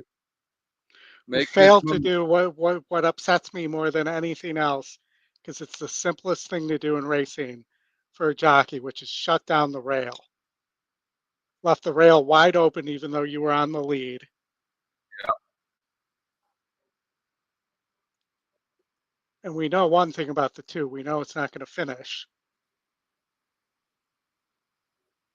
1, come on, 1, come back. But it's still going to end up winning the race. 2-1-7. And that was all about the jockey on the 1 not being snug to the rail down the backstretch. And that was bad for sure, no doubt. 2-1-7, just like the race simulator said it would be. Tampa race number 9. Let's go there. Sure.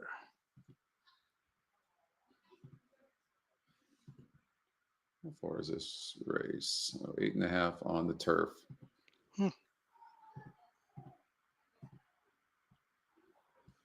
It really does look like a wide open race, doesn't it?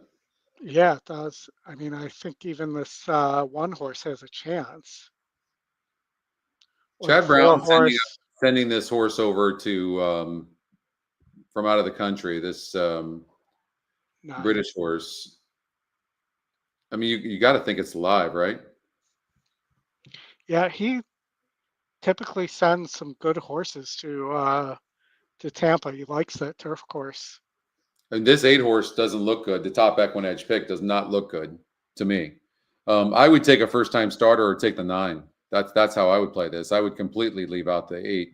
I mean, this 8's burned so much money. It really doesn't look all that great. Been facing weak fields.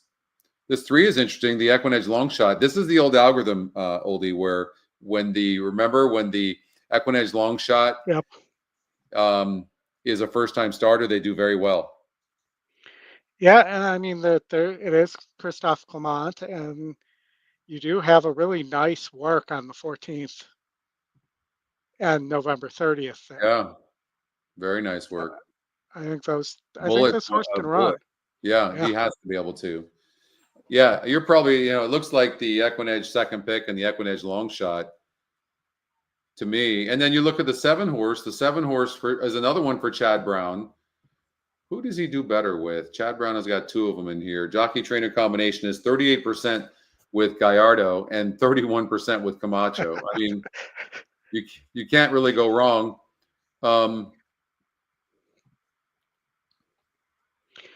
Look at this. Here's an interesting horse. If we might have found the long shot here. Did you see this? Yeah, I've been waiting to mention that to you. Yeah, go for it. So the 4 horse with a 25-point GSR increase going to the turf and going long on the turf. It wasn't well meant first time out for Reed there at Churchill, was on the wrong surface. This horse has some really nice works as well. It's by Curlin, so that it should handle the turf pretty well.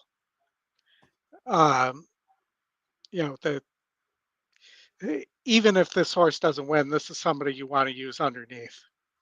Yeah, for sure. And the horse has some tactical speed, it looks like.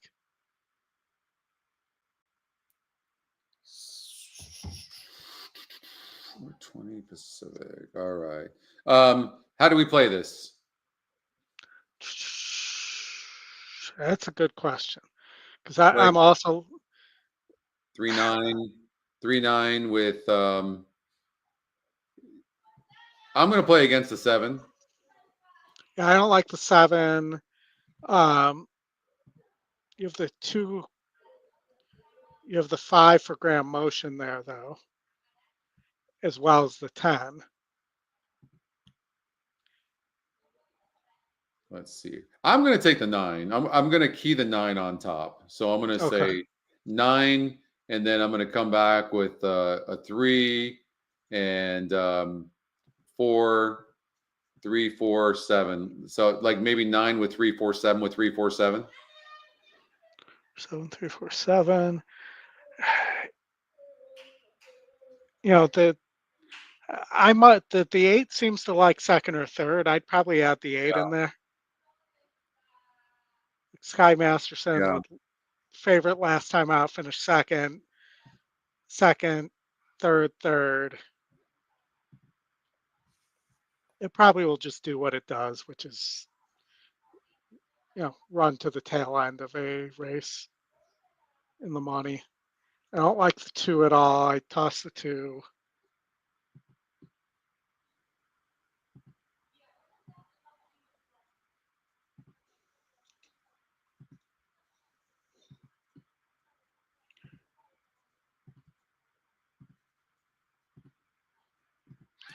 I think the 9's a key horse in here.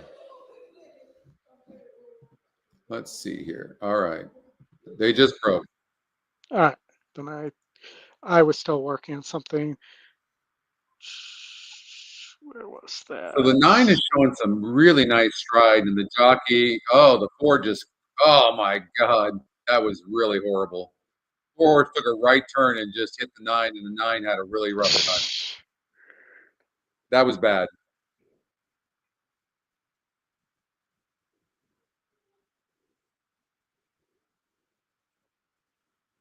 They're going pretty fast though, so you may have an That is very opportunity. fast. 22 and 3 is very fast, but that was pretty bad. The 8's being very headstrong. He's trying to fight that horse, and that horse wants to go Yeah, he does. after That's the good. 2 now. Yeah, good call. You can see that.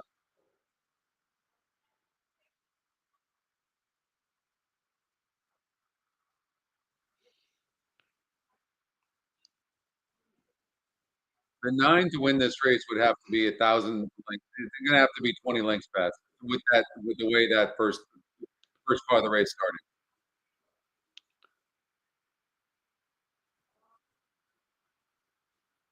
And he's coming. I mean, he's Yeah. really coming. Wow. Pretty impressive visual move, huh? Yes. Let's see if he can maintain it though. Whoa. You want to talk about being best.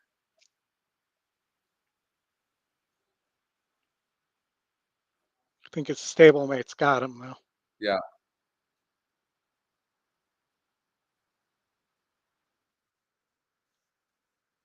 but The much 90. the best on the Oh 9 God, he was just so much. trip.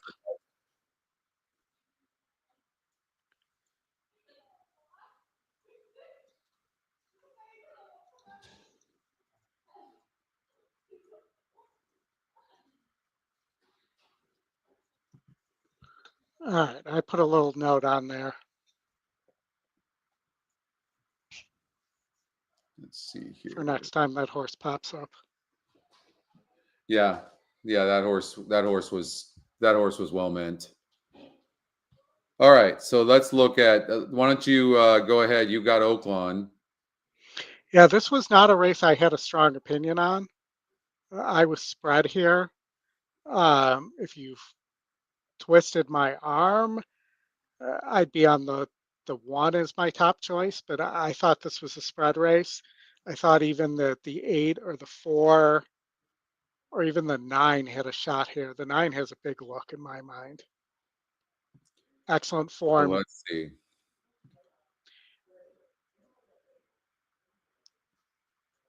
43% this trainer is second time off the claim too. Wow. Yeah, that's big. Nice purse. Atomic tone.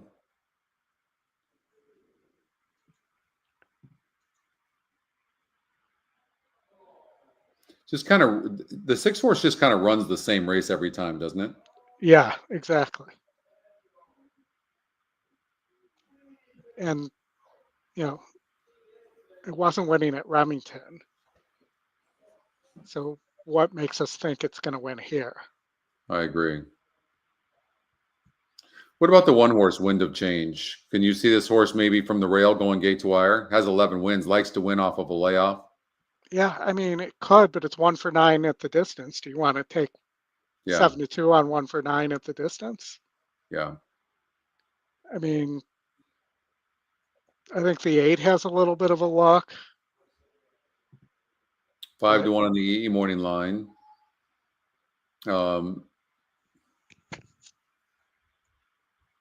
It seems to fade late against these types of horses. Wow, this is a tough race. Yeah. You know what I lean towards in a race like this is the EquinEdge long shot.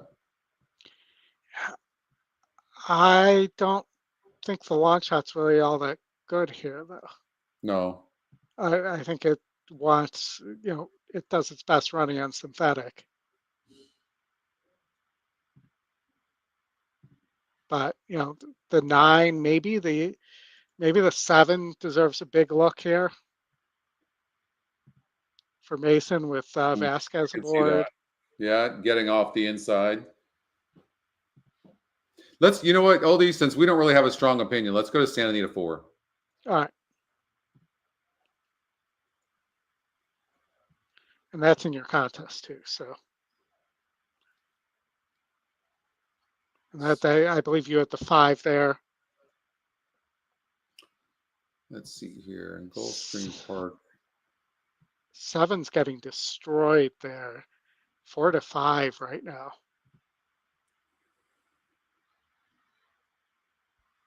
Ten is dead on the board. So I have the 5 horse here. Yeah. Man Overboard. I went with you on this one. Halo Arando is, I could see this horse being the favorite, but I mean, it was 62% last time out to win. 5.5, 5.5 furlongs here. Horses are pretty fast. It does draw a good post, but here's the thing. The 9 and the 5 and the 10 might be faster, and the 1. So it might not be a good trip for the 5. Or the 7, I mean. It might not be. So the 10's going to most likely get the lead from the outside. We talked about this earlier. I mean, he has 11 wins and 20 tries. When this horse gets the lead, you can never catch this horse. Maybe the 10's the play. Well, I'll tell you at Oaklawn, you were right to say a long shot. It wasn't the Scotty long shot. What happened? 32 to 1. The 4 32 to 1? Wow. 32 to 1. Wow. Are you on the show? Yeah, we're almost done. Oh, Yeah. right in there? Sure. She haven't eaten all day. Oldie predicted it. I did. You were going to come in. No, just come in. Oh. Wow. All right. I'm just trying to figure out how the 5's going to do this. The 7 horse could get a bad trip, but the one thing I'll say about the 10, when it clears, it's hard to catch this horse. The 1 could sit a nice trip on the inside, Oldie. But so I'm looking at this. So should the 7 really be 4 to 5 here? I mean, No. I think that's Pratt money you're getting there. The 1 could get a nice trip. The 5 might sit a nice trip here. We definitely want them to go fast on the front end. Yes. All right.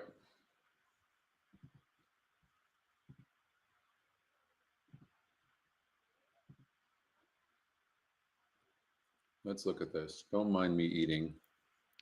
Did I have that? My pick 5 is that at. Did I mention that 4 horse? I don't even remember mentioning that 4 horse, but okay. Oh yeah, so in my pick 5 that died the first leg, I had the 4 horse at Oaklawn in the second leg. Oh, you did? But I didn't have the long shot that won the first leg. But yeah, I was 1, 4 through 6, 8, 9 there. Oaklawn is a beast. Yeah.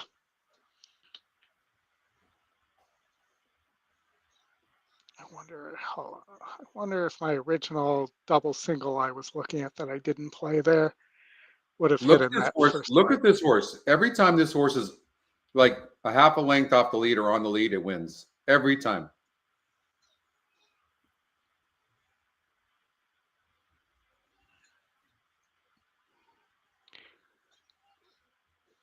But it's going to have to potentially use more speed on the rail here too.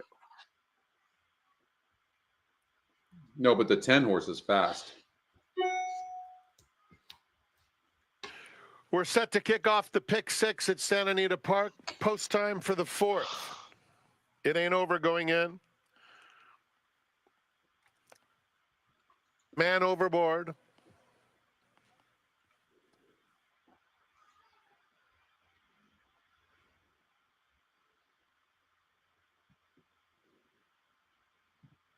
Well, I'm watching with you. We're in the gate. And they're off. Imperial Hornet That's not and a good start for the Duplication 5. headed by Halo Rendo. No. And Halo Rando asserts himself and takes over. Horse Doctor and Warren's World are now 3rd and 4th. Duplication 5th. 5 lengths off the lead. 5 clear of It Ain't Over. And Man Overboard at Well, the and back. 7 got an easy It lead is too. the heavy favorite Halo Rando into the far turn.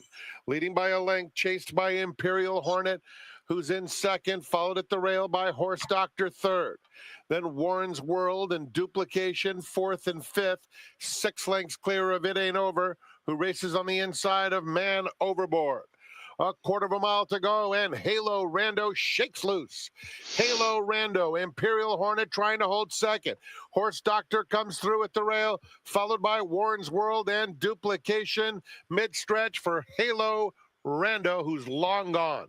Halo Rando, just playing with the competition, cruises home to win by about 6 lengths. Horse Doctor completes the exact. Imperial 7, Hornet was 110. 3rd, and then it was Warren's. All right, oldie. All right. That is going to do it for me. That was fun. Yeah. We started at noon. It's been 4.5 hours. Anyways, good stuff.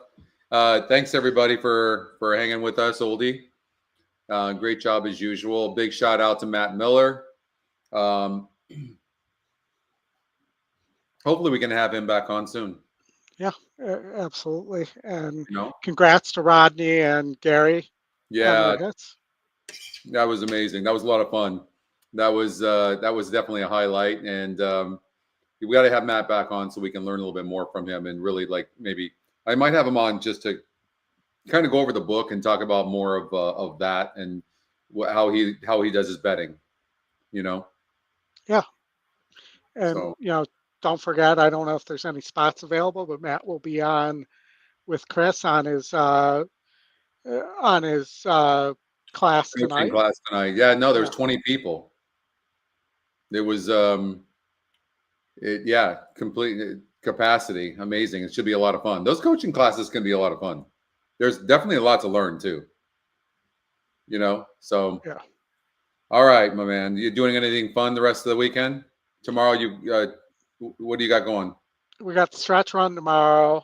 Yep.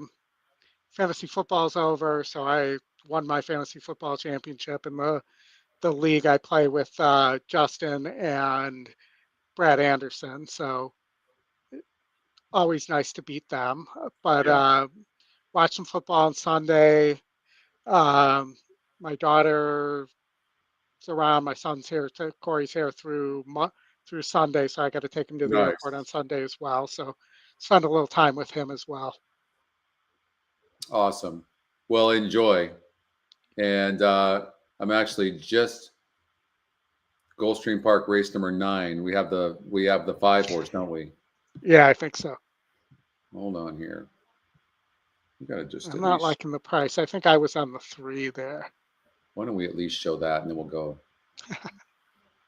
Gulfstream. Let's see. That's here. the problem, though. There's always another race starting, right? Always. There always is, just to suck you in. That's okay though. So, all right. I think the 5 looks like the horse to beat, right?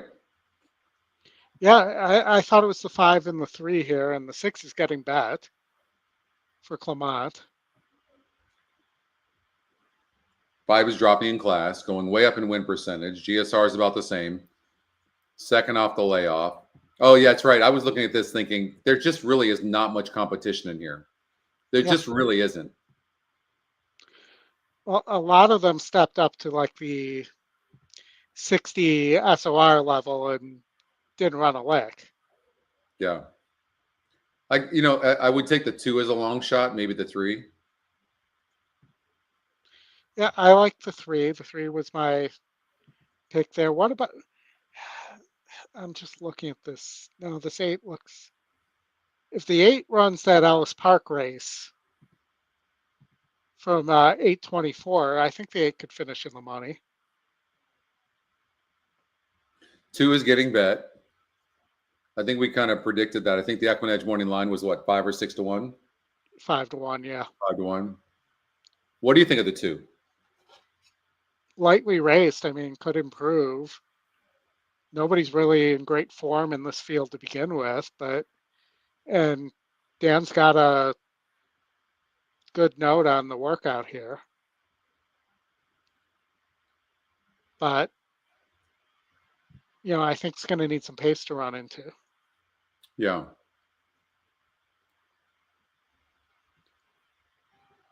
And the 4 is the one taking the least amount of money. Race 9, the high 5 finale. We're on the turf. But again, there's a back race there that's not bad. The 4:25-24 race isn't bad. What about the 3 horse, Causing Mayhem? That was my top pick. It is.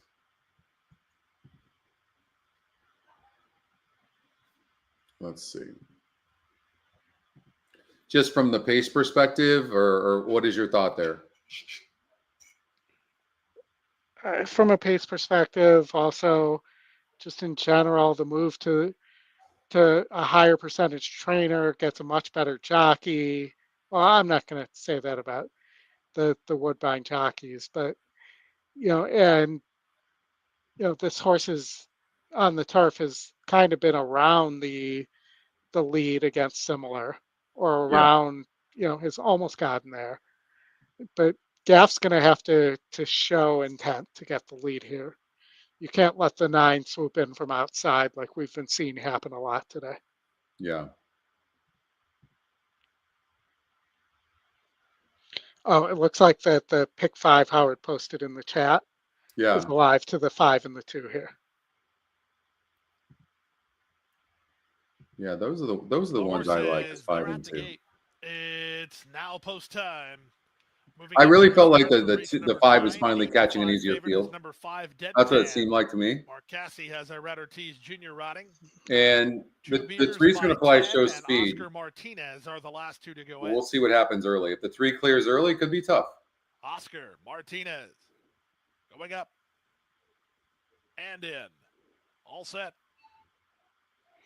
I don't like where they're setting up the gate on these turf. I just was looking at that. That was really super strange. Poor break, Public Defender.